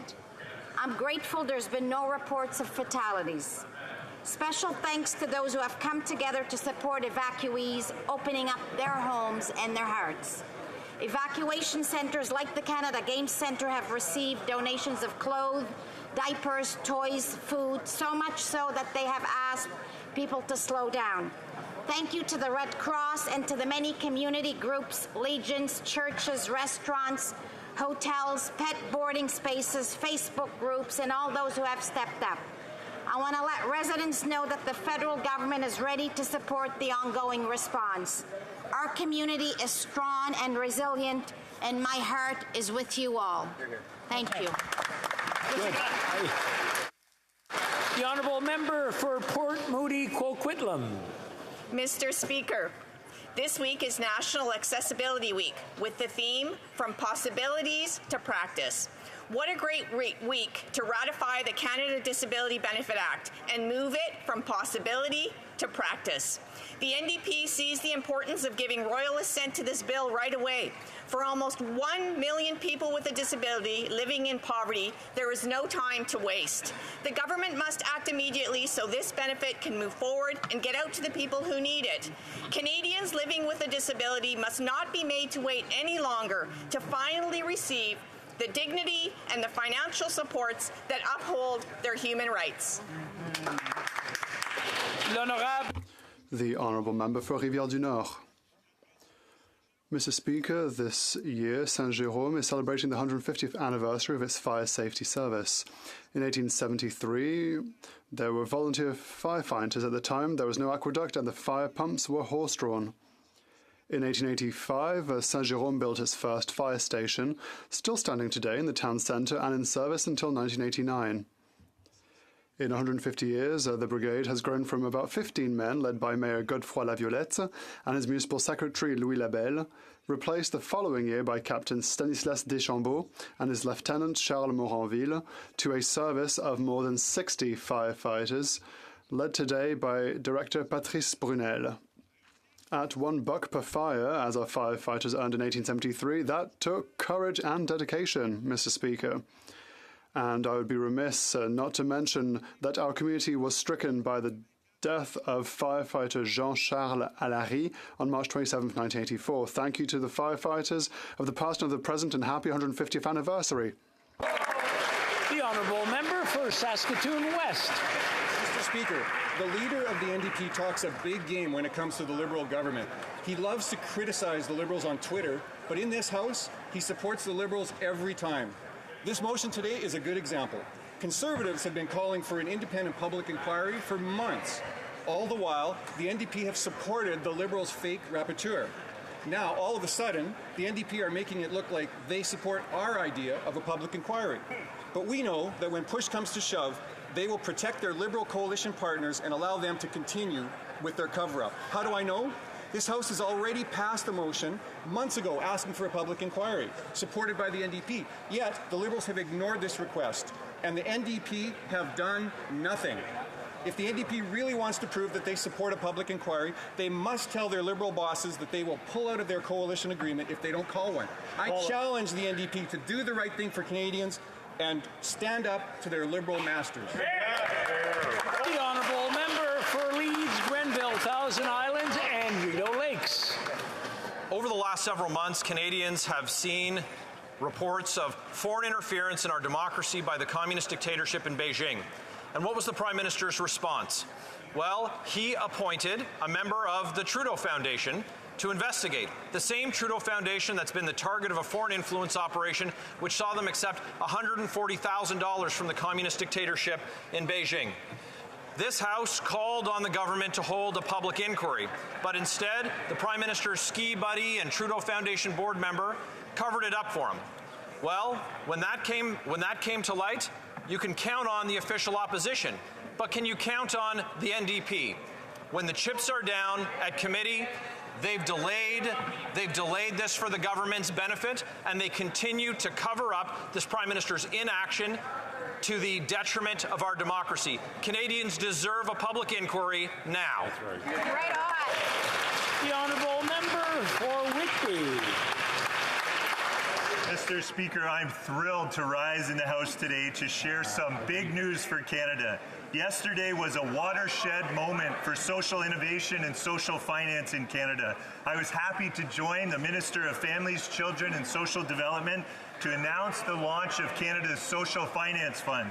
If you are a social entrepreneur, social innovator, or social purpose organization, and you're helping Canada tackle our toughest and most persistent challenges, you should know that we recognize your unique contributions, and we are investing in your success. This fund was seeded with a historic federal government investment of $755 million, and it will be leveraged in equal part, but with private and philanthropic capital to support our social innovators and social entrepreneurs right across Canada. For many years, access to capital has been limited for these entrepreneurs and innovators that are doing things differently and putting the people and planet first. Mr. Speaker, we're changing all that. The Social Finance Fund is about turning big homegrown innovative ideas into a reality and realizing their full questions. Question orale. The honourable leader of the opposition.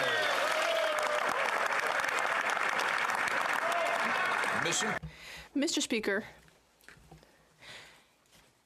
nobody believes what the Prime Minister's chalet buddy has to say. David Johnston is a former member of the Trudeau Foundation. He's been trying to cover up Beijing's interference in order to strengthen and reestablish Canadians' trust in our democratic system. Will the Prime Minister finally fire his Trudeau Foundation buddy and launch a real public inquiry, yes or no? The Right Honourable Prime Minister. Mr. Speaker, the Leader of the Opposition claims to want to know the facts.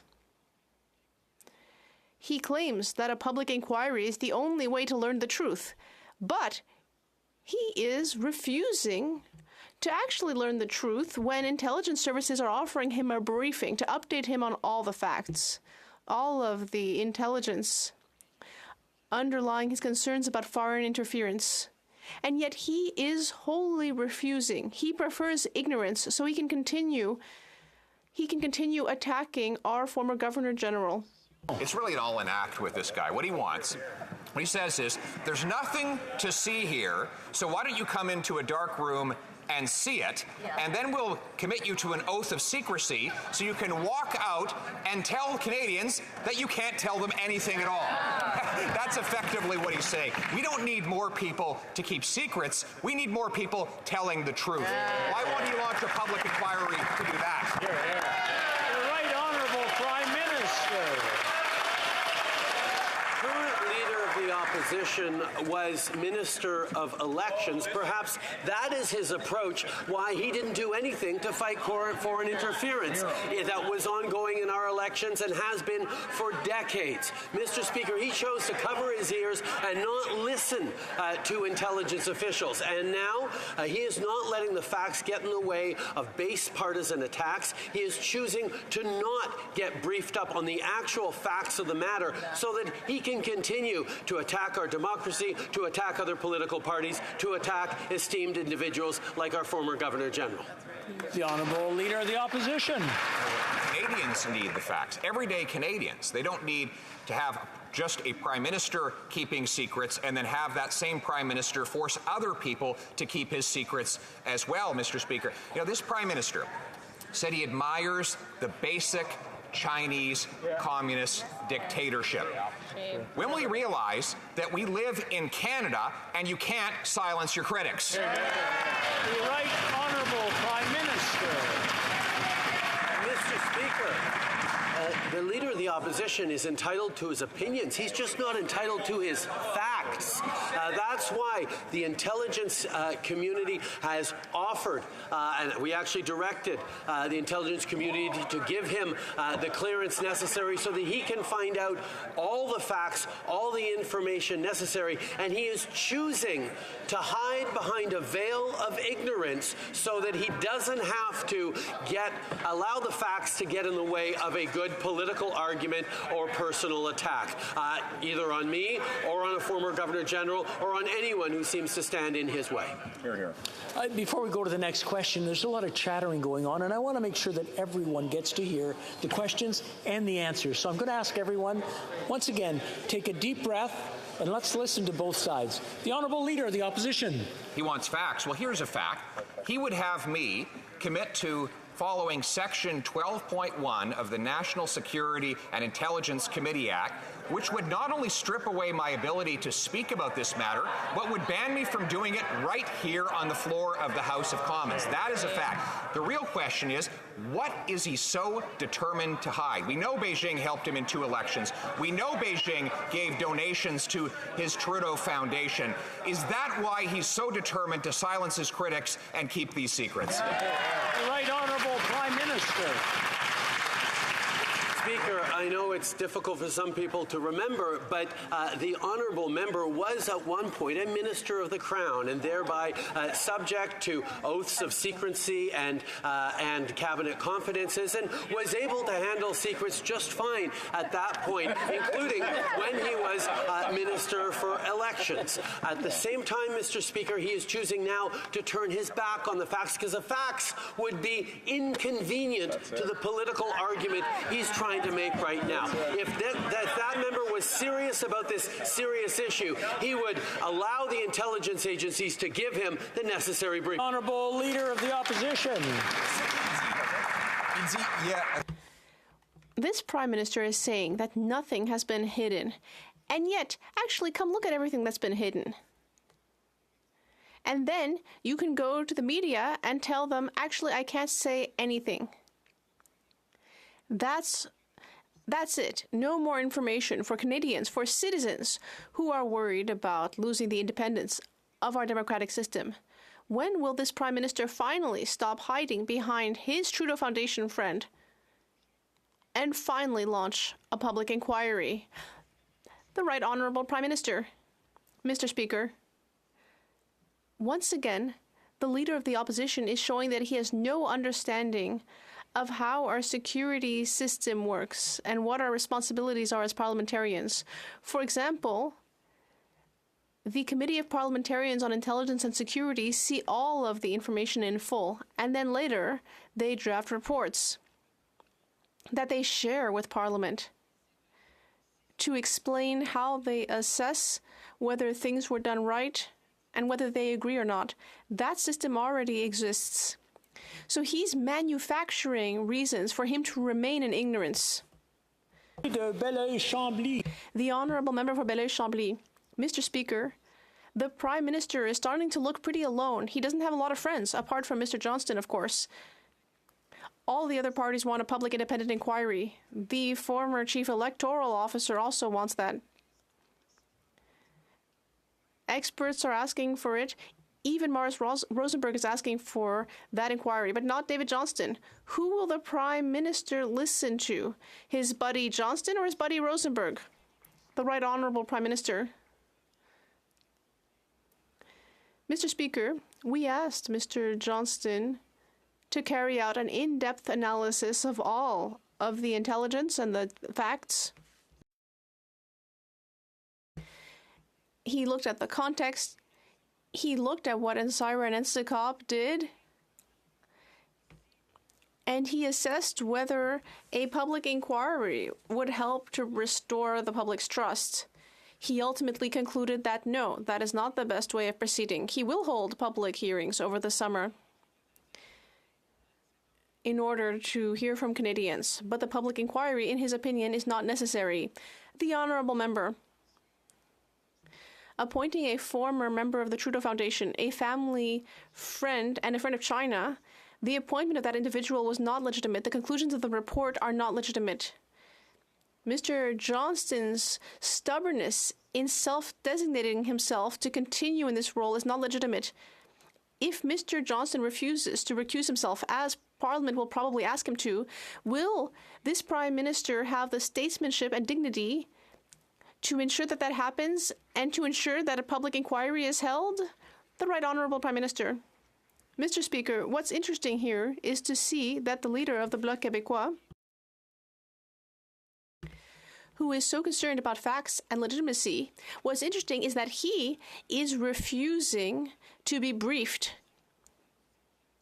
on the secret and confidential information that CSIS has accumulated on this. He is also refusing to accept the facts, to accept reality,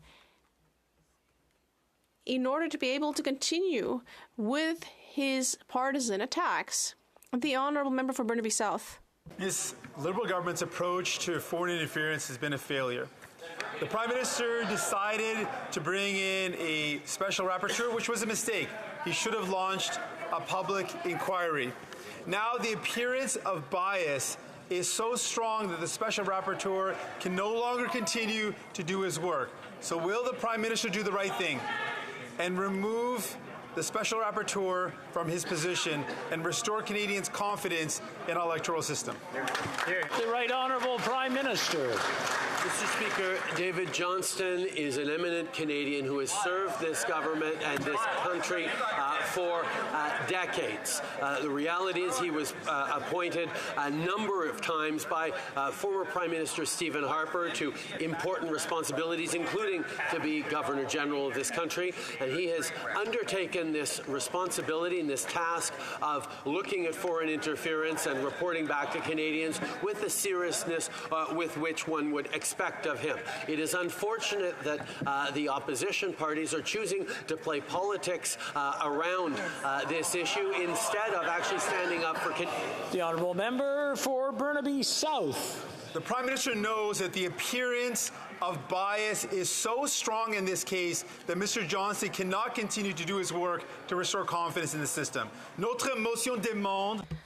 Our motion asks for the Prime Minister to remove Mr. Johnston from his position. It is entirely clear that these allegations of foreign interference are serious. Will the Prime Minister finally take them seriously and launch a public inquiry now? The Right Honourable Prime Minister. Mr. Speaker, since 2015, we have taken these allegations of interference seriously. That is why we have instituted a number of mechanisms to fight foreign interference. And that is why we are counting on experts like Mr. Johnston and Mr. Rosenberg.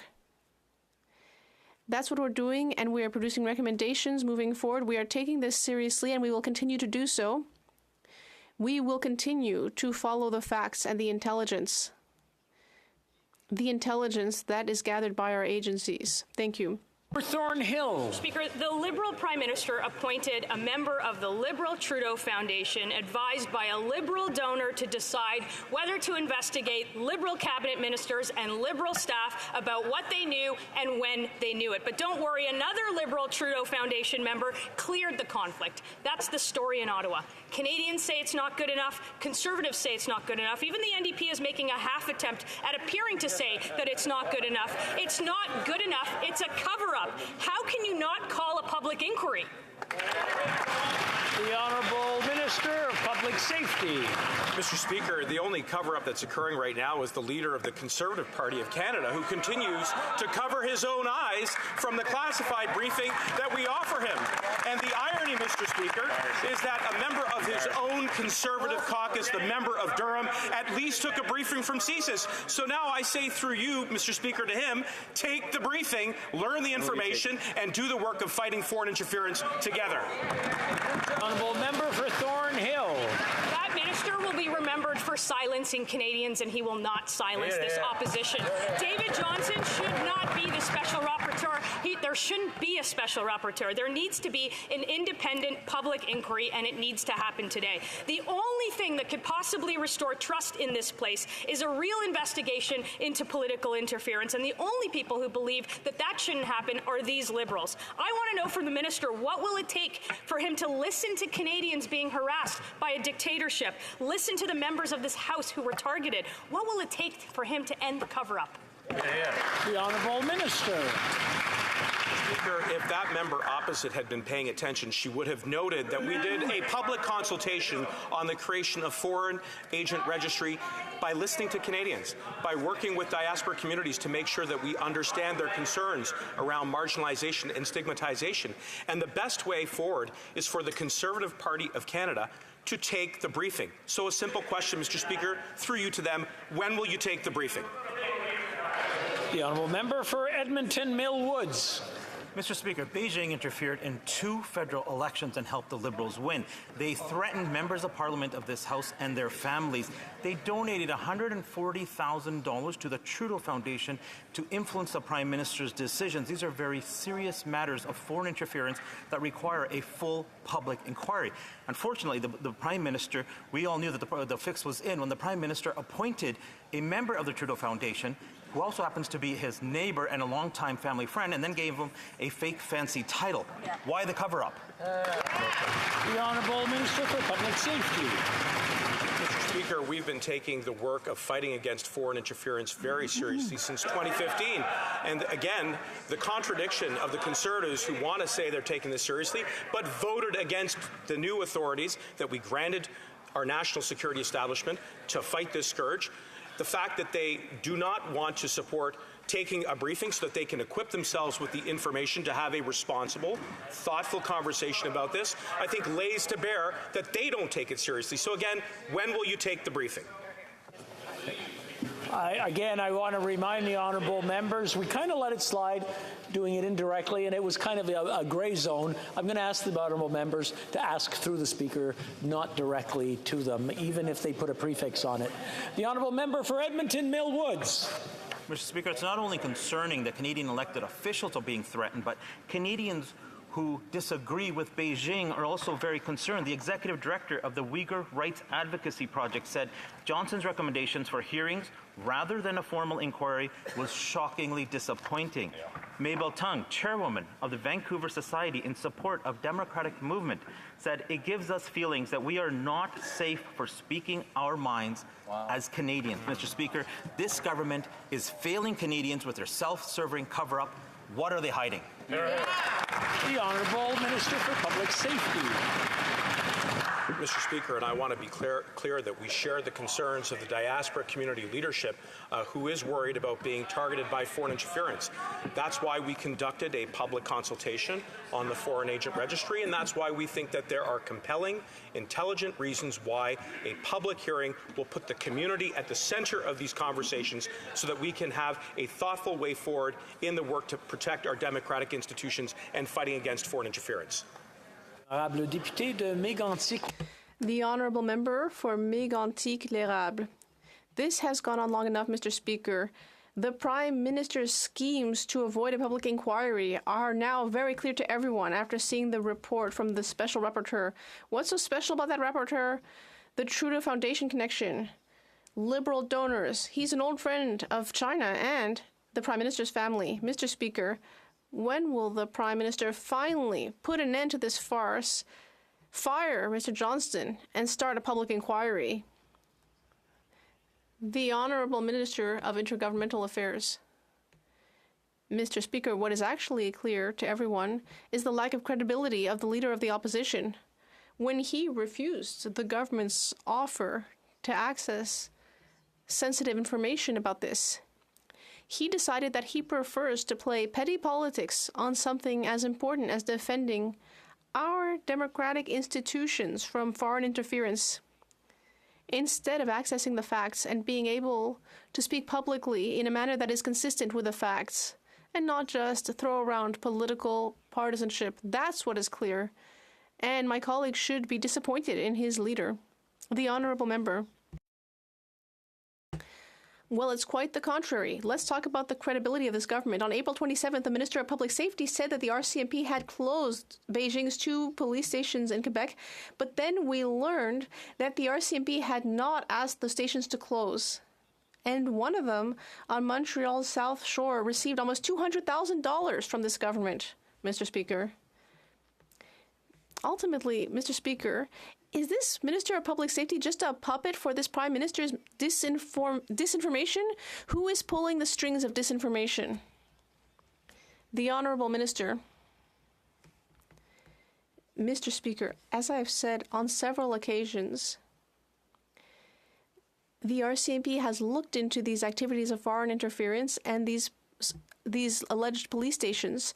They will continue to investigate the matter with the tools that this government gave them, measures that the Conservatives opposed. They opposed the bill to give our security establishment. They oppose giving them the tools they need. The Conservatives should think about that. The Honourable Member for Trois-Rivières. Mr. Speaker, ever since we've known that there was Chinese interference in our election process, this government has been acting as though Parliament has nothing to say about the matter and democracy only belongs to the Prime Minister. It's quite something to see that a majority of parliamentarians elected by a majority of the population have less weight than a non-elected rapporteur appointed by the Prime Minister, reporting only to the Prime Minister and who is the PM's friend. When will the Prime Minister finally launch a public inquiry, as a majority of MPs in this House are asking for? The Honourable Minister. Mr. Speaker, once again, we are disappointed but not surprised that the leader of the Bloc Québécois refused to be able to access the most sensitive information from our national security establishment. These documents could have given him a view of the facts on foreign interference. Now, I've been an opposition MP as well. I understand that sometimes it can be hard to face the facts, but in this case, the leaders of the opposition parties, including the leaders of the Bloc Québécois and the Conservative Party, did have the chance to access the facts, but they refused that opportunity because they prefer to play politics. Monsieur le Président, la solution des libéraux pour faire la lutte. The Honourable Member, what is the Liberal solution to cast light on foreign interference? To ask opposition leaders to read secret information that they can never speak about publicly. This Prime Minister already didn't want to keep the population informed, and now opposition leaders wouldn't be able to either. We need more transparency, not more opacity. More transparency and less sneaking and hiding. We need a public inquiry that will guarantee more transparency rather than a rapporteur who is neither public nor independent. What are they waiting for, seriously? The Honourable Minister of Public Safety. Mr. Speaker, with all due respect, public hearings are not the only way to show respect for the values of transparency. This government created NSICOP. This government created other bodies that are examining the matter. There are many examples of how we can move forward with a national discussion in order to better protect our democratic institutions. And this government wants to work together with all members on this. The Honourable Member for Laurentides-Labelle. Mr. Speaker, the Liberals are saying that an inquiry wouldn't be effective because there's too much going on having to do with national security, but they did start an inquiry on Maher-Arar. And they tell us that they've done concrete things to protect our election system, but since then, at least 3 opposition members have been threatened. They're telling us that we shouldn't play political games, but yet they are not respecting the will of a majority of elected members. None of their arguments hold water. Why are they refusing a public, independent inquiry? The Honourable Minister of Intergovernmental Affairs. Mr. Speaker, since we came to power in 2015, we have taken threats of foreign interference very seriously. We are the first government to have created a series of nonpartisan measures, specifically in order to strengthen our ability to respond to interference in our democratic institutions, but also to inform parliamentarians about threats and about the actions that the government is taking to fight those threats to our democratic institutions. I think that my colleague, will be pleased to hear from her colleagues who are on those committees. Norfolk. Mr. Speaker, many families, especially those who live in rural communities, have to drive out of necessity. They drive to school, to work, to medical appointments, to social activities. Families are already struggling with higher cost of living expenses. Now this Liberal government wants to add 2 more carbon taxes on financially stressed Canadians. The Liberal Carbon Tax 1 will add 41 cents a litre on gas. How painful does life have to get before this Prime Minister will finally cancel the carbon tax? The Honourable Parliamentary Secretary to the Minister of the Environment. Thank you, Mr. Speaker. And the Conservatives never want to talk about the costs of climate change. The Parliamentary Budget Officer reported that there was a $20 billion impact to the Canadian economy in 2021, Mr. Speaker. 600 fires are burning from coast to coast to coast, Mr. Speaker. They're devastating our communities. They're threatening lives and livelihoods. When are the Conservatives going to get serious about climate change and stop the denial, Mr. Speaker? The Honourable Member for Haldimand Norfolk. Mr. Speaker, I'll tell you about the cost of this carbon tax. It costs lower income Canadians the most. It is an unfair tax. Carbon tax 2 comes at a time when many Canadians are struggling just to feed themselves. Now, every time a Canadian fills up their car, they will be paying an additional tax on the GST and the HST. This Prime Minister is literally putting a carbon tax on a tax. When will this Prime Minister take his boot off the neck of Canadians and finally cancel carbon tax 1 and 2? The Honourable Parliamentary Secretary. Thank you, Mr. Speaker. And the Conservatives have no credibility when it comes to affordability, Mr. Speaker. Every time we put an affordability measure on the table, dental, rental, the Canada Child Benefit, what do? They vote against it. And the climate rebate, Mr. Speaker, is an affordability measure. It's going to help families be better off. But you know what's not going to leave families better off, Mr. Speaker? It's investing in cryptocurrency, Mr. Speaker. And, Mr. Speaker, the Leader of the Opposition hasn't walked back his comments. He hasn't apologized, Mr. Speaker, and that's because he has no plan for the environment, no plan for the economy, and certainly no plan for affordability.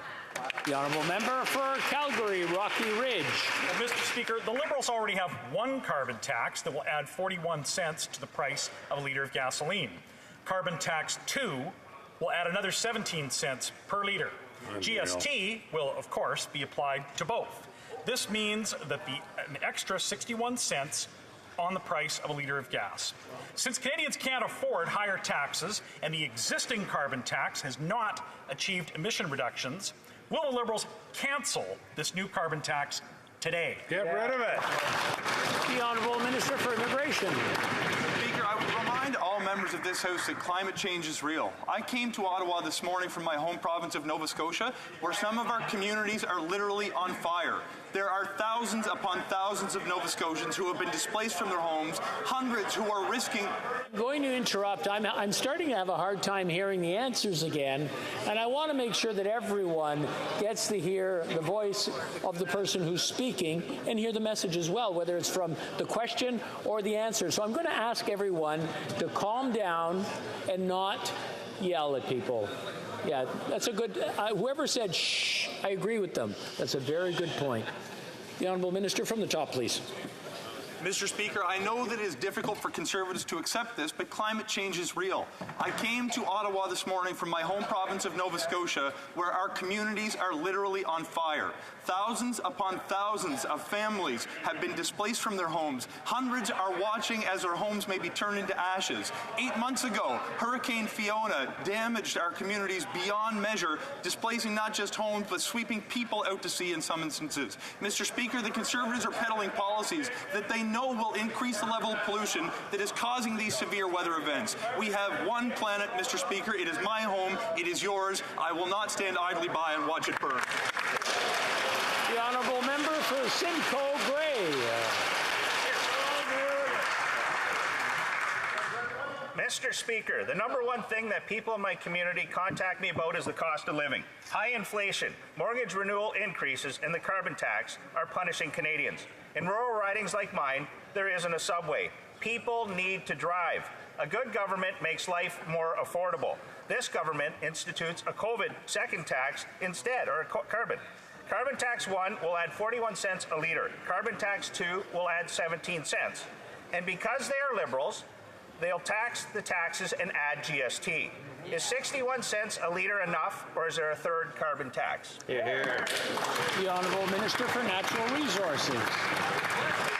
Thank you, Mr. Speaker. I think most members of the House recognize the scientific reality that is climate change and the need to address it. But of course, we need to do so in a manner that reflects affordability. That's why we put in place the heat pump program, the grocery rebate, and others.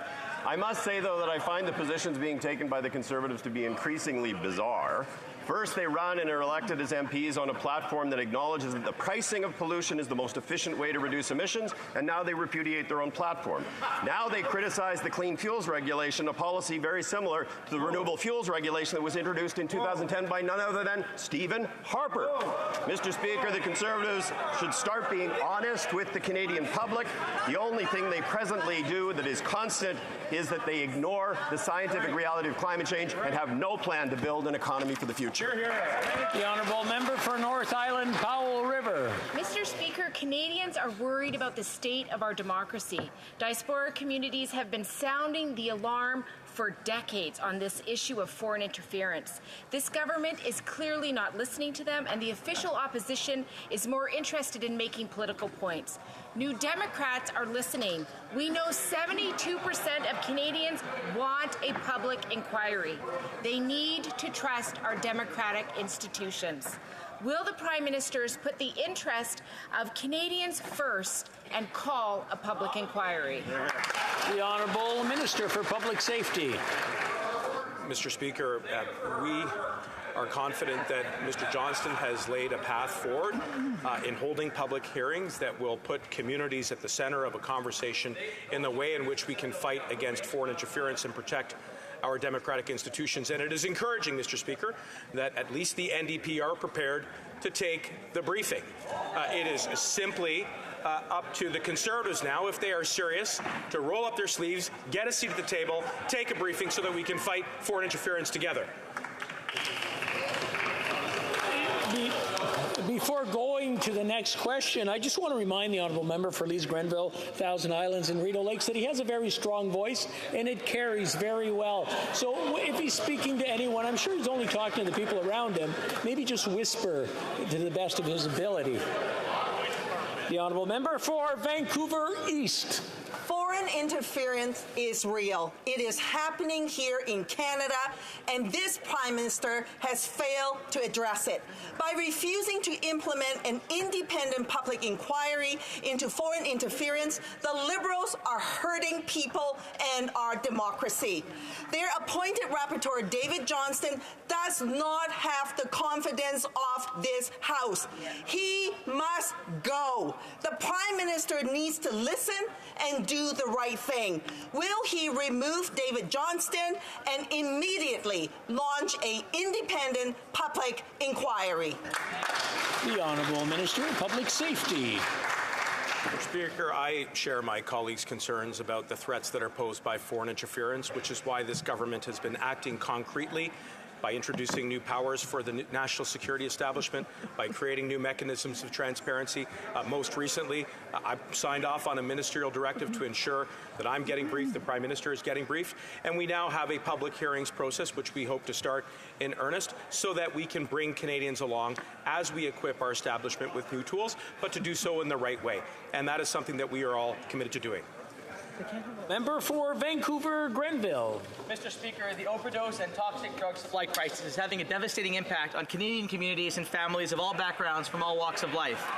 From Fort Mac to St. John's, from downtown Montreal to my own riding of Vancouver Grenville, the illegal supply laced with toxic substances is killing people. Moms Stop the Harm, a network of Canadian families impacted by substance use-related harms and deaths, are on the Hill today to tell us that harm reduction saves lives. Don't believe it? Just ask anyone who's lost a loved one to tainted drugs. The Conservatives are suggesting a false choice between treatment and harm reduction, but you need both. What does the Minister of Mental Health and Addictions make of the Conservatives' absurd suggestion that harm reduction measures are contributing to the overdose crisis? Honourable Minister for Mental Health. Mr. Speaker, I thank the member from Vancouver Grenville for his question and his determined advocacy on this issue. It's so important to listen to the families and loved ones with lived and living experience like Mom Stop the Harm. And so disappointing that the Conservative Party is pursuing a campaign of fear over facts and that the leader has refused to meet with this truly important group. Multiple experts have affirmed there's no evidence that prescribed safe supply is contributing to drug deaths. As the BC Chief Coroner was clear, there should be no dichotomy between access to life-saving safer supply and access to life-saving treatment options. The honourable member for New Brunswick Southwest. Mr. Premier. Mr. Speaker, Atlantic premiers begged this government to remove the carbon tax from home heating fuels. But instead of listening, the Liberals have come up with Carbon Tax 2 that is going to punish Atlantic voters even more. Carbon Tax 1 is a 40-cent a litre tax on pump prices. Carbon 2 adds another 17 cents. Plus, there's the 15% HST adding another 9 cents to pump prices. This makes everything we buy more expensive. Carbon Tax 1 and Carbon Tax 2 will add or cost Atlantic households an extra $2,000 a year. When will the Liberals stop punishing Atlantic Canadians and remove the carbon tax scam? The Honourable Minister of Immigration. Mr. Speaker, my honourable colleague and I have something in common. Both of our provinces are on fire right now. The reality is, for 8 years now in this House, every time we advanced a policy that would reduce emissions, the Conservatives voted against it. For goodness sakes, Mr. Speaker, one of the members of Parliament on the Conservative side from Nova Scotia have described investments in heat pumps as fairy tales. They won't get behind anything that protects our environment. The reality is, and the member knows this, Mr. Speaker, this policy puts more money in the pockets of families than it will cost them. He would take money from his neighbors to make pollution free. That is incredulous policy. We will be there to make life more affordable. We will be there to protect our environment. That is the path forward. The honourable member for New Brunswick Southwest.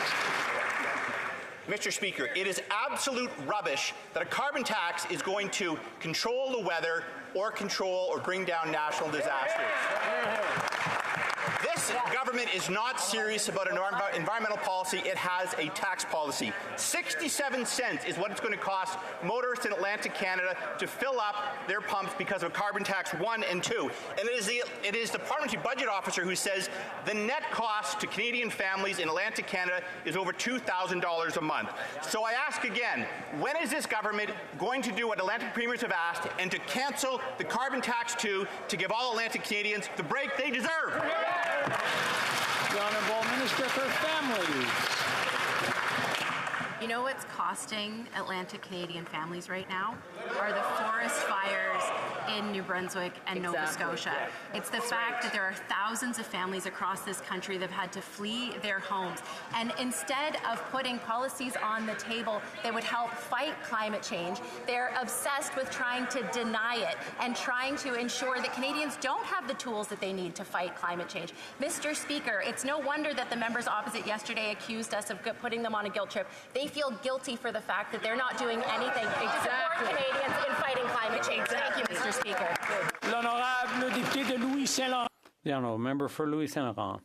Mr. Speaker, as we speak, 1.5 million Canadians are resorting to food banks every month. 1 in 5 families have had to cut their food budget because they don't have enough money.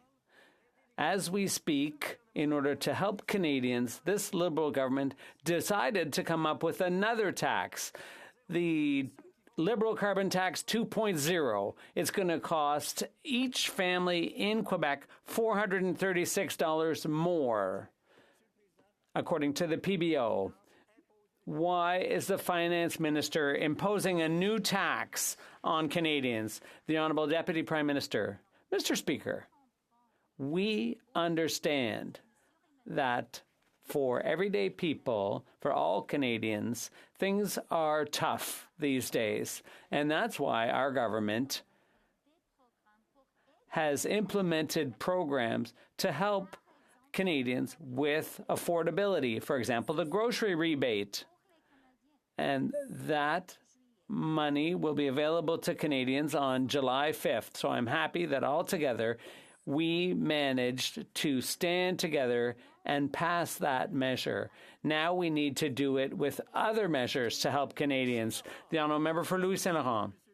Mr. Speaker, what is for sure is that don't count on the Conservative Party to support the second carbon tax. It was bad enough they had one, but now they've got another, and it's going to cost $436 more to average Canadian families, and the Liberals are proud to say so. Well, I've got news for the Liberals. Could I just ask a simple question? Are they going to charge GST on top of the carbon tax and version 1 and version 2? The Honourable Minister of Innovation. Mr. Speaker, I have a lot of respect for the member for Louis Saint Laurent. But you know what, Mr. Speaker? He should have listened. We listened to Canadians, and they said 3 things to us, Canadians did. And the Conservatives should do this more often. They said, help us out with the cost of living. And that's why the Finance Minister came up with the grocery rebate, which will help 11 million Canadian families. The second thing people asked us to do, Mr. Speaker, was they said we need more health care. And that's where we took action. And the third thing was invest in the economy of the future, and that's precisely what we did. Before going to the next question, I'd like to remind members that just because they're looking in another direction when they're shouting, I can see them doing it. Just a little reminder. The honourable member for Jonquière. Mr. Speaker, in 2007, Commissioner Grenier tabled a report on illegal spending by Option Canada during the 1995 referendum. He found that the No camp had more than $500,000 in illegal spending from federal sources. The federal government refused to cooperate. This week, the National Assembly unanimously supported the release of the Grenier Commission documents. Even the Liberal Party. But the federal government's archival records will still be missing.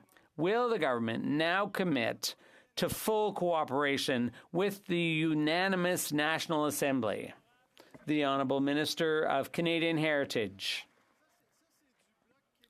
That is typical Bloc Québécois for you, Mr. Speaker. They're looking 35 years in the past to try to pick fights here.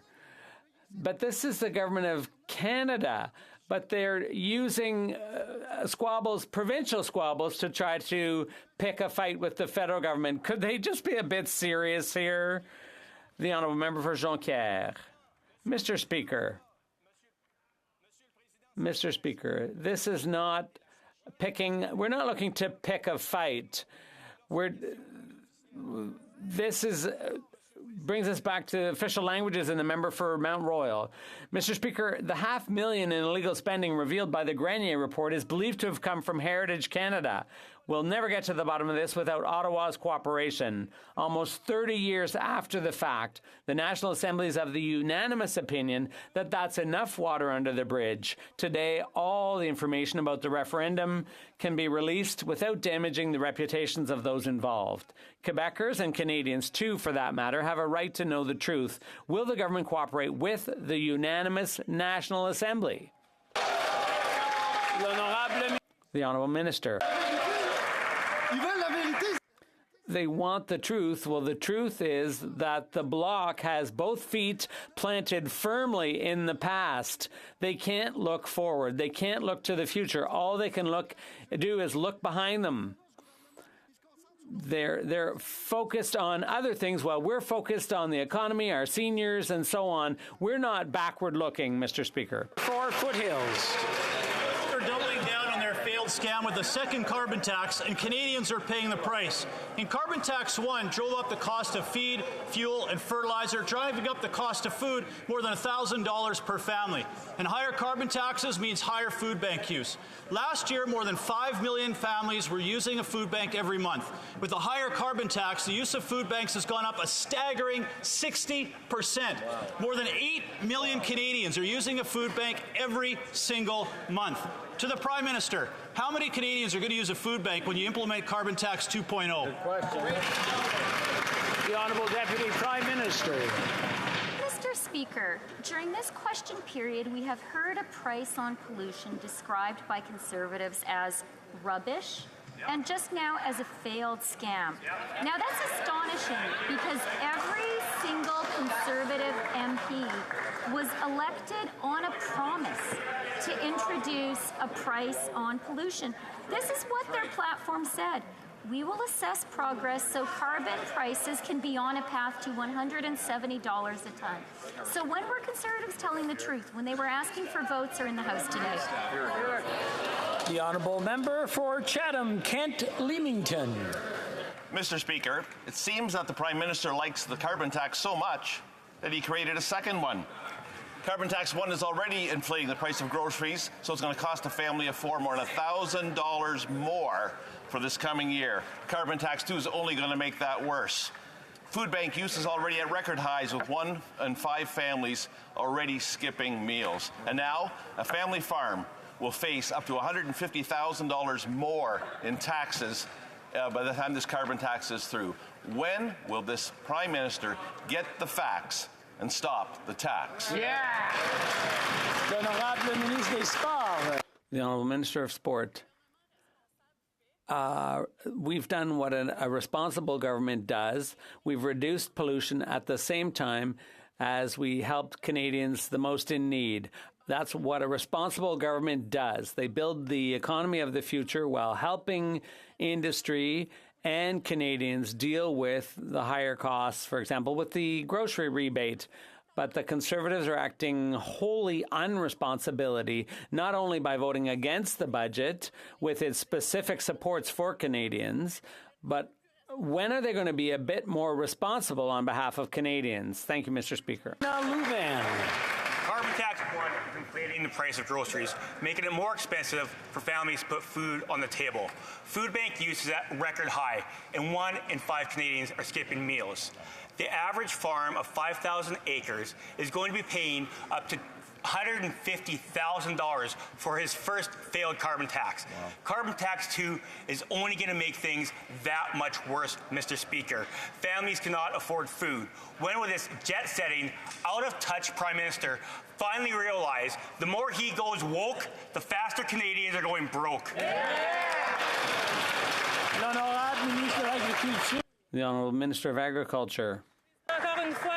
Mr. Speaker, once again, our Conservative colleagues are using incomplete information. I'd like to remind everyone of everything we're doing to support our farmers, who are the first ones affected by climate change.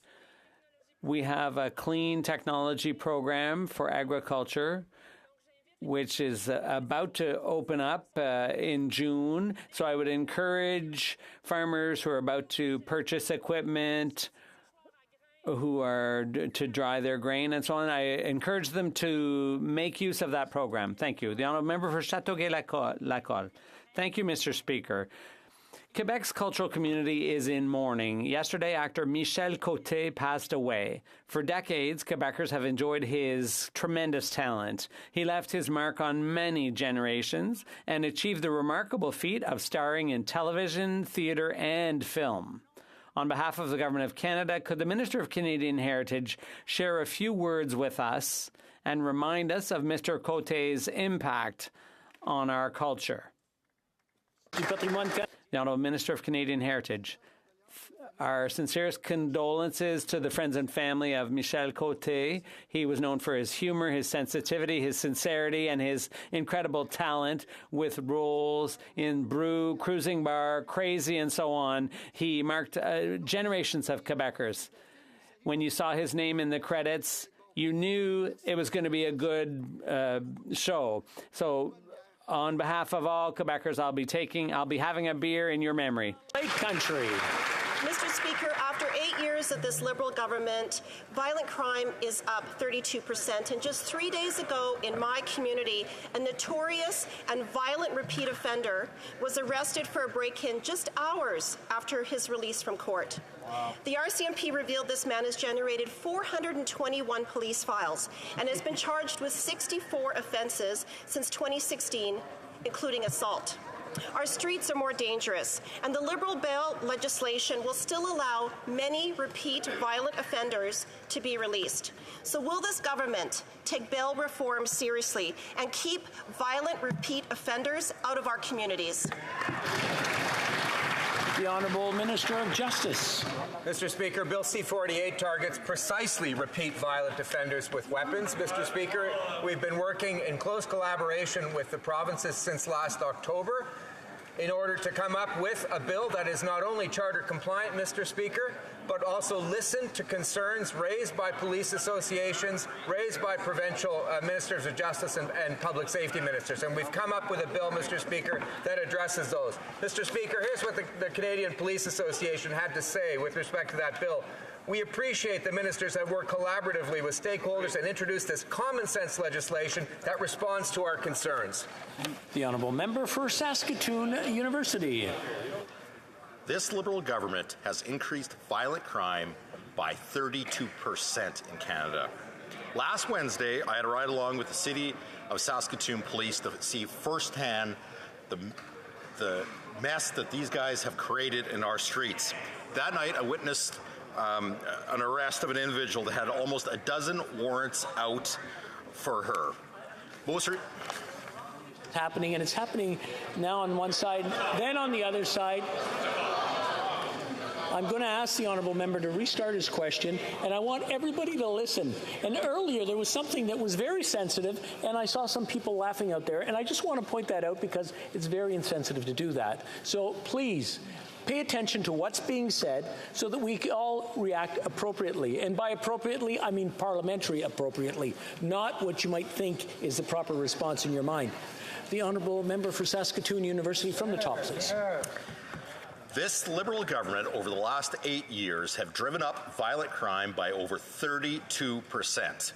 Last Wednesday, I had the opportunity to go for a ride-along with the City of Saskatoon Police to see the mess that they've created in the streets.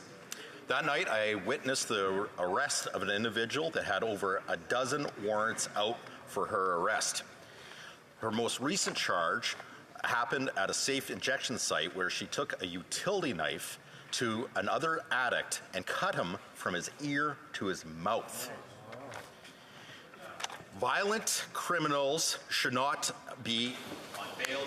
The Honourable Minister of Justice. Mr. Speaker, we have introduced Bill C-48 precisely to address violent repeat offenders with weapons, including knives, Mr. Speaker. That was raised by Manitoba and other provinces. And, Mr. Speaker, we've done that working in collaboration. Mr. Speaker, here's what the Saskatoon Police Deputy Chief Cam McBride, who I'm sure is a friend of the Honourable Member, said about our new federal bail. He says it's a good move forward. Right. It's encouraging to see the voices of the community and policing across Canada being heard. Mr. Speaker, we have the support of the police. We have the support of provinces and territories here. The only person we don't have the support of is the Leader of the Opposition. L'honorable député de Charlebourg. The Honourable Member for Charlebourg, Haute-Saint-Charles. Mr. Speaker, after 8 years of this Liberal government, violent crime has increased by 32%. This should worry every member of this place because 32% is a huge increase. Consider the case of Jonathan Gravel, sentenced to 20 months house arrest for rape. Clearly, this government has lost its way. But my question is, would the Prime Minister be willing to support a bill that would create an offence for parole violation and send violent criminals back to jail instead of putting them under house arrest? The Honourable Minister of Justice. Mr. Speaker, serious crime always warrants serious punishment. And that's why we're creating reforms to criminal law that are based on evidence, Mr. Speaker. Bill C-48, according to the Association of Chiefs of Police, that organization has said they are supportive of the effort. that it's a logical bill and it meets the needs and the concerns raised by the association's members. Canada has what the world needs, particularly in our ability to harness our natural resources to power the world. In Atlantic Canada, we have immense opportunities to utilize offshore wind to drive hydrogen and green ammonia production while decarbonizing our electricity grids. There needs to be regulatory certainty to ensure Canada can attract the capital at home and around the world. Can the Minister of Natural Resources speak to Bill C-49, which was tabled this morning, and the ongoing work he is doing with the governments of Nova Scotia and Newfoundland and Labrador to make sure that our region is the best in the world and can drive our energy future, Mr. Speaker? The Honourable Minister of Natural Resources. Thank you, Mr. Speaker, and my thanks to the member for King Hance for the question and his consistent advocacy on this file. Canadians expect their governments to accept the scientific reality of climate change and to take concrete action to address it, something that our colleagues across the aisle could learn. And they expect us to look to seize the... I'm going to ask the minister to start over. The member for Costa Bay's Central Notre Dame has been shouting quite a bit. It's getting a little out of hand. I'm going to ask him to quiet down so that the minister can start from the top, please. I want to thank the member from King's Hance for the question and his consistent advocacy on this file. Canadians expect their governments to accept the scientific reality that is climate change and to take concrete and bold action, something that our colleagues across the aisle could learn from. They also expect us to look to seize the economic opportunities that can be enabled through a transition to a lower carbon future. One such opportunity is offshore wind to produce electricity and to produce hydrogen. By 2040, the global offshore wind market is predicted to attract $1 trillion of investments. And our East Coast has some of the best resources in the world. Today, I was pleased to introduce the amendments to the Offshore Accord Act. The legislation are going to help. For Vancouver, Kingsway. Yet another study once again proves public pharmacare saves our healthcare system money, $1,500 per patient every year. It also reveals patients can't access medicine because of cost. This means more hospital visits, needless suffering, and billions of dollars wasted. New Democrats have pushed for public pharmacare for decades because we know it saves lives and money. And Liberals have promised this since 1997. Wow. Will the minister finally implement public pharmacare to keep our bottom line and Canadians healthy? The Honourable Minister of Health. Thank you, Mr. Speaker, and I'm pleased and grateful for that question. As the member knows really well, we're working together. I thank them for their partnership in keeping and supporting the hard work that we've done until now in increasing accessibility, increasing affordability, and increasing appropriateness of the use of drugs across Canada. We have put into place strong regulations a few months ago in bringing prices of patented medicine in Canada closer to what we want to see them across the world. We have also invested in a new Canadian drug agency, and we'll be doing a lot more. The Honourable Member for Timmins, James Bay. An open defiance of its legal obligations to ensure health care for First Nation children under Jordan's Principle. We have children in British Columbia who are now being denied therapy because the government refuses to pay the bills. We have speech pathologists in Northern Ontario who are facing bankruptcy this week because of the minister's policy of delay and denied payment for Jordan's Principle. Without these treatments, these children's lives are going to be permanently impacted. This minister has been asked again and again to stand up for the children. Why is she refusing to respect her legal duties under Jordan's Principle? For Indigenous Services. Mr. Speaker, I'm proud to be part of a government that prioritizes access for care for children all across this country. Indigenous children are receiving care by the hundreds of thousands of products and services as a result of the action this government has taken. In respect to the provider that the member opposite is speaking about, that member now has a dedicated service provider in the department working to ensure that invoices are correctly submitted and remitted in payment as quickly as possible. Thank you. I'm afraid that's all the time we have for question period today. C'est tout le temps. I wish to draw the attention of the members to the presence in the gallery of the Right Honourable Sir Lindsay Hoyle, Speaker of the House of Commons of the United Kingdom, who is accompanied by one of the Deputy Speakers, the Right Honourable Nigel Evans.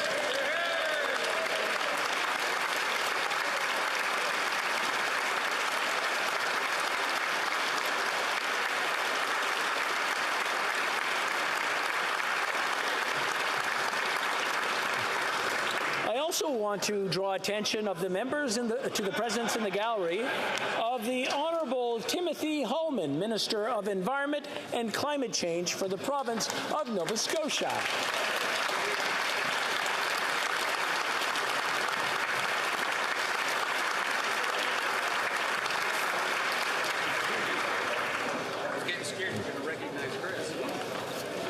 It being 3:16, pursuant to order made on Thursday, June 23rd, 2022, the House will now proceed to the taking of the deferred recorded division on the amendment of Mr. Dreeshen to the motion at third reading stage of Bill S5. Convoquez les députés. Calling the member.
The question is as follows. Monsieur Guilbeault.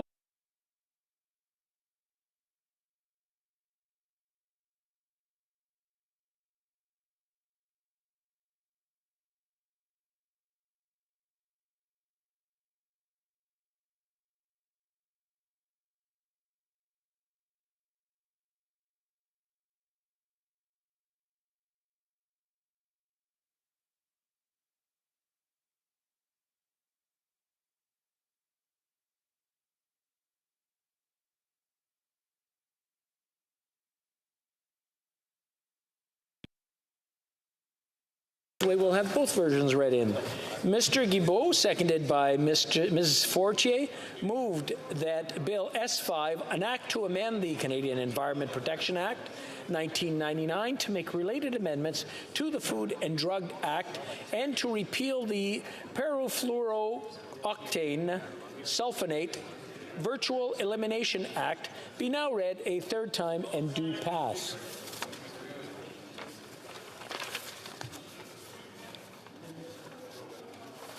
Mr. Dreeshen, seconded by Mr. Couric, moved the following amendment. Do we have translation? Est-ce qu'on a la traduction?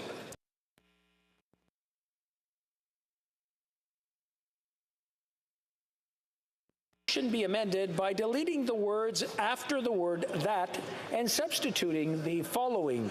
Bill S3, an act to amend the Canadian Environmental Protection Act 1999 to make related amendments to the Food and Drugs Act and to repeal the perfluorooctane sulfonate Virtual Elimination Act, be now read a third time, but be referred back to the Standing Committee on Environment and Sustainable Development for the purpose of modifying Clause 9 with the view to safeguard provincial jurisdiction with respect to regulating mining, tailing ponds, and hydraulic fracturing.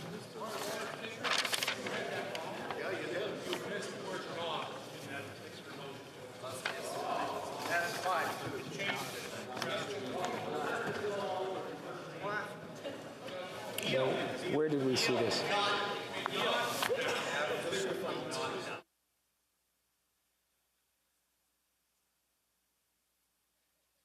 I'm trying to figure out where we've got not now.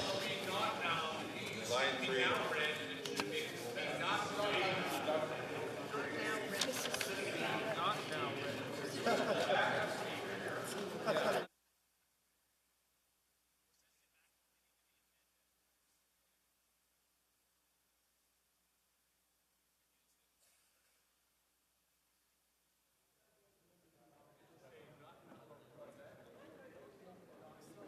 Sure, I'll read that whole paragraph over so that people are clear.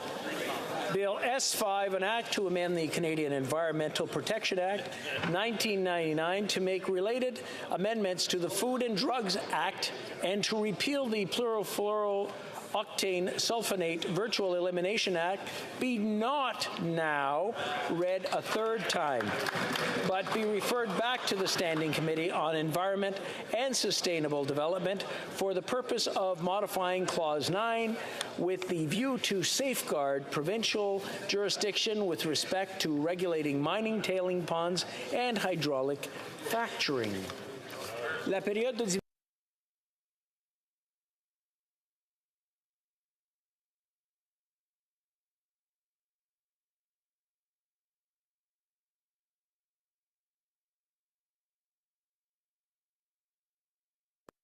members voting electronically has started, and the House will now proceed to the vote for members participating in person. All those in favor of the amendment will please rise. Que tous ceux qui appuient la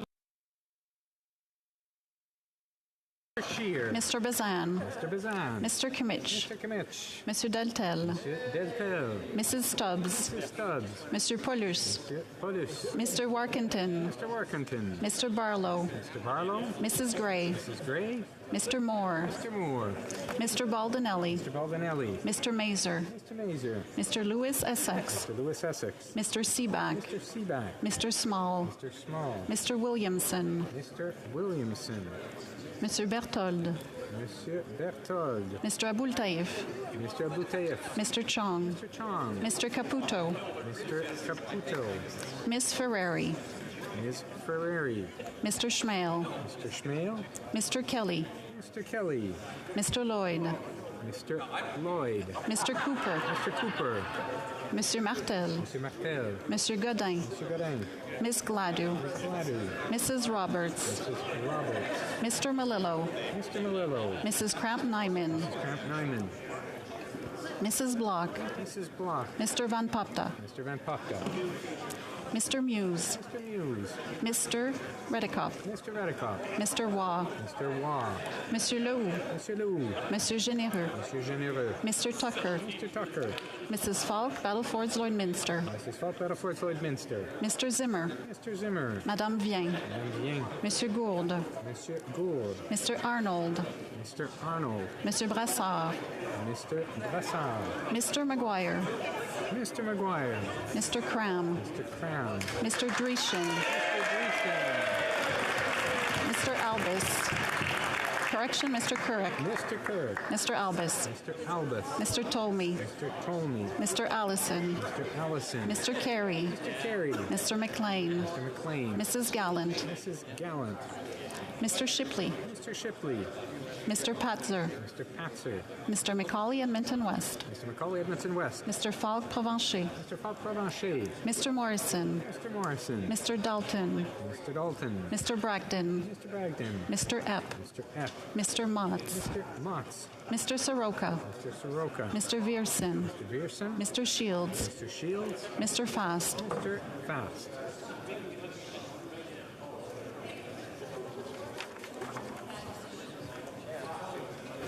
All those opposed to the rise. Mr. Holland. Mr. Holland. Mr. Sajan. Mr. Sajan. Miss Bennett.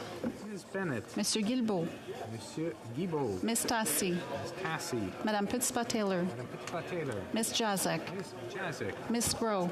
Ms. Scroll. Mr. Scarpalegia. Mr. Scarpalegia. Mr. Casey. Mr. Casey. Mr. Vandal. Monsieur Vandal. Mr. McKinnon-Gatineau. Monsieur McKinnon-Gatineau. Madame Leboutillier. Madame Leboutier. Madame Bibot. Madame Bibot. Mr. Fraser. Mr. Fraser. Madame Bendayen. Madame Bendayen. Mr. Dollywall. Mr. Dollywall. Monsieur Arsenault. Monsieur Arsenault. Mr. Sheehan.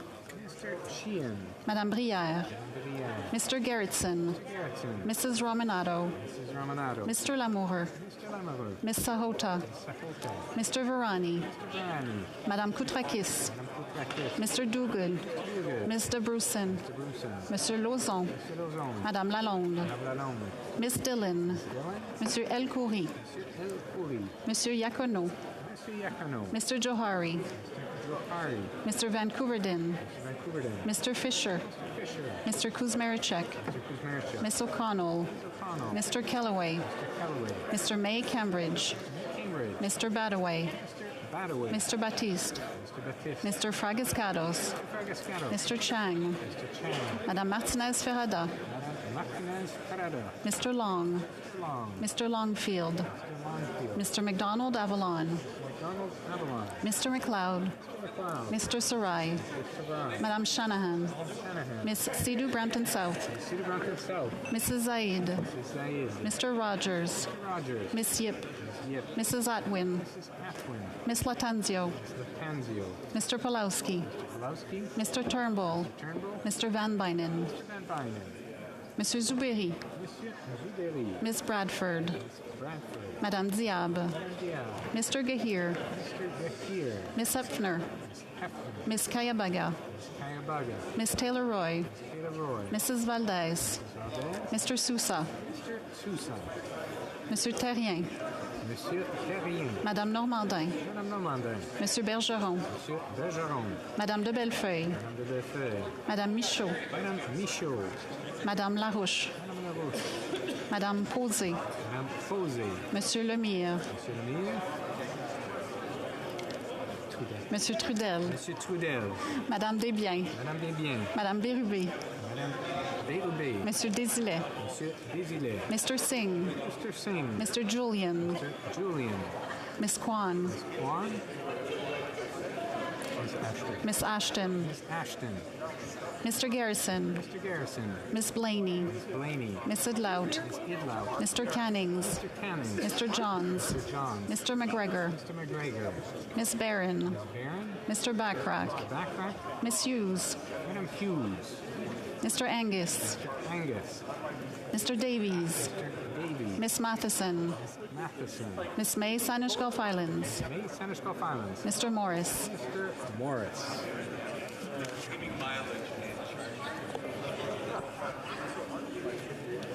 La Chambre attendra maintenant la The House will now wait for the electronic voting period to end before resuming its proceedings.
I wish to inform the House that the electronic voting period has ended. If members were not able to vote due to technical difficulties, they may now use the raise hand function, and the chair will recognize them. Ms. Fry. Thank you, Speaker. Methinks my camera does not want to take my picture, but I would like to vote no. Ms. Fry, nay, contre. Seeing no more, the table will now compile the results of the vote. Yeas pour, 114, 114. Nays contre, 210, 210. I declare the amendment defeated.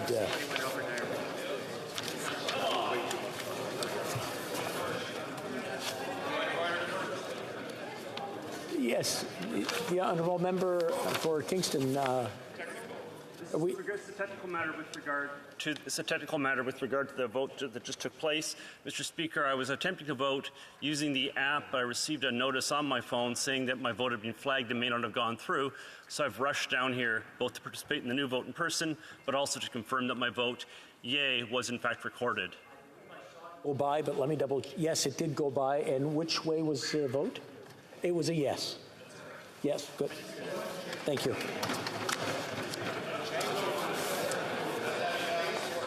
The next question is on the main motion. La question est la... The question is as follows. Guilbeault. Mr. Guilbeault. Ms. Fortier propose que le... Moved that Bill S5, an act to amend the Canadian Environmental Protection Act, 1999, make related amendments to the Food and Drug Act and to repeal the perfluorooctane sulfonate Virtual Elimination Act be now read a third time and do pass. If a member of a recognized party present in the House wishes that the motion be carried or carried on division or wishes to request a recorded division, I would invite them to indicate that to the chair. The Honourable Deputy Whip. I would request of the opposition. Division. I would request a recorded division. Very good.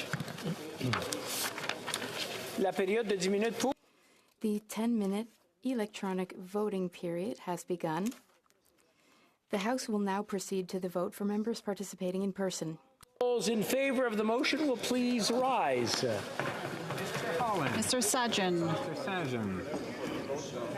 Mr. Guilbeault. Mr. Guilbeault. Ms. Tassi. Ms. Tassi. Madame Fitzpataylor. Madame Fitzpataylor. Ms. Jazek. Ms. Jazek. Back to Ms. Bennett. Ms. Bennett. Ms. Sgro. Ms. Sgro. Mr. Scarpalegia. Mr. Scarpalegia. Mr. Casey. Mr. Casey. Mr. Vandal. Mr. Vandal. Mr. McKinnon-Gatineau. Mr. McKinnon-Gatineau. Madame Le Boutillier. Madame Le Boutillier. Madame Bibeau. Madame Bibeau. Mr. Fraser. Mr. Fraser. Madame Bendayan. Madame Bendayan. Mr. Dollywall. Mr. Dollywall. Mr. Arsenault. Mr. Arsenault. Mr. Sheehan. Mr. Sheehan. Madame Brière. Madame Brière. Mr. Gerritsen. Mr. Gerritsen. Mrs. Romanado. Romanado. Mr. Lamour. Mr. Lamour. Ms. Sahota. Mr. Varani. Mr. Varani. Madame Koutrakis. Madame Koutrakis. Mr. Duguid. Mr. Duguid. Mr. Brusson. Mr. Brusson. Monsieur Lauzon. Mr. Lauzon. Madame Lalonde. Madame Lalonde. Miss Dillon. Dillon. Monsieur El Khoury. Monsieur El Khoury. Monsieur Yacono. Yacono. Mr. Johari. Johari. Mr. Vancouverden. Mr. Vancouverden. Mr. Fisher. Mr. Fisher. Mr. Kuzmerichek. Mr. Kuzmerichek. Miss O'Connell. O'Connell. Mr. Kellaway. Mr. Kellaway. Mr. May Cambridge. May Cambridge. Mr. Badaway. Mr. Badaway. Mr. Baptiste. Mr. Baptiste. Mr. Fragascados. Mr. Fragascados. Mr. Chang. Mr. Chang. Madame Martinez Ferrada. Madame Martinez Ferrada. Mr. Long. Mr. Long. Mr. Longfield. Longfield. Mr. McDonald Avalon. McDonald Avalon. Mr. McLeod. Mr. Sarai. Mr. Sarai. Madame Shanahan. Madame Shanahan. Miss Sidhu Brampton South. Sidhu Brampton South. Mrs. Zaid. Mrs. Zaid. Mr. Rogers. Rogers. Miss Yip. Yip. Mrs. Atwin. Mrs. Atwin. Miss Latanzio. Latanzio. Mr. Turnbull. Mr. Turnbull. Mr. Van Bynen. Mr. Van Bynen. Mr. Zuberi. Zuberi. Miss Bradford. Miss Bradford. Madame Diab. Madame Mr. Gahir. Ms. Hepner. Ms. Kayabaga. Ms. Taylor-Roy. Mrs. Valdez. Mr. Sousa. Monsieur Terrien. Madame Normandin. Monsieur Bergeron. Madame de Bellefeuille. Madame Larouche. Madame Posé. Monsieur Lemire. Monsieur Trudel. Madame Desilets. Correction, Madame Desbiens. Madame Bérubé. Monsieur Desilets. Mr. Singh. Mr. Julian. Miss Kwan. Miss Ashton. Mr. Garrison. Miss Blaney. Miss Sidlout. Mr. Cannings. Mr. Johns. Mr. McGregor. Miss Barron. Mr. Backrack. Madame Hughes. Mr. Angus. Mr. Davies. Miss Matheson.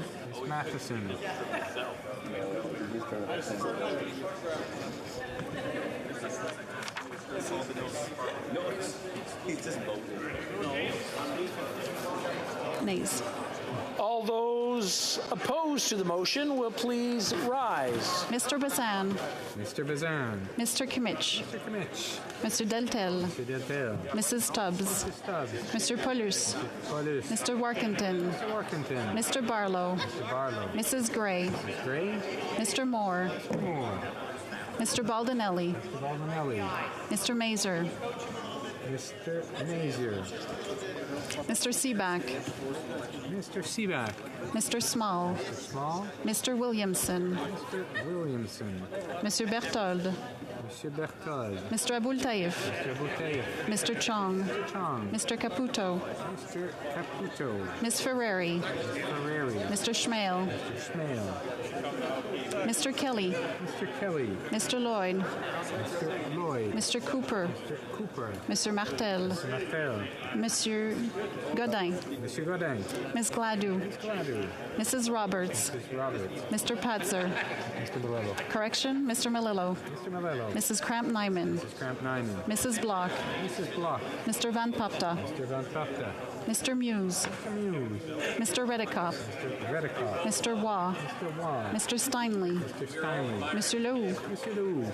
Monsieur Généreux. Mr. Généreux. Mr. Tucker. Mr. Tucker. Mrs. Falk, Battlefords Lloydminster. Mrs. Falk, Battlefords Lloydminster. Mr. Zimmer. Mr. Zimmer. Madame Vien. Madame Vien. Monsieur Gould. Mr. Gould. Mr. Arnold. Mr. Arnold. Mr. Brassard. Mr. Brassard.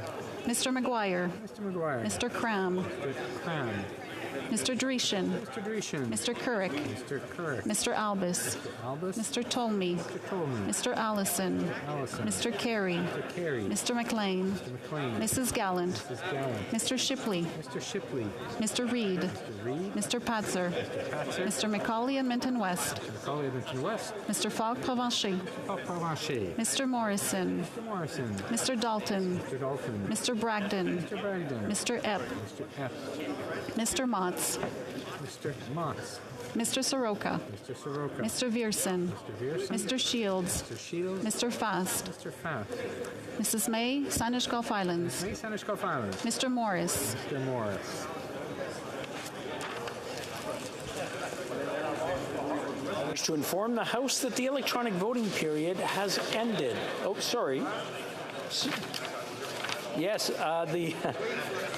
the House will now wait for electronic voting period to end before resuming proceedings.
I wish to inform the House that the electronic voting period has ended. If members were not able to vote because of technical difficulties, they may now use the raise hand function and the chair will recognize them. The table will now compile the results of the vote. Yeas pour, 208, 208. Yeas contre, 116, 116. Je déclare la motion. I declare the motion carried.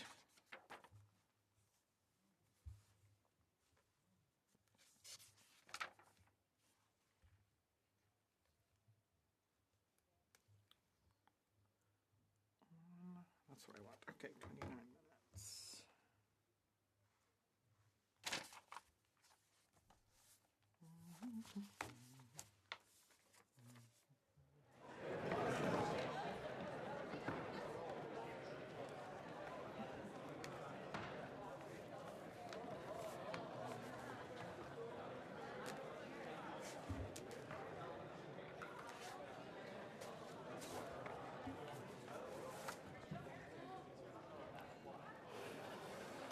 Order. If I can have your attention, je crois que l'honorable. I believe that the honourable member for Rosemont-la-Petite-Patrie is rising on a point of order. Yes, thank you very much, Mr. Speaker.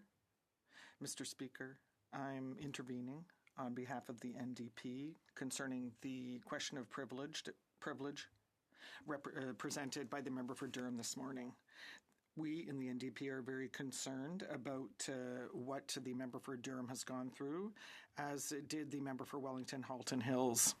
Our colleague, the member for Vancouver East, and potentially other colleagues.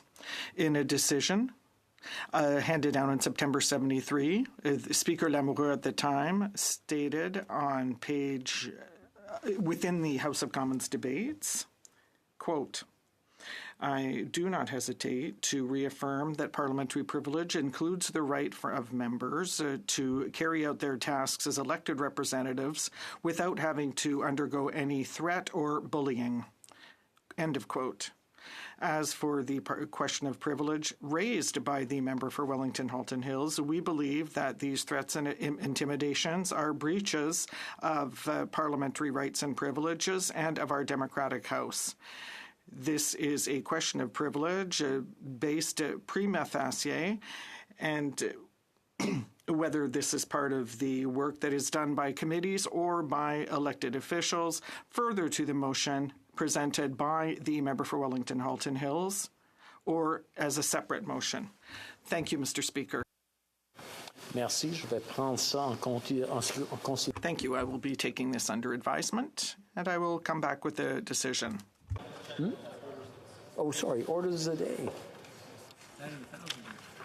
Orders of the day, government orders, business of supply, resuming debate on an opposition motion regarding a public inquiry into allegations of foreign interference, standing in the name of Ms. Kwan. Now we'll resume debate. The honourable member for Burnaby South. Thank you very much, Mr. Speaker.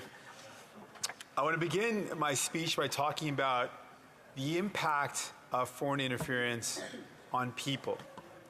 In our country, there are countless Canadians who have fled oppressive countries and oppressive regimes to come to Canada, to make Canada their home, hoping to be free from that oppression, to be able to live in security and safety and in liberty.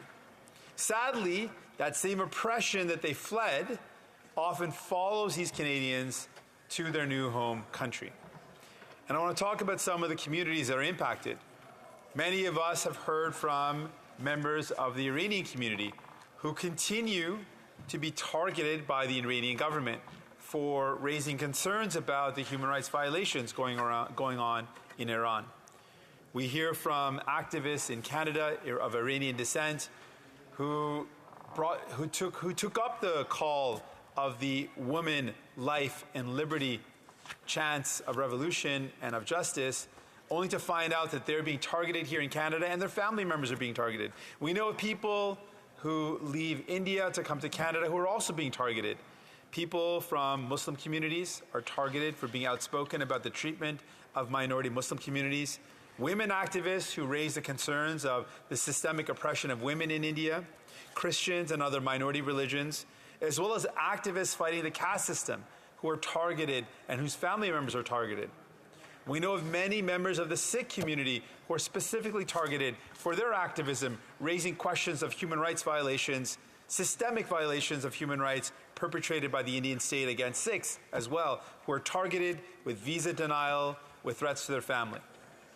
And of course, we know Canadians of Chinese descent who are targeted here in Canada, whether it's police stations that are set up and targeting Canadians of Chinese descent, those that support the pro-democracy movement in Hong Kong, or people who are raising concerns about the human rights violations facing Uyghur people. We know that members of parliament have been targeted, like the member for Wellington Halton Hills and the member for Vancouver East, among others. So there is a direct impact on people because of foreign interference. We also know that it has an impact on our democracy. The New Democratic Party, naturally, as our name states, has a very strong relationship and fierce belief in defending democracy. We believe in the importance of voting. We want to see more Canadians participate in voting. Voting matters because we hope that people vote and then they vote for change, and that change will make people's lives better. We believe in the power of people. Unlike the leader of the Conservative Party, who doesn't actually have an interest in increasing voting participation because his party benefits from cynicism and attacking institutions that lower voter turnout, because lower voter turnouts are favorable to the Conservative Party. So they don't actually have an interest in increasing voter participation, and often have put in place laws that discourage voting and make it harder for voting turnout. And the Liberal Party and the Prime Minister are seeking to sweep these allegations of foreign interference under the rug because they seek to hold on to power and are not taking these allegations seriously. Unlike both of them, New Democrats are committed to taking this matter seriously and forcing action. Quand le Premier ministre de notre pays when the Prime Minister of our country ignores serious allegations of foreign interference, then that undermines our democracy. And when the leader of the Conservative Party wants to score political points and do petty politicking, that once again is an example of a party that is not serious when it comes to democracy. For the NDP, we firmly believe that we must defend our democratic system. And to defend our democracy, we need to be clear that to restore the confidence of Canadians, there is a serious concern about the appearance of bias. Now, this doesn't go to the conclusions or to the work, but if there is appearance of bias, it undermines the trust that Canadians have in the process and the work that's being done. If that confidence is undermined, then we can't see any action that will restore the trust that Canadians have. And the clear examples of that trust being undermined are the fact that the special rapporteur engaged as chief lawyer or as principal lawyer, Ms. Sheila Block, who has a clear track record of having donated to the Liberal Party in every election since the early 2000s. As someone who was tasked with analyzing and reviewing the documents and preparing the report, that is clear evidence of a bias. Coupled with the fact that the report doesn't challenge any assertions made by the government. The government makes an assertion, those assertions are then repeated in the report. That gives a clear appearance of bias that undermines and erodes the work of the special rapporteur. It's clear that we need an appearance of impartiality with everyone who makes decisions. Whether it's a judge, then the judge needs to be impartial. And in the case of a special rapporteur, it is very clear in this case that there is an appearance of partiality which is undermining the efforts to reinstate trust in our electoral system. And that is something that is not tenable. Related from the beginning that this government failed to take the allegations of foreign interference seriously. By appointing a special rapporteur instead of a public inquiry, that was the first mistake. A report, again, just accepts the government's findings without any pushback or any rigorous examination of the government's assertions. And now the clear appearance of bias makes it no longer tenable for Mr. Johnson to continue in his work. That's why we've been calling for a public inquiry. From the beginning, we've said that a public inquiry is a process that has the rigor necessary to take this matter seriously, to give Canadians the transparency, the cross-examination of witnesses, that rigor, and the independence. That is a process that will restore faith in our electoral system. On a dit depuis le début. We have said from the beginning that we need an independent, transparent, public inquiry to reinstate Canadians' trust in the electoral system and in our democracy, and to show that we take these allegations seriously and that we want to act further to strengthen that democracy. So what we are calling for to this extent is we need to restore confidence in our electoral system. We want Canadians to believe that their vote matters. We want Canadians to vote more. We want to reverse the tide of apathy, which has seen voter turnout continue to decline. And we know that these allegations of foreign interference are certainly going to contribute to that erosion in public trust, which will contribute to lowering voter turnout. We want to keep our democracy safe. We want to keep Canadians safe from foreign interference. We want to keep parliamentarians safe from foreign interference. So that is why we're calling for two specific things in this motion. We want the government to remove Mr. Johnston from his position as Special Rapporteur, not as a personal slight, but because he can no longer restore the confidence of Canadians in our electoral process, given the clear appearance of bias. And secondly, we want this government to launch a public inquiry to investigate this matter and to give clear conclusions that strengthen and reinforce our democracy. Donc ça c'est pourquoi on demande. And that is why we're calling for two things: that the government remove Mr. Johnson from the position of Special Rapporteur, and that the Prime Minister launch a public inquiry to reinstate trust in our electoral system. Sir, ignored the evidence. The Conservatives and their leader don't even want to look at the evidence. I will be looking at the evidence, and I will not be ignoring it. I will take it seriously and continue to pursue a public inquiry and use all tools to continue to force that. I want Canadians to know that we're taking this matter seriously because I truly believe in the strength of our democracy, and I believe we can reinforce it and strengthen it. I'm also very certain that if Mr. Johnston sees that the vote of this House, the will of this House, is that Mr. Johnston can no longer continue, I believe Mr. Johnston is an honorable man. I believe he has shown with a clear track record of service to country that upon seeing the will of this House, he will himself withdraw as the Special Rapporteur. I want, again, this government to understand that this is a matter that we take seriously, that our democracy is something that we have to be vigilant to defend, and that to do so, we need a public inquiry, and at this point, Mr. Johnston needs to be removed as Special Rapporteur. That is what our democracy calls for, and that's what New Democrats are demanding. Thank you. Questions and comments? The Honourable Member Fleetwood Port Kellis. Thank you, Madam Chair. I would like to congratulate the member for Strathcona who participated in the study that we did at the Canada-China Committee, the report that we tabled a couple of weeks ago.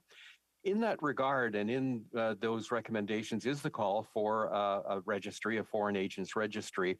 And there are a lot of other pieces to it that could form, in fact, the terms of reference for some form of inquiry. And I'm wondering if the honourable member from Vancouver South could give us more details of what he would see as those terms of reference, given the fact that so much of what we've had some exposure to is all covered by the Official Secrets Act and could never actually be made public. The Honourable Member for Burnaby South. Thank you very much for the question. I want to be clear, we have a template of how to proceed in this type of sensitive situation. I want to acknowledge that there are matters of national security, which is in our interest to keep secret. It ensures that our secret services can continue to do their work, and that their process, the work that they do, those that they rely upon, will remain safe and secret, and so that our work can continue. Given that we've seen in the Rouleau Commission, there is an approach which recognizes national security, but still allows for the rigor of a public examination. And that's the template that I would suggest we follow. A public inquiry, like the Rouleau Commission showed, could involve elements where there is a judge independently ruling on what matters should be brought before the public and not. That would be done independently. And then there would be cross-examination of statements made, a testing of evidence that is far better than one person's opinion. That's why we need a public inquiry. Questions and comments? The Honourable Member for Langley Aldergrove. Thank you, Madam Speaker. Thank you for the member from Burnaby South for his speech. One of the most disturbing comments, I think, in the Johnson report, it's right here in the conclusions on page 5, says there are serious shortcomings in the way intelligence is communicated and processed from security agencies through to the government. So clearly the government is not doing their job. This, I believe, is negligence, and I believe that a minister should resign over this. It is that serious. We're talking about foreign interference, and I wonder if the member for Burnaby South would have any comments on that. I think under the Westminster parliamentary tradition, somebody should resign over this. This is serious. The Honourable Member for Burnaby South. I agree with the member that the allegations of foreign interference are serious. And the Johnson report did actually highlight some shortcomings. One of those was the fact that the government, or there was a clear breakdown in communication between CSIS and the government. And that is absolutely the role of the minister, to be proactive in getting that information and following up the information. I would also add that the Johnson report indicates that while the Prime Minister and the government and the ministers were aware of allegations, they weren't told what to do, but they chose not to pursue it any further. I think that was a serious lack of judgment, that we expect the government, upon hearing allegations of foreign interference, even if they're not given clear steps that they are recommended to take, should be proactive in asking for follow-ups, should be proactive in doing their own follow-up to ensure that their systems are strong enough to respond to foreign interference. So I agree that there's serious shortcomings that this government, mistakes this government made and shortcomings, and they should be held accountable. And that's why this vote hopefully will push them for a public inquiry, remove Mr. Johnson from the special rapporteur position. On a le temps pour une brève question. We have time for a brief question. The Honourable Member for Rivière-des-Mille-Îles. Thank you, Madam Speaker. I'd like to thank the NDP for bringing forward this motion today. There's something that I find a little bit bizarre, a bit ambiguous, because a few weeks ago, the NDP clearly commended the appointment of David Johnston, a position which led us to believe that they were favorable to the work of Mr. Johnston. And so can you explain to me, Mr. Leader? Please remember to address your comments through the chair, the Honourable Member for Burnaby South. Please. So we did not criticize Mr. Johnston personally, and neither did we do so today. Our idea is, what we object to is the appearance of partiality, and there is some evidence that shows that this is undermining the efforts to reinstate trust in Canadians in the electoral system, and that is why we're calling on the government to remove Mr. Johnston. It's not personal at all. It's what we are attacking is the appearance of partiality, which means that Mr. Johnston should not continue in this role. The Honourable Parliamentary Secretary, the Government House Leader. Thank you very much, Madam Speaker. And I rise today to speak to this Opposition Day motion that has been introduced by the NDP, which I believe to be very unfortunate in terms of the manner in which they brought this forward. I am becoming more and more concerned, Madam Speaker, with the willingness of this House to arbitrarily attempt to ruin reputations, attempt to smear great Canadians, people that put service above self, people that come and offer themselves to make our country better. I'm very, very quickly reminded of during the middle of the COVID-19 pandemic when the NDP helped the Bloc and the Conservatives drag before this House the President of the Public Health Agency of Canada before the bar, an archaic tradition in the Westminster parliamentary system that had only happened 2 times in the history of this Parliament. But the NDP, they helped the Conservatives and the Bloc drag an individual by that bar so that they could scold the individual publicly for nothing more than cheap political points. And I see this happening more and more, especially from the Conservatives. I find it alarming when I see our friends in the NDP do it. I'd like to start by reading some stuff that's been said about Mr. Johnson. Here's what Stephen Harper said. He said, Mr. Johnson has a strong record of public service, a broad base of support, and an impressive list of achievements. He has extensive legal expertise, a comprehensive understanding of government, and a deep appreciation of the duties and tasks now before him. Listen to what the member from Calgary, Mindapore, said at a PROC meeting on March of 2019. There's no doubt as to the integrity and experience and the resume of Mr. Johnston. Listen to this. The member from Perth Wellington at a PROC meeting in November of 2018 said, it always begs the question, what about the next appointment? I don't think anyone has any qualms about David Johnston. He's an exceptional human being and an exceptional Canadian. But what about the next time? Anxiously waiting for Mr. Johnston's next appearance on the Canadian stage. That was the member from Perth Wellington. What about another comment from the member from Calgary, Mindapore, on November 6th of 2018 at a PROC meeting when she said, thank you for being here today. Of course, as a woman, I have tremendous respect for you since you raised 4 amazing women. Congratulations. I think that's a wonderful accomplishment. The member from Moose Jaw Lake Center, Lanigan, in a November 2020 PROC meeting said, I agree wholeheartedly with your assessment of Mr. Johnson. He is an eminent Canadian. The member from Sarnia-Lambton said, recently, she said, I am very happy to have been able to speak today about the value of the role of the Governor-General and to give honor to the many who have served well within that role, such as the Right Honourable David Johnston. The member from Thornhill, the member who is the deputy leader of the Conservative Party, simply put out a 6-word tweet on April 17th of 2021. She said, who misses the Right Honourable David Johnston? Those are words from Conservatives, Madam Speaker. Conservatives that had great things to say about David Johnston. He, by all accounts from them, was indeed an exceptional Canadian that did exceptional things until he suddenly was asked to look into something and perhaps form an opinion that didn't quite jive with conservative ways of approaching things in the conservative narrative.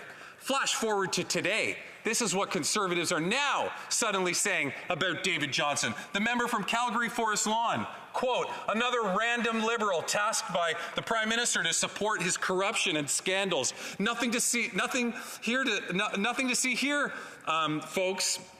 The member from Thornhill, well, thank you. I will continue to read what the Conservatives have been saying. The member from Thornhill, who had that 6-word tweet praising, pining for the days of David Johnston to return, said the Prime Minister appoints Trudeau Foundation insider to tell us that we don't need a public inquiry into Beijing's donations to the Trudeau Foundation and their election interference. Wow, what a change of heart for the member from Thornhill. The member from Leeds, Grenville, Thousand Islands, and Rideau Lakes, my neighboring riding, said the Trudeau Foundation board member appointed by the Prime Minister to report to the Prime Minister on if there should be a public inquiry that could be damaging to the Prime Minister. This seems fine to me.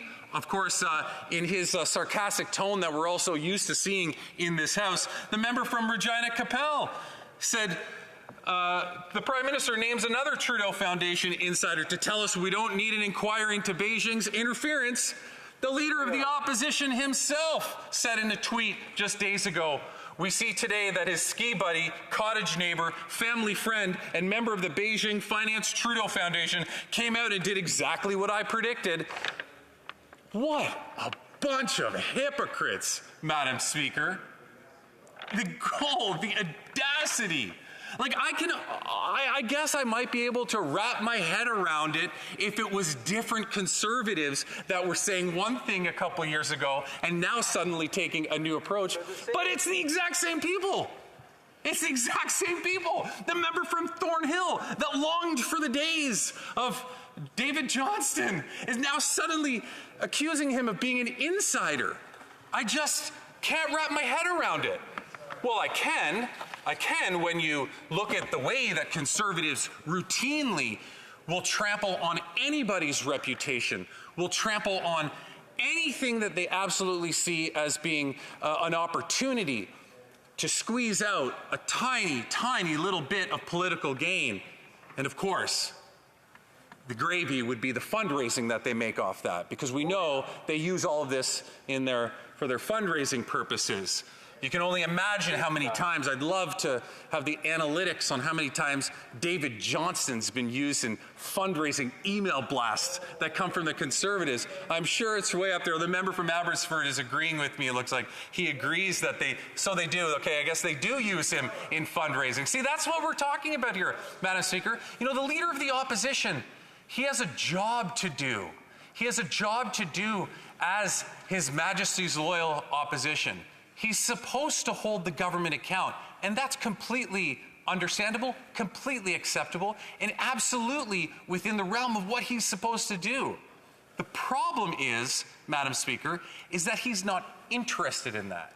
He's interested only in trying to spread misinformation, create and exaggerate conspiracies where they don't exist, and what I find to be the most troubling is that he'll do this completely at the expense of eminent Canadians who have served our country.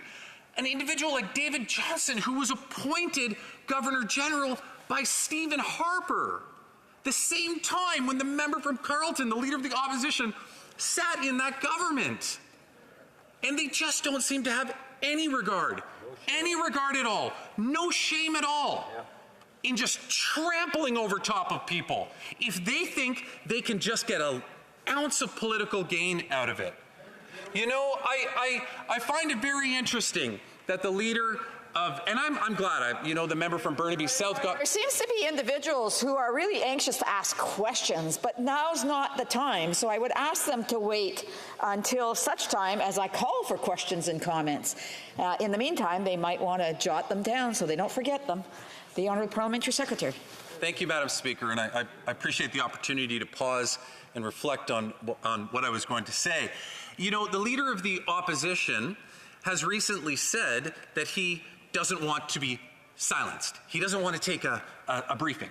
You know, the Prime Minister said, listen, that national security, we realize that there's a lot going on here. We want to make sure all parties are informed. The Special Rapporteur, David Johnston, recommended that party leaders receive the briefing so that they can understand what's going on. Because at the heart of this, hopefully at the heart of what we're all doing here, is to serve Canadians in the best interest of Canadians. And so at the heart of this is allowing those that are in these positions of power, whether that's government or opposition, to have the ability to understand the facts, to get that proper classification in terms of security classification, and to receive the briefings. And I applaud the member from Burnaby South, the leader of the NDP, for actually agreeing to do that.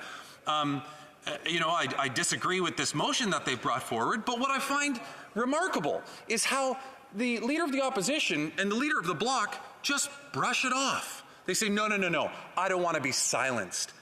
That's such a ludicrous statement.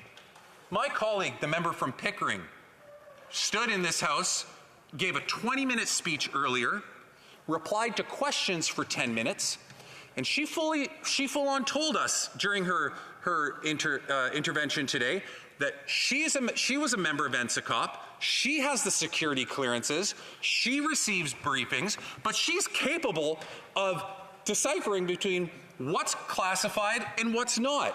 It has no way limited her ability to represent her constituents. It has not limited her ability to participate in debate. Other members from the Conservative Party are in the exact same position as her. And indeed, it has not silenced her. So when I asked the Leader of the Opposition that question earlier today after he spoke, he gave the most ridiculous answer. I asked him, I said, well, why won't you take the briefing? Is it really about being silenced? Nobody else who has that classification and who has seen those documents is silenced, but you seem to be the only one that would end up being silenced.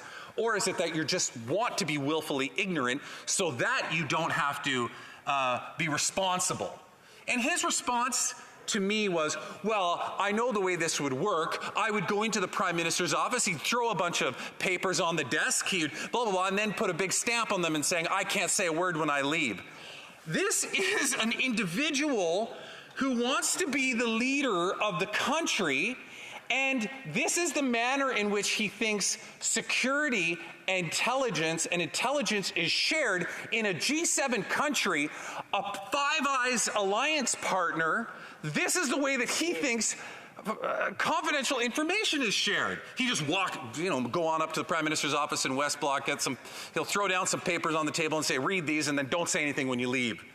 Well, I can't wrap my head around how somebody can actually think that that's how it happens. And of course he knows better than that, and he knows that that's not the way it is, but he's playing that game. And I can't understand why he thinks that that is a game, playing that game and acting that way is something that will resonate with Canadians. I don't understand how he thinks that Canadians will take assurances in somebody who acts that way as being responsible enough to be the Prime Minister of this country, which is ultimately what he seeks to do. So I find it very perplexing. I think that he is trying to hide behind a veil of ignorance. He's trying to not participate, trying to not have any information, because he just wants to continue doing what he's doing. Ranting on, pointing fingers at the Prime Minister, talking about the Trudeau Foundation, clipping the leader of this opposition participates in this House of Commons, and to his credit, he enjoys being in here more than I've seen any other leader from that side of the House in the time that I've been here. But you know what he does with it? He comes in here, he gives this speech, he could probably care less who he's talking to. He then records it, or he takes the clip, and they blast it out in an email. And they say, look how I'm standing up for you. Now send money here, click donate now. Give us more of your money so that we can go and use this to beat the Liberals. But I'll shift gears for a second, because I know I only have 6 or 7 minutes left, Madam Speaker, but now I want to address the fact that the NDP is bringing forward this motion. And the NDP is taking a really interesting stance on this. They're basically saying, whoa, we really respect David Johnston. He's an eminent Canadian. He's done all these great things, and we respect him. So they respect him to be able to do this work, but they just don't respect the fact that he's come with an outcome that they disagree with. And that's the only way I can read this, because here's what David Christopherson had to say, the former NDP Hamilton. He was a member of this House for a very long time, had a lot of character when he was in here. He represented... There's still individuals who seem to think that it's question and comment time, and it's not. So I would there's another 5 minutes and 43 seconds left. It's coming, so I would just ask members to wait. I know they're anxious. The Honourable Parliamentary Secretary. He sat on the Procedure and House Affairs Committee. He was in this chamber for a very long time, well regarded amongst my NDP colleagues, and indeed probably everybody in this House. Here's what he had to say when he was before David Johnston at a PROC committee just a couple years ago. You are the gold standard of public service, and I can't imagine any position for which you wouldn't be eminently qualified to represent Canadians and bring that fairness and values and your integrity and your intelligence, your experience to bear. He went on to say, I have the highest regard for you, as does my caucus. And if at the end of the day you end up being the debates commissioner, we as a country would be served well. That's David Christopherson, the former NDP member from Hamilton that made those comments. So listen, if he is correct and the NDP feel the way that Mr. Christopherson says about David Johnston, you can't have it both ways. You can't say you're an eminent Canadian, overly qualified to do this. Your integrity, your intelligence are above everybody else. And then all of a sudden you get a report from him, you say, we don't like what you said, so it's best that you step aside and we'll do this a different way. They're just trying to I'm very perplexed by it, Madam Speaker. I can't understand how the NDP are trying to skate this line right between, they're trying to position themselves somewhere between, we think David Johnston is amazing and he has to go because we don't like the report that he produced. You'll note, Madam Speaker, that the NDP weren't calling for David Johnston to leave a week ago. No, they only started doing that when he brought out this report. So the only difference between, in the NDP's eyes, the only difference that they could possibly have between then and now is the fact that this report came out. They don't like what he said in the report. But I'll tell my NDP colleagues, as anybody who sits on the PROC committee and had heard the witnesses that came forward, Mr. Johnston's reasoning for not having a public inquiry jives exactly with what the RCMP, head of the RCMP said, the head of CSIS, the National Security Intelligence, all of these individuals that came before committee told us the exact same thing. He literally only came to the exact same conclusion that the experts were telling us in committee. And so now I'm glad to see that the member from Burnaby South is willing to accept and receive the classified information in order to understand how Mr. Johnston came to these conclusions. But we have two other parties in this House that are supposed to be there for the purpose of holding the government accountable that isn't even interested in the information that would give them the ability to hold the government accountable. So, Madam Speaker, it should not come as a surprise to you that I will vote against this opposition day motion.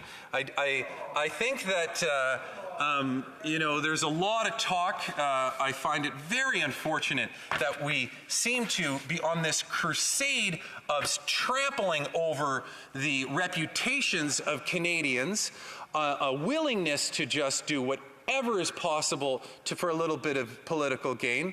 Again, I'm reminded, and I've thought about it several times today. I was one of the only Liberals sitting in the House of Commons during the pandemic in this exact same seat when the Conservatives and the NDP and the Bloc dragged the President of the Public Health Agency of Canada before that bar just for political gain. And I understand where the NDP is on this. If we want to assess the politics of this, Madam Speaker, the NDP is just trying to find a difference between them and Liberals. And this is the only way that they can really do it, is to try to shift things a little bit to say, no, we will do this. We will call out David Johnston. We will call for the firing of David Johnston. We will drag the president of PHAC to the bar of the House of Commons, which, again, I repeat, had only happened prior to that twice in the history of this country. They had no problem doing that. It's for political gain. It's for no reason other than that. And I find it shameful. It's one thing to have a debate and an open discussion about what the best way forward is for this country in terms of foreign interference. It's a whole other thing when you start trampling over people's reputations, in particular people that can't defend themselves in here and people that have served this country with incredible distinction over the years. Thank you, Madam Speaker. Hear, hear. The honourable members, the honourable member for Cypress Hills Grasslands. Well, thank you very much, Madam Speaker. You know, the only party that's been trampling on the reputation of the former Governor General is the Liberal Party. They knew that there was a perceived conflict of interest. With the links to the Trudeau Foundation, with the close family ties going all the way back to Pierre Elliott Trudeau, it was very clear that there was an obvious conflict of interest, right? And that right there was enough for them to realize that they should look beyond him. In a country of close to 40 million people, surely to goodness, they could have found one person that didn't have ties to the Trudeau Foundation, didn't have ties to the Prime Minister's family. How could this Liberal government, every single time they decide to do something, they're found to have a conflict of interest? Let's just look at the Infrastructure Minister's sister-in-law being appointed the interim ethics commissioner. Again, a conflict of interest. Why is every time this government does something, they fall under they become tied up in an ethics violation? Here, here. The Honourable Parliamentary Secretary. Madam Speaker, when the member from Perth Wellington said, it begs the question, what about the next appointment? I don't think anyone has any qualms about David Johnston. Order. The Honourable Member for Cypress Hills Grasslands had an opportunity to ask a question. It's not time for him to answer that question or to ask another unless I ask if there's questions and comment time again. So I would ask the Honourable Member to hold off on any other comments that he has. The Honourable Parliamentary Secretary. His colleague, Madam Speaker, a sitting Conservative MP said, I don't think anyone has any qualms about David Johnston. He's an exceptional human being and an exceptional Canadian. How could that possibly lead anybody to believe, Madam Speaker, that Conservatives would have a problem with David Johnston when the member from Perth Wellington is saying that in committee? Over Cypress Hills Grasslands, I've mentioned to him that it wasn't time for him to make any more comments or questions. Unless he hasn't already done a speech, he may want to see if he can get on the list. But in the meantime, I would ask him not to be yelling across the way when somebody else has the floor. Questions et comments. Questions and comments. The Honourable Member for Longueuil-Saint-Hubert, pardon me. The Honourable Member for Vancouver East. Vancouver Kingsway. I listened intently to my honourable colleague's speech, and I think there's a little bit of confusion about what a conflict of interest or a perception of a conflict of interest is and what it means when such a charge is made. Nobody is questioning the eminence of David Johnston or his lifetime of service. That many eminent people can have impeccable integrity, but they can still be caught in a conflict of interest or a potential or perceived conflict of interest simply because of their relationship. Mm-hmm. Now, with Mr. Johnston, he obviously he had a family relationship skiing with his children and the Trudeau family. He was on the board of directors of the Trudeau Foundation. The Trudeau Foundation is implicated in the interference file because of the reception of money from the Chinese government. And so, does he just not agree that the optics are such that, leaving aside Mr. Johnston's pristine reputation record, which we don't doubt, that this just places him in a perceived conflict of interest? And does he not just agree that it would be a bit better for everybody in Canadians' confidence if we found another eminent Canadian with the same impeccable credentials, but who's not in a perceived conflict of interest? I do want to remind the member, he has to be careful. He did mention the Prime Minister's last name when he talked about the family, so I would ask the member to be careful when he's using the name. I know he mentioned the foundation, but he also mentioned family. The Honourable Member for Parliamentary Secretary. Well, for starters, Madam Speaker, he said nobody's calling into question Mr. Johnston's reputation. Well, the NDP may be saying they're not, but let's not forget the Conservatives are doing that in full force. They won't miss an opportunity to challenge and to call out his reputation. Now, on his question of the perception, excellent point. There is a difference between a conflict of interest and a perception of a conflict of interest. But let's not forget who has created that perception of the conflict of interest. It's the Conservatives have been doing that. The Conservatives have been doing it. The Bloc Québécois has been doing it. And now, for some reason, we see the NDP joining into this too. Nobody has purported and built upon that perception of a conflict of interest that, in my opinion, doesn't exist more than the Conservative Party of Canada. I just, again, want to remind members to hold off on their questions and comments. Questions et commentaires. L'honorable député. Questions and comments. The Honourable Member for Longueuil-Saint-Hubert. Thank you, Madam Speaker. My colleague is very dramatic because apparently, hearing him, David Johnston would have given him the Nobel Peace Prize, Patriot of the Year, Canadian of the Year, even make him a saint. We know that Mr. Johnston is a friend of the Trudeau family. That's a well-known fact. So how can he be objective when it comes to the Prime Minister? It's impossible. In 1995, a woman was hired to work with him. This advisor is a donor to the Liberal Party. So that's also a well-known fact that's been verified. So how can my colleague defend a report that makes no sense? The only way that we can really get to the bottom of things is to have a full, public, independent commission of inquiry. That's the way to put an end to this and get to the bottom of things. That's it. I remind the honourable member as well, because he mentioned the Prime Minister's last name and should not do so in the House. I would like to remind members that they must refer to people by their titles rather than by names of sitting members.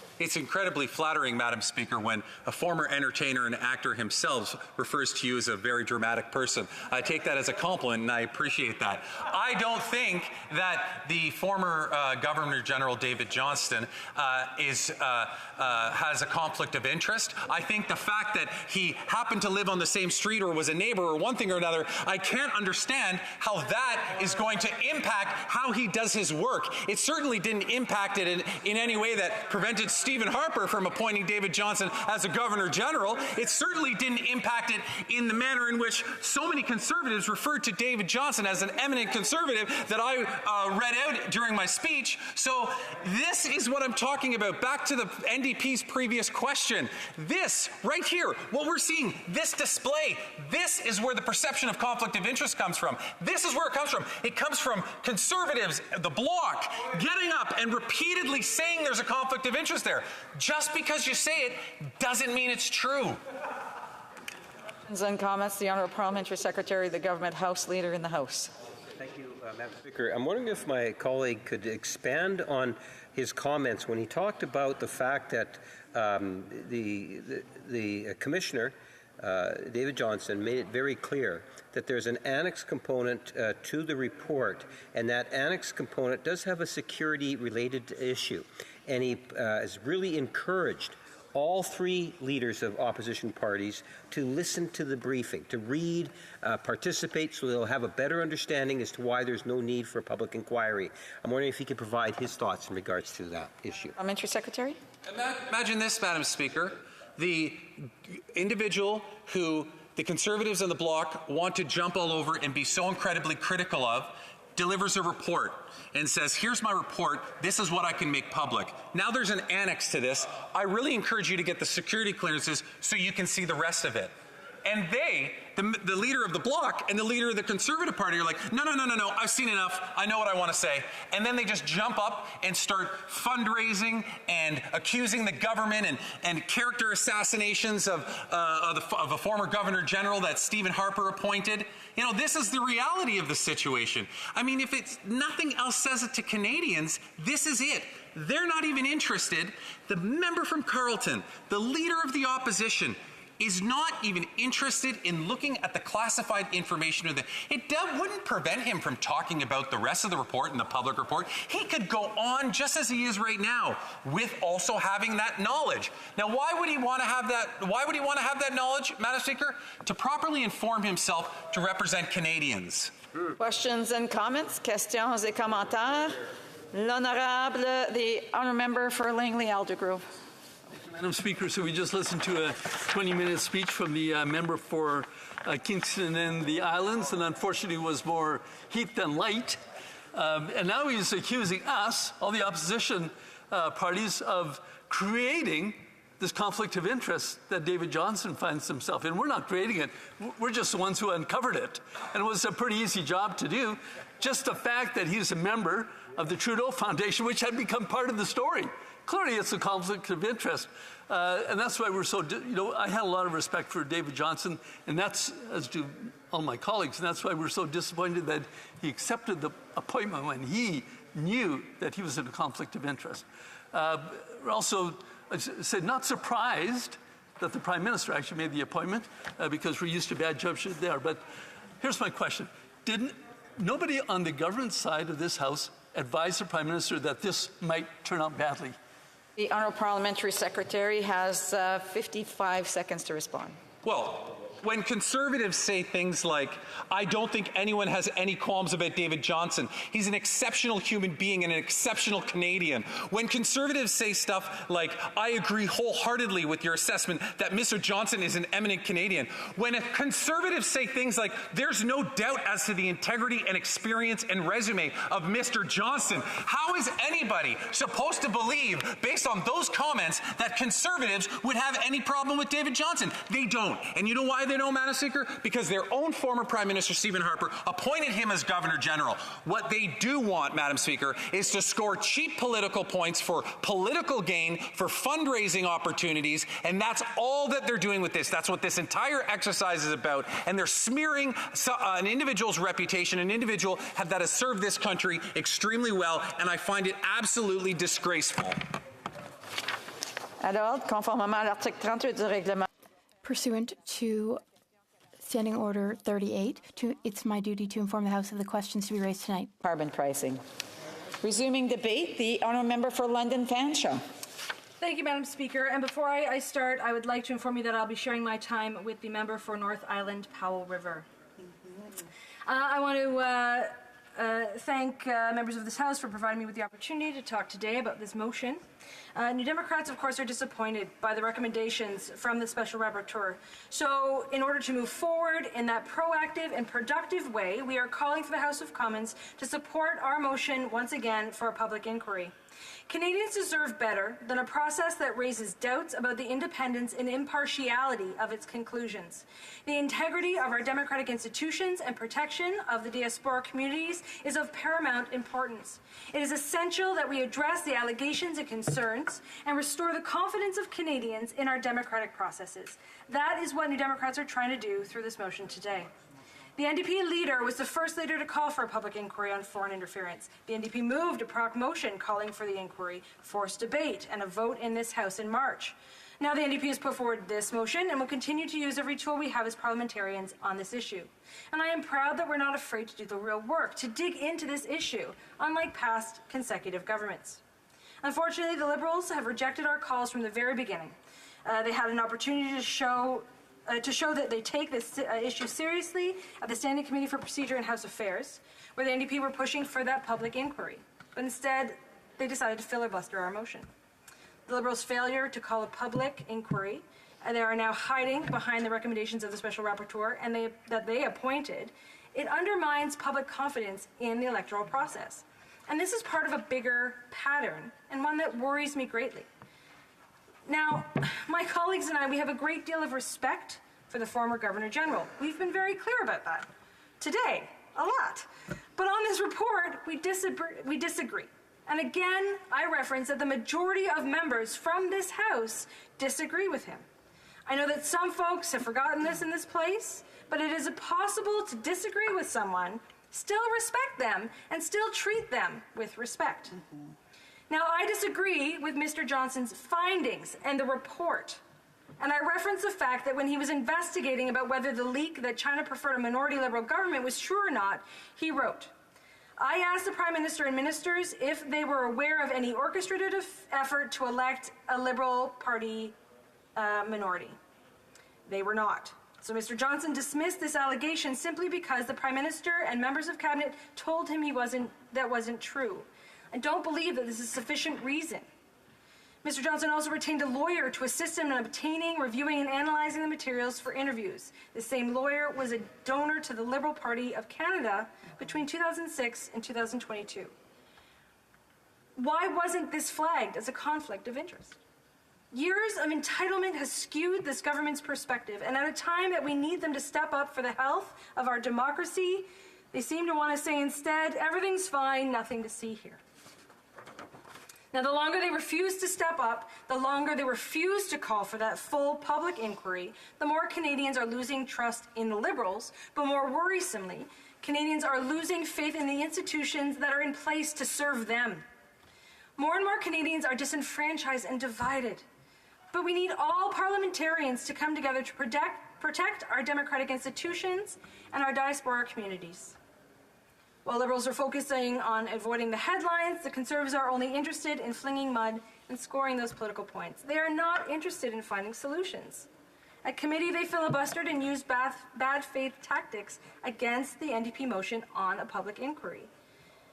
They've used divisive rhetoric to divide Canadians and sadly to fundraise. There was expert testimony at committee around the scope of foreign interference, not just by China, but from Russia, India, and Iran. They refused to talk about it. And we've heard about the oppressive regimes harassing and targeting activists in diaspora communities. We've heard reports about foreigners financing the Freedom Convoy. but the Conservatives aren't talking about that. Now, at the Standing Committee on National Defense, we just concluded a study on cyber defense. We heard a lot of expert testimony on the threats of foreign interference, how states like Russia interfered during the convoy. And I want to quote one of the expert witnesses we had he was a senior fellow at the Macdonald-Laurier Institute. Marcus Kolgas said, "The broad goal of Russian information warfare is to undermine public trust in our democracies and the cohesion of our societies. They do this by weaponizing issues and narratives that have the greatest potential to polarize us. They inject and amplify narratives that exploit both conservative and liberal biases and any issue that have the potential to drive wedges between Canadians." We have seen this type of foreign interference through disinformation campaigns in action, and we know the toolbox for foreign disinformation campaigns is only growing bigger with the emergence of technology. Now, here's a few examples. First, we are seeing the rapid expansion of deepfake videos. As artificial intelligence technology advances, it is becoming easier and easier to produce video content that looks incredibly real.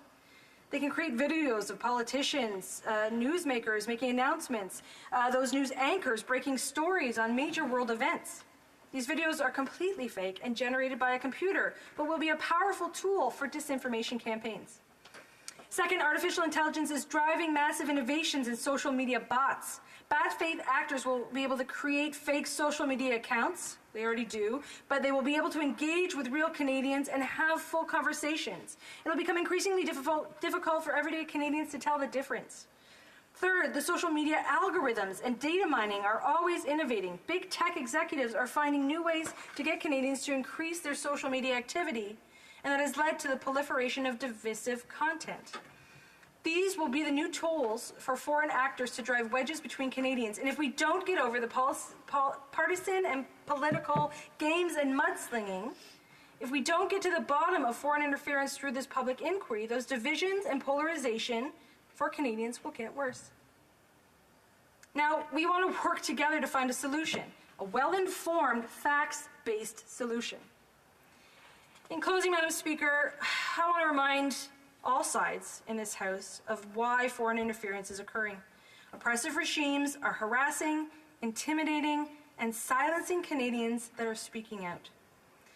And I want to quote my colleague from Vancouver East, who spoke this morning quite passionately about this issue. She said, "For people like me, who are outspoken against human rights violations, the genocide of the Uyghurs, the erosion of basic law in Hong Kong, and the imposition of the national security law, we must be vigilant of attempts by foreign influence actors working to coerce, co-opt, reorient, neutralize, or even silence our voices." This motion isn't about Liberals avoiding another scandal or Conservatives making the evening news. This motion is about protecting human rights, the integrity of our democratic institutions, and creating a path forward that is reasonable and abides by the will of the majority of parliamentarians. That's what we put forward in this House in March. That's what we're putting forward in this House today, and I hope that the government will see that and respect that will of Parliament. Thank you, Madam Speaker. Comments, questions et commentaires. The honourable member for Aurora, Oak Ridges, Richmond Hill. Thank you, is that correct? Speaker, and thank you very much for those comments. I just wanted to ask about your perspective on the security, the confidentiality and the security clearance needed to look at some of this information through you, Madam Speaker. I wanted to ask the member because it seems to me that the initial reservation and much we heard from people who thought a public inquiry was not a good idea, as well as in this report, refers to the fact that so much of what needs to be discussed cannot be discussed in a public inquiry. So my question is, how can we have a full discussion about the very issues that are being raised, not the broader issues that have been mentioned, the broader issues we can talk about, but this inquiry, this whole thing was about specific cases of foreign interference, and we cannot talk about the specifics. So why do you think a public inquiry where we can't talk about the specifics would be useful? Thank you. I think the honourable member should refrain from using the word "you" and address all questions and comments through the chair. The honourable member for London Fanshawe. I would like to thank the honourable member for her question through you, Madam Speaker.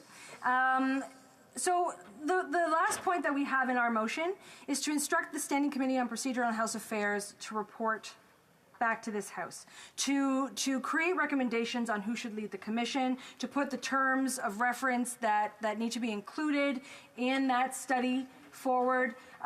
We have seen members of this House who have unfortunately been subjected to a lot of foreign interference calls be able to do that in this House. There are ways that we can do this safely. There are ways that we can do this securely. That's been proven repeatedly. I don't think that there's anything within this motion that actually sacrifices any of what she's talking about.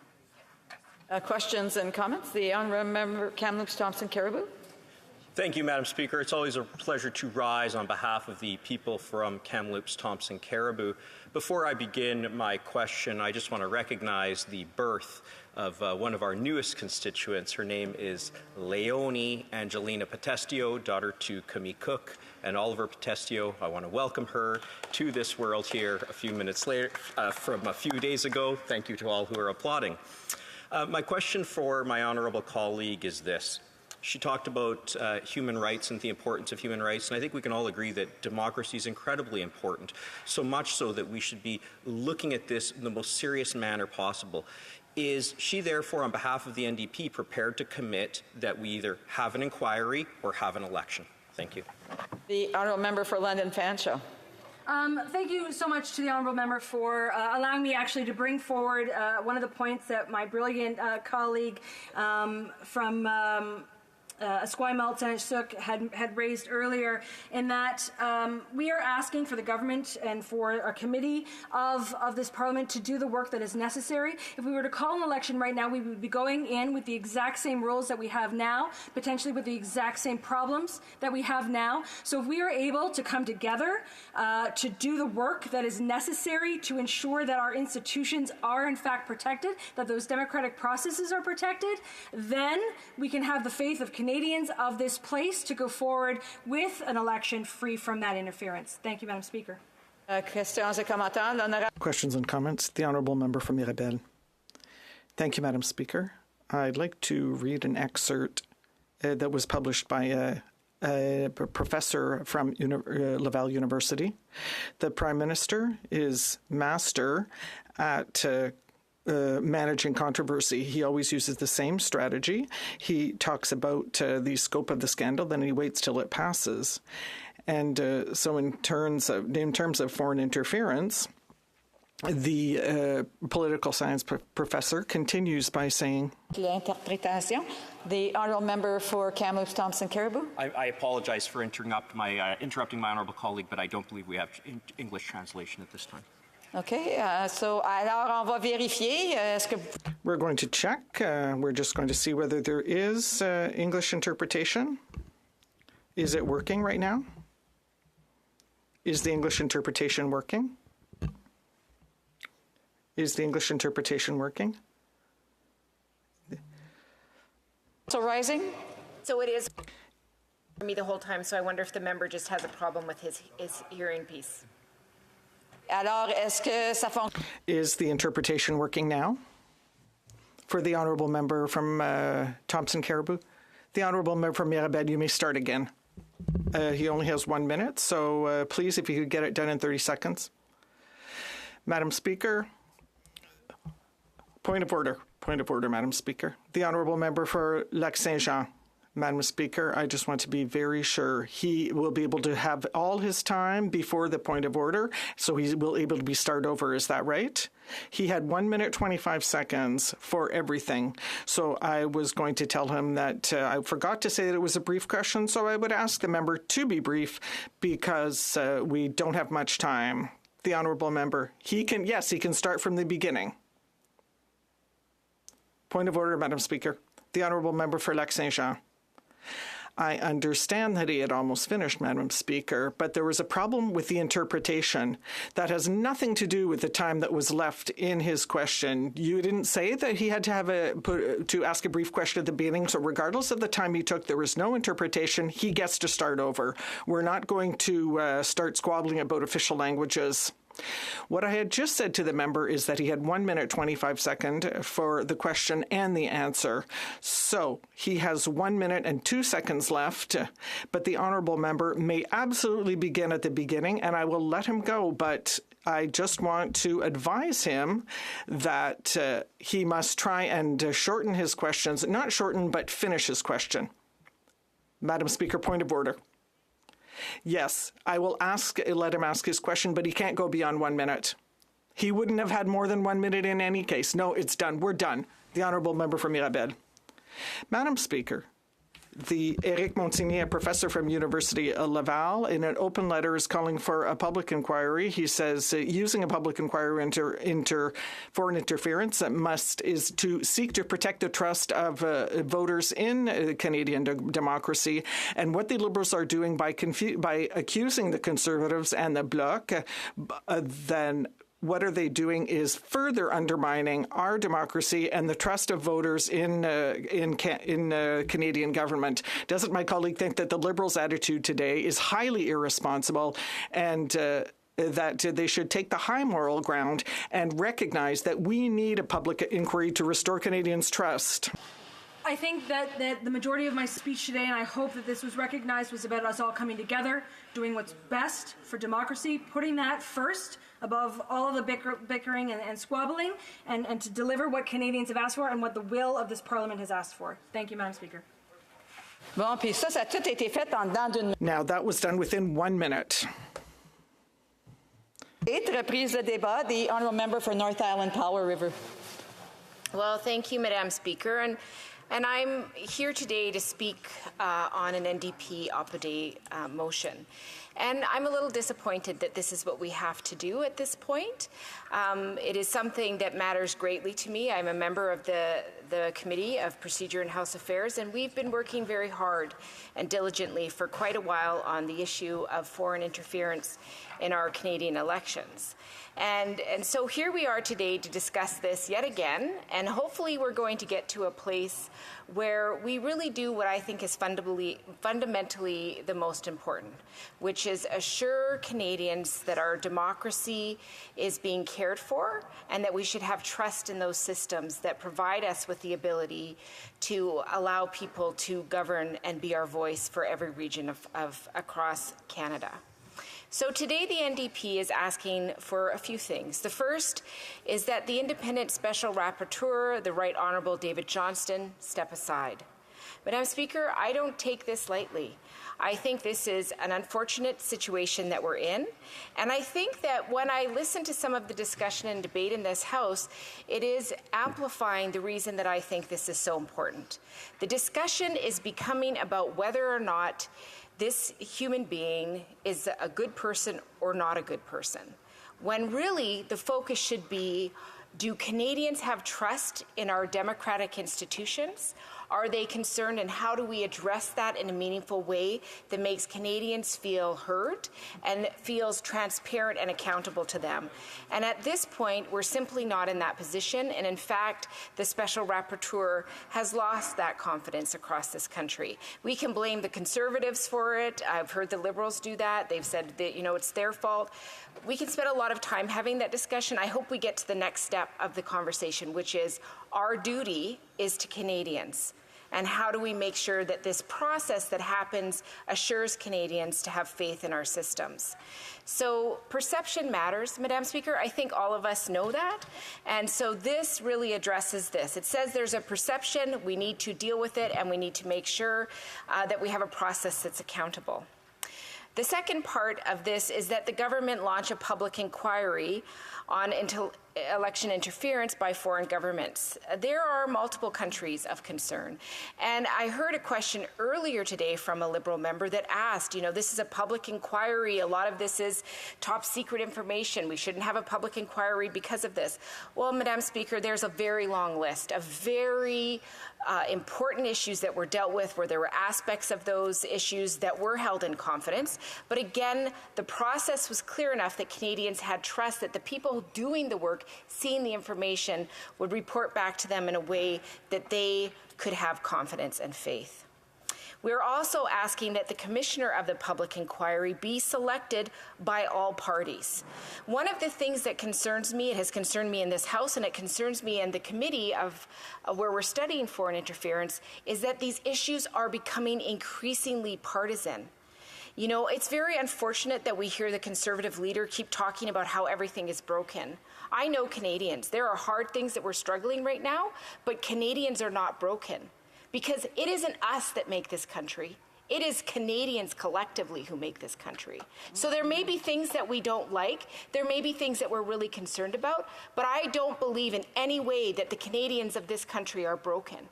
So we need to have a place where this is not partisan. And that means we actually have to do the hard work of bringing agreement on all parties. I'm willing to do that work, and I'm certainly hoping that other members in this place are as well. And that the report on the public inquiry be tabled in this House before the next election. You know, I've heard from the Conservatives, let's bring it all down, while we're debating whether it's safe to have an election or not. You know, I don't know what's going to happen. At any point, this government can make the decision to have an election. They've done it before. Other governments have done it prior to this. But we have to make sure that people have faith in these institutions so that if we do have elections, people feel like they can go out and have their voices heard. We need to make sure that our processes are as safe as possible. And the reality is, and I think we all know this, what is happening in terms of foreign interference in elections is changing. It's changing very rapidly, and we're having to respond to it at an accelerated pace. We need those processes in place to deal with this ever-changing issue, because if we don't, we're betraying the trust of Canadians. It also calls on PROC to report to the House a terms of reference and a possible commissioner or a list of commissioners. I think that's great work for the committee to do, and we have to get focused on creating solutions, nonpartisan solutions. Democracy is more important than ever, especially when we're looking at the changing realities of this planet. It is a changing world where we're seeing so much more misinformation. We're seeing an increase of divisive dialogue that really is bringing a further distrust of our systems.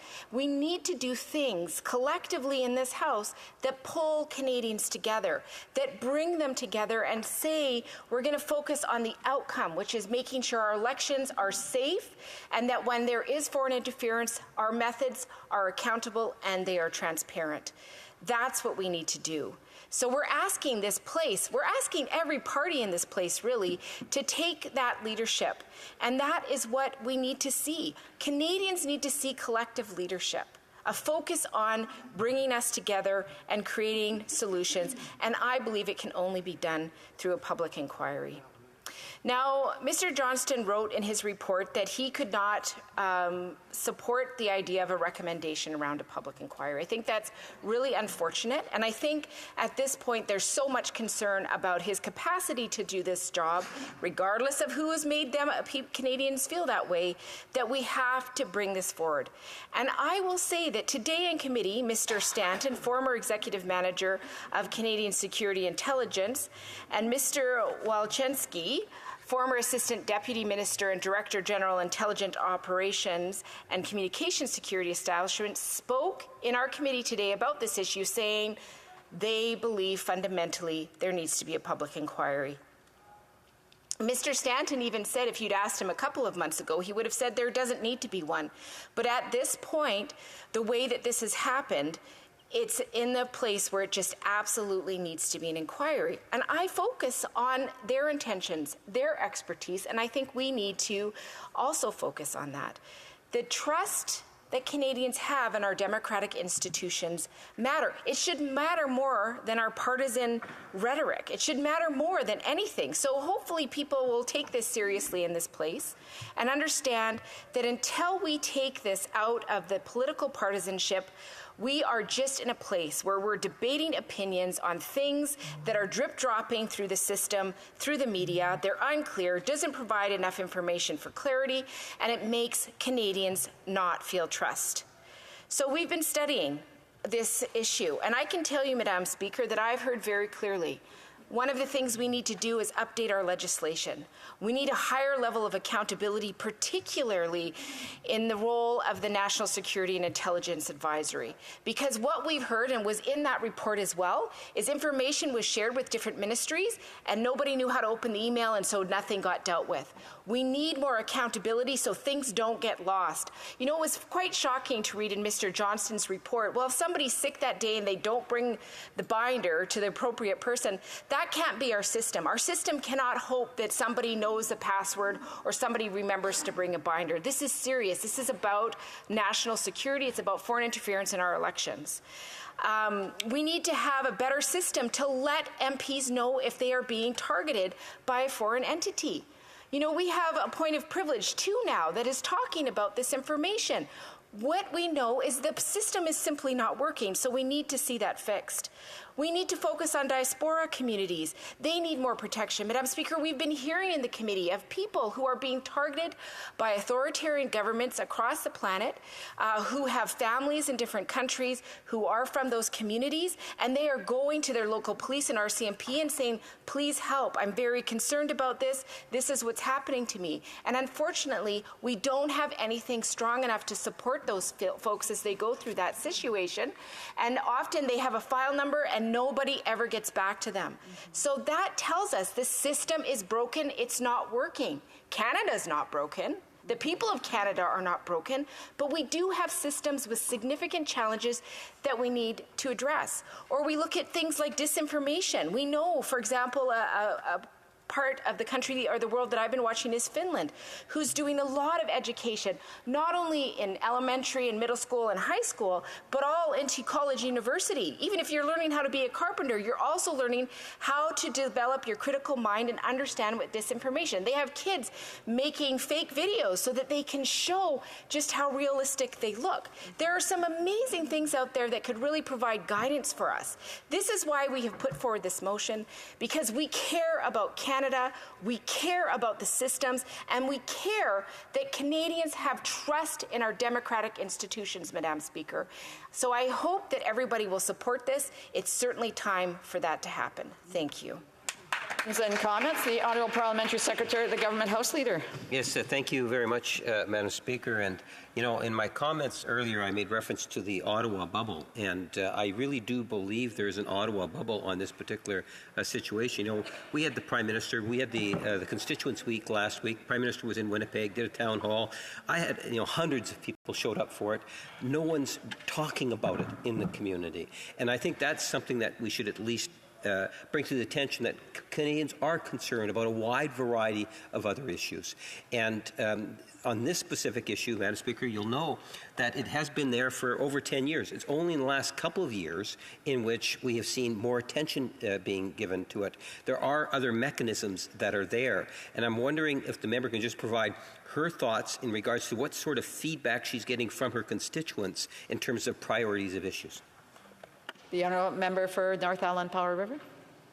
Well, I don't often say this, but I will thank the member for this question. I actually think it is somewhat thoughtful, and I will let him know there are numerous amounts of my constituents that really do care about this issue. It's absolutely true. I mean, I live in a part of the world where there's a lot of folks that are fighting because we have weather stations that tell people who are either on the water or flying if it's safe to do so, and a lot of them are not working. And because of that, there's a greater increase of risk for them and for the well-being of their business. So we're definitely working on things like that. Housing is a big issue. The opioid overdose crisis. All of these things are really important, but it doesn't mean that this isn't also important. Because if people cannot trust in our systems, and we're seeing that it's broken, and as parliamentarians, our job is to identify where the problem is and to provide a solution. So I'm hoping we get out of the partisan rhetoric and really get into dealing with this issue in a way that is mindful. And I hope that the colleague will join us in that. Questions and comments? The Honourable for Abbotsford. Well, Madam Speaker, I want to thank the member for her thoughtful speech and for joining us in calling for a public inquiry. I agree with her that this has nothing to do with Mr. Johnston's qualifications or his exemplary service to Canadians over many years. This has to do with the Prime Minister, Mr. Johnston, walking into a huge conflict of interest scandal around the whole issue of foreign interference in our elections. And I would ask this member and mention to her that this Prime Minister will continue to breach ethics rules and guidelines. He will continue to walk into conflicts of interest as long as the NDP sustains this common law marriage with the Liberal Party. And it's only when the NDP will finally pull the plug that we'll actually be able to see Canadians have an opportunity to hold this government accountable. So I would ask the member, when... Island Powell River. Well, thank you so much to this member. I certainly appreciate that he has a perspective. I don't share that perspective. When it comes to being very concerned about the leadership of the Liberal government, I share a lot of concerns. And part of the work that I do is really to make the lives of Canadians better. And I take that really seriously. You know, when I think about the people who come to my office and talk about the challenges that they're facing, it makes me frustrated. And so I have a responsibility to make sure that every step that I take, I'm as accountable as I can be to my constituents, but I also focus on what I said I would put forward and make sure that it gets done. So when I think of things like dental care, about moving forward with pharmacare, about dealing with things that matter to Canadians, making life more affordable, making sure that they have a little bit more money in their pocket, I will fight every day for that. Thank you. We have time for a quick question. The Honourable Member for Beauport-Côte-de-Beaupré, Île-d'Orléans-Charlevoix. Thank you, Madam Speaker. I appreciate my colleague's speech. We entirely agree. I'm a consensus builder, and I agree with her that we need to feed into positivity a little bit more. That being said, I have some questions about how long the NDP took to react to the appointment of Mr. Johnston. We have been calling this out for weeks, and yet the NDP is only reacting today. So I'm surprised by that, and I'd like the member to comment. A quick response, the Honourable Member for North Island Powell River. Madam Speaker, and I thank the member for her question. You know, what I was waiting for was this member, the Honourable David Johnston, to do his job. But what happened through the process is we just saw more and more issues come forward. And to me, it isn't about partisan politics. It's about the fact that Canadians have lost faith. In the beginning, I don't know that Canadians had lost faith with him. So we allowed him to do his process. Unfortunately, we've gotten to a place, and again, we hear people on either side blaming who did what. But there's a reality that we're not seeing the work that we need to. And I believe very clearly that I was actually in the media saying we would wait to see what that report brought forward. And if we had any concerns at that point, we would continue the work that we felt was important, which was towards a public inquiry. It was our leader who asked for it first. It was our party who brought forward the motion in the committee. We'll continue this work until the work is done. Resuming debate, the honourable member for Vaughan Woodbridge. Thank you, Madame la Présidente. It's always great to rise in this most honourable institution and House and speak to a very important issue, and today to the Democratic Party's opposition motion. Madame la Présidente, I'll be Madam Speaker, with the honourable member from London West, and I look forward to hearing their remarks as well. Madame la Présidente, comme vous le savez, Madam Speaker, as you know, Canada is known around the world due to the strength and stability of its systems and democratic institutions. What is more, most Canadians are satisfied with the way our democracy works. It goes without saying that we have good reasons to be proud of Canadians' trust in their institutions. Indeed, as the Independent Special Rapporteur on Foreign Interference reminded us throughout his most recent report, democracy is based on trust. While nothing could be more true. Naturally, this is the principle that orients how our government interacts with Canadians, develops policies, and implements programs, not just to maintain our democracy, but to improve it. Madam Speaker, you are no doubt in agreement that democracy will forever be a work in progress. And the threats against it are constantly evolving. And that is why we cannot rest on our laurels. It is to preserve and protect the trust that Canadians have confided in us, that we have developed, or rather that we constantly develop new measures to protect democratic institutions against the emerging issues which would weaken them. One of these measures is the Plan to Protect Canadian Democracy, which the Government of Canada implemented ahead of the 2019 elections and renewed ahead of the 2021 elections. I would note that this plan is the first of its kind in the world. It is made up of a range of initiatives to improve and strengthen Canadian democratic institutions and protect them against threats. Madam Speaker, one thing is clear. When Canadians have access to reliable sources of information and are better informed about the tactics of foreign agents and bad actors,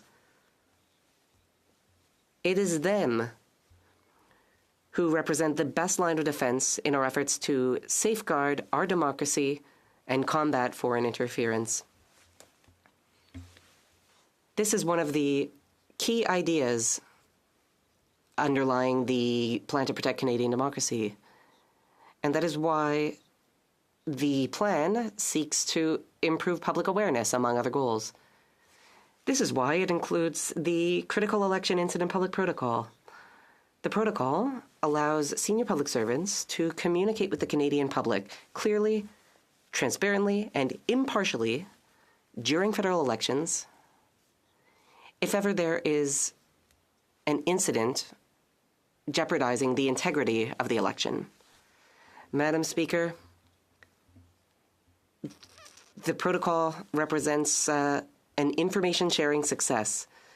It will ensure liaison between a task force made up of senior independent public servants and the security agencies that make up the Security and Intelligence on Election Threats Task Force. As you know, over the last two federal elections, the task force observed no incident which jeopardized free and fair elections in Canada. I would note that this does not mean there was no foreign interference at all. Experts, in fact, have been quite clear on that topic. There is always a certain level of foreign interference. Instead, what that means is that Canadians can be reassured that they and they alone determined the election results. As the Independent Special Rapporteur has noted in his report, there is absolutely no reason to doubt the election results. What is more, a number of independent assessments have proven the worth of the Election Incident Protocol. These include the evaluations of the protocol that followed the 2019 and 2021 federal general elections. Both evaluations informed Canadians that the protocol should remain in place. They also suggested some points to improve. We have taken these recommendations very seriously. For example, we updated large parts of the protocol following the 2019 elections. Currently, the government is examining the recommendations published in February following up on the 2019 elections. You may recall that in its April 6th report, the government committed to provide an update on the recommendations to prevent foreign interference in our democratic institutions.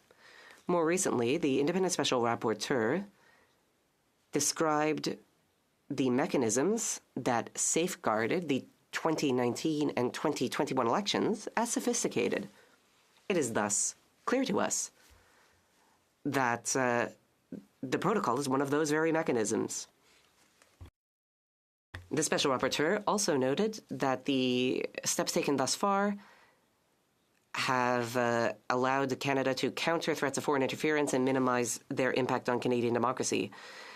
These independent evaluations have reassured Canadians that elections have been protected against threats. That is why we have drawn on those measures to head off foreign interference in the by-elections currently taking place in 4 different Canadian ridings. On May 16th, the government announced that the Security and Intelligence Threats to Elections Task Force would step up its surveillance of interference efforts throughout the by-election period. But our work does not stop there. The government recognizes that Canadians want more information on the threats against our democratic institutions. As such, the day after the by-election vote, the task force will publish a report including their assessment of foreign interference attempts that they observed during the by-elections. As you no doubt agree, Madam Speaker, these measures address the needs and priorities of Canadians, but they also are in line with our vision. Just because Canadian democracy is one of the strongest in the world, it doesn't mean that we cannot do better. That's what Canadians expect of us. That's what they deserve. Finally, Madam Speaker, I would like to talk about certain elements of the other elements of the Canadian plan to protect Canadian democracy. What I have brought up is just represents just a few of the measures put in place to protect Canadian democracy from threats. I believe that I've clearly shown that this government is ready to strengthen Canadian democracy and address the concerns of the Canadian public. Last week, this independent special rapporteur published his first report. His report underlines points to improve when it comes to information sharing. The government has already put in place certain measures and is working to put in place others. By October, we will receive the second report of the independent special rapporteur. This report will include a series of recommendations to, among other things, ensure that foreign bad actors cannot jeopardize our democratic institutions. Madam Speaker, you are no doubt aware that the government looks forward to the publication of the independent report by the special rapporteur. I believe that the recommendations in that report will let us continue to improve the protection of our democracy. I would encourage Canadians who want their voices heard to take part in the public hearings, which will soon be carried out by the special rapporteur. He's going to be able to continue during questions and comments. Questions et commentaires, questions and comments. The honourable member for North Island, Powell River. Well, thank you, Madam Speaker, and I thank the member for his speech. I'm just wondering if the member, through you, Madam Speaker, could please explain to me his perspective on perception of conflict and conflict. The reality is that, for me, is that when somebody is perceived a certain way, we have to start focusing on what we want to see out of this. And I think what all of us want to see out of this is a process that is accountable and transparent to Canadians so that they can trust in our democratic institutions. So I'm just wondering if the member could share his thoughts on that. For Vaughan Woodbridge. I thank the honourable member from North Island, Powell River, for bringing forward this opposition motion. It's something that is obviously important and needs to be debated. I would say in this situation with relation to the question that was asked, the former Supreme Court Justice, Mr. Akabuchi, who is very esteemed and held in high regard, was actually appointed by, I believe, Prime Minister Brian Mulroney a few decades ago, who has led a number of inquiries and done much work for the federal government, is someone I hold in esteemed position, and I am glad he was contacted to provide that letter to say that there was no conflict, and we'll go with that. Thank you, Madame la Présidente. Questions and comments? The Honourable for Pitt Meadows, Maple Ridge. Thank you, Madam Speaker. Madam Speaker, I can understand why the Liberals don't want to have an inquiry. For one thing, it benefits them politically, the whole status quo. Most of the ridings went Liberal in the last election that were held by Chinese Canadians, primarily because of threats, because of all sorts of things that are happening, money being funneled. I wonder why the member could comment that and respond to us that the special rapporteur, in spite of his credentials, why he is not acceptable to the opposition because of his connections to the Trudeau Foundation and being a personal friend of the family. Is it not self-evident that this is just not appropriate? Honourable member for Vaughan Woodbridge.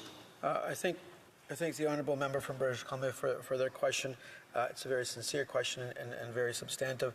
And what I would answer is, and I've said this in the House repeatedly, that I am for a foreign agent registry. That avenue needs to be pursued and is being pursued vigorously by the Minister of Public Safety.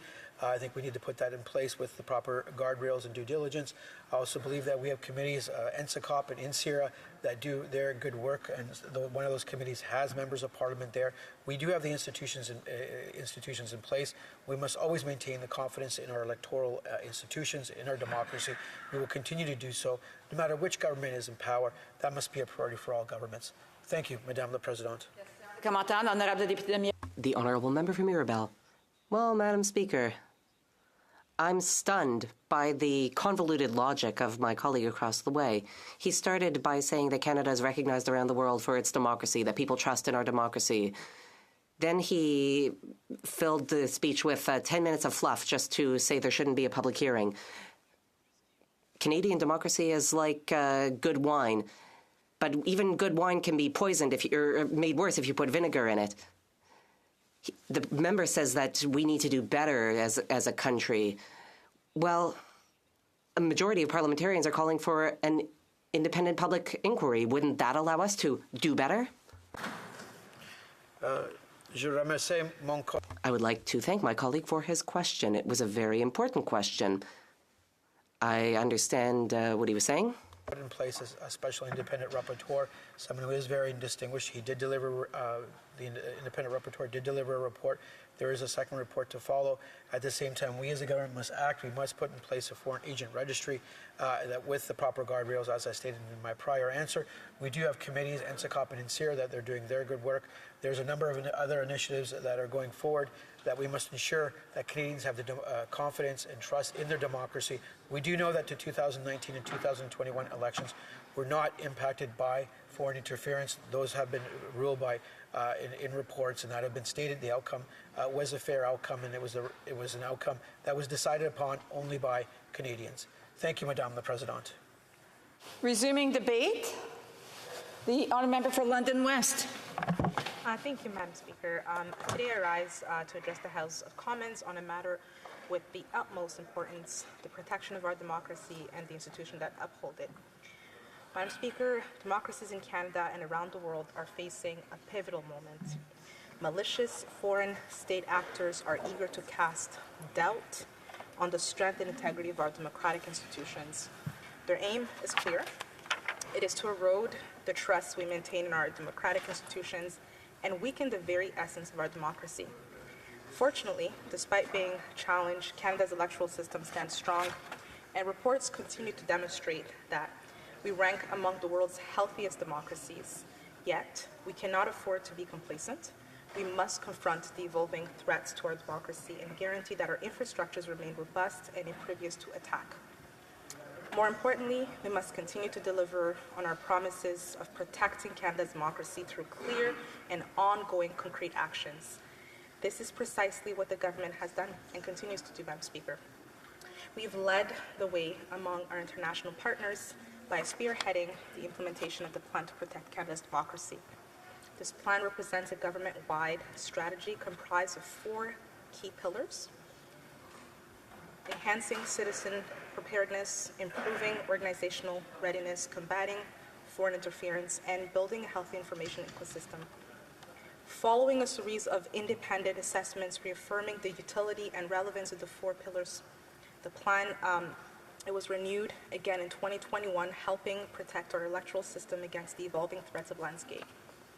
As an integral component of our comprehensive strategy, we introduced the Critical Election Incident Public Protocol, a framework that aims to outline the steps by which an independent and nonpartisan panel would notify Canadians of any incident that may jeopardize the integrity of our elections, and established the Security Intelligence Threat Task, which is the force site to support the work of this panel.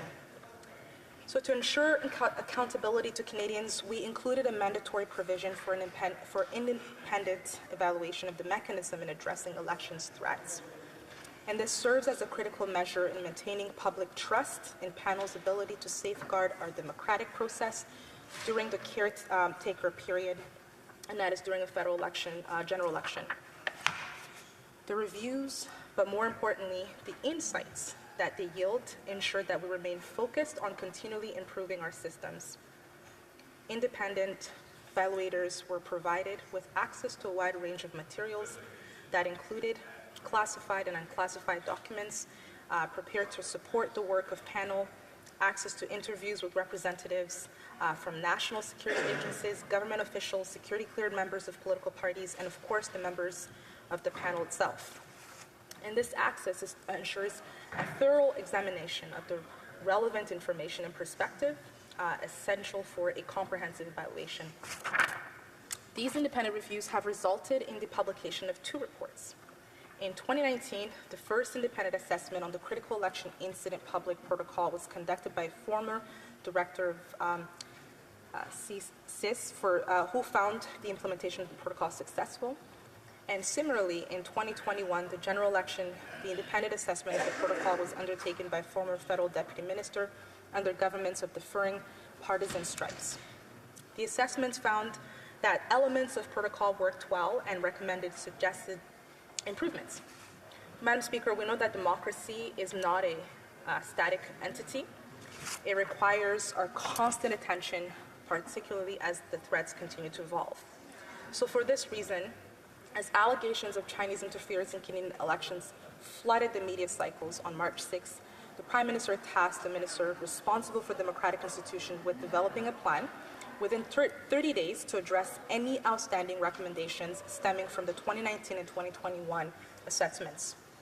The Prime Minister also called for additional reviews on these matters to further uphold confidence in our democratic institutions by both the National Security and Intelligence Committee of Parliamentarians and the National Security and Intelligence Review Agency. These findings were recommendations, and recommendations will be reported to Parliament in due course. The robust accountability mechanism the government has been into place are not just about accountability, Madam Speaker, they're also about continuing to improve. Just as the threat to our democracy continues to evolve, so too must our efforts in assessing how we are doing along the way and what is the best way to ensure that we continue to improve. Le Premier Ministre a également annoncé la nomination de The Prime Minister also announced the appointment of the former Governor General, the Right Honourable David Johnston, as independent special reporter on foreign interference. He has a vast mandate to make expert recommendations on how to strengthen our democracy. 7h44. As it is 5:44, it is my duty to interrupt the proceedings and put forth with every question necessary to dispose of the business of supply. Is as follows. Ms. Kwan, seconded by Mr. Julian, moved that given that the House called on the government, the House called on the government to launch the public inquiry into allegations of foreign interference. Shall I dispense? No? Foreign interference in Canada democratic system on March 23rd and May 8th, 2023. 2, the government did not heed this call and instead appointed an independent Special Rapporteur who has recommended against holding a public inquiry despite noting significant gaps and leaving many questions either unasked or unanswered. 3. Serious questions have been raised about the Special Rapporteur process, the counsel he retained in support of this work, his findings and his conclusions. 4. Only a full public inquiry can fully restore the confidence of Canadians in the integrity of our democratic institutions. The House, A, call on the Right Honourable David Johnston to step aside from his role as Special Rapporteur and call on the government to urgently establish a public commission of inquiry which would be 1. Led by an individual selected with unanimous support from all recognized parties in the House. Granted the power to review all aspects of foreign interference from all states, including but not limited to the actions of the Chinese, Indian, Iranian, and Russian governments. 3. Asked to present its report and any recommendations in advance of the next dissolution of Parliament, or at the latest at the fixed election date as set by the Canada Elections Act. And B, instruct the Standing Committee on Procedure in House Affairs to provide a report to the House as soon as possible with a recommendation on who could lead such a commission of inquiry and what its terms of references should include. If a member of a recognized party in the House would like the motion to be adopted or carried on division or wishes to ask for a recorded division, I would invite them to rise and indicate it to the chair. Well, Madam Speaker, the NDP would ask for a recorded division. Conformément à l'ordre adopté le jeudi le... Pursuant to order made on Thursday, June 23, 2022, the recorded division stands deferred until Wednesday, May 31st, 2023, at the expiry of the time provided for oral questions. On a point of order. Madam Speaker, I suspect if you were to canvass the House at this time, you'd find unanimous consent to call it 5:59 at this point, so we can begin private members' hour.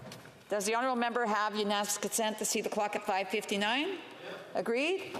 Agreed and so ordered. It's now 5:59. Orders of the day, ordre du jour. Private members' business, consideration at report stage of Bill C-244, an act to amend the Copyright Act, diagnosis, maintenance, and repair, standing in the name of Mr. Miao. There being no motion at report stage, the House will now proceed without debate to the putting of the question on the motion to concur in the bill at report stage. Mr. Mayo, seconded by Mr. May Cambridge, moves that Bill C-244, an act to amend the Copyright Act, diagnosis, maintenance, and repair, as amended, be concurred in at report stage. If a member of a recognized party present in the House wishes that the motion be carried or carried on division, or wishes to request a recorded division, I would invite them to rise and to indicate it to the chair.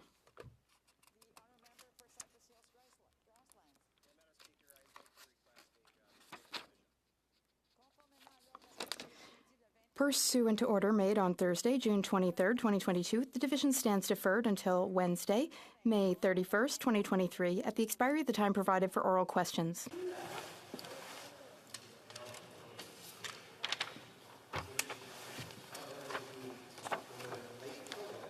Order. In accordance with Standing Order 38, a motion to adjourn the House is deemed to have been made and seconded at this time. Therefore, the question is that this House do now adjourn.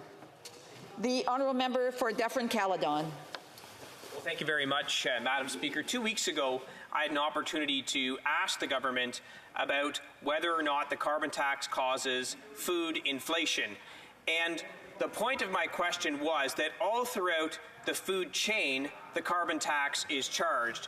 Farmers will pay a carbon tax, and in fact, by 2030, the average farmer will pay $150,000 per year in carbon tax, and they get absolutely no rebate on that. So, of course, the cost of that carbon tax is therefore passed on to consumers.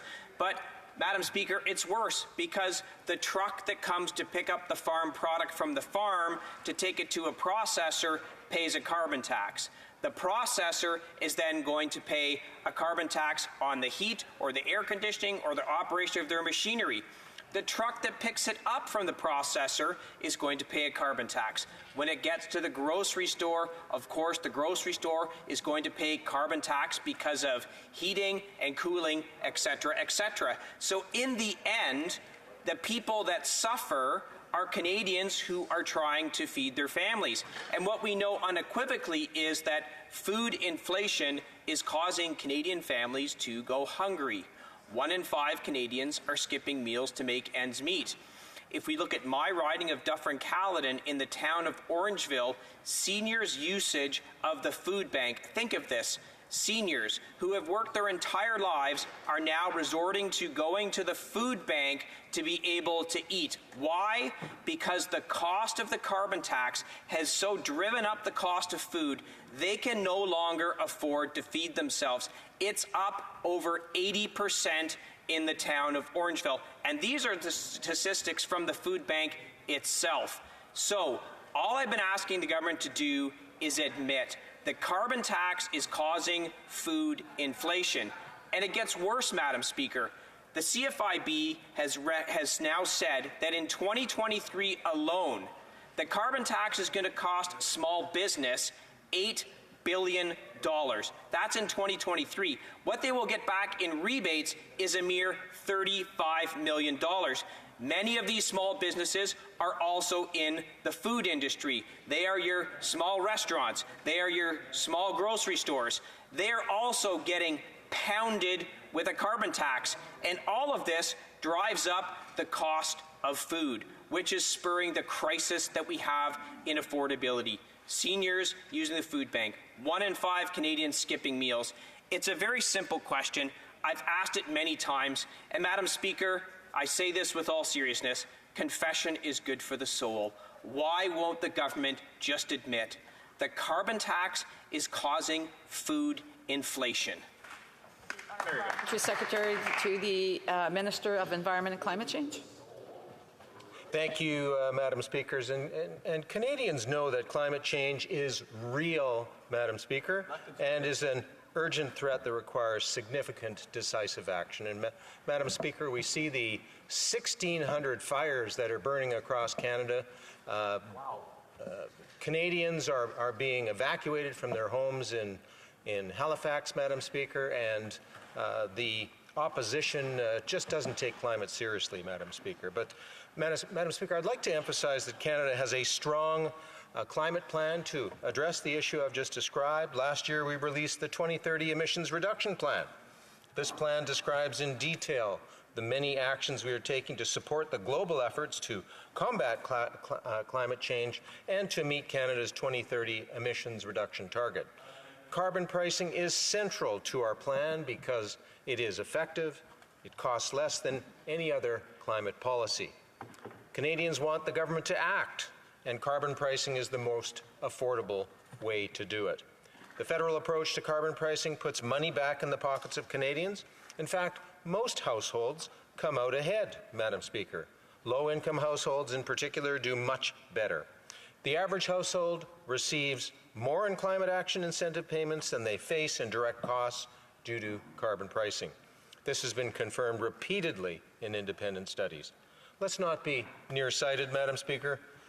Climate change is a global challenge and the costs of inaction are high. Canadians want climate action. The government owes it to them to be responsible and use policies that we know are the most efficient and cost-effective. Our approach ensures that Canadians are well placed to benefit from the opportunities created by the global transition underway. Pricing carbon pollution and returning the proceeds to Canadian families and businesses is an effective and affordable way to combat climate change while supporting the sustainability of Canadian communities. Thank you, Madam Speaker. The honourable member for Dufferin-Caledon.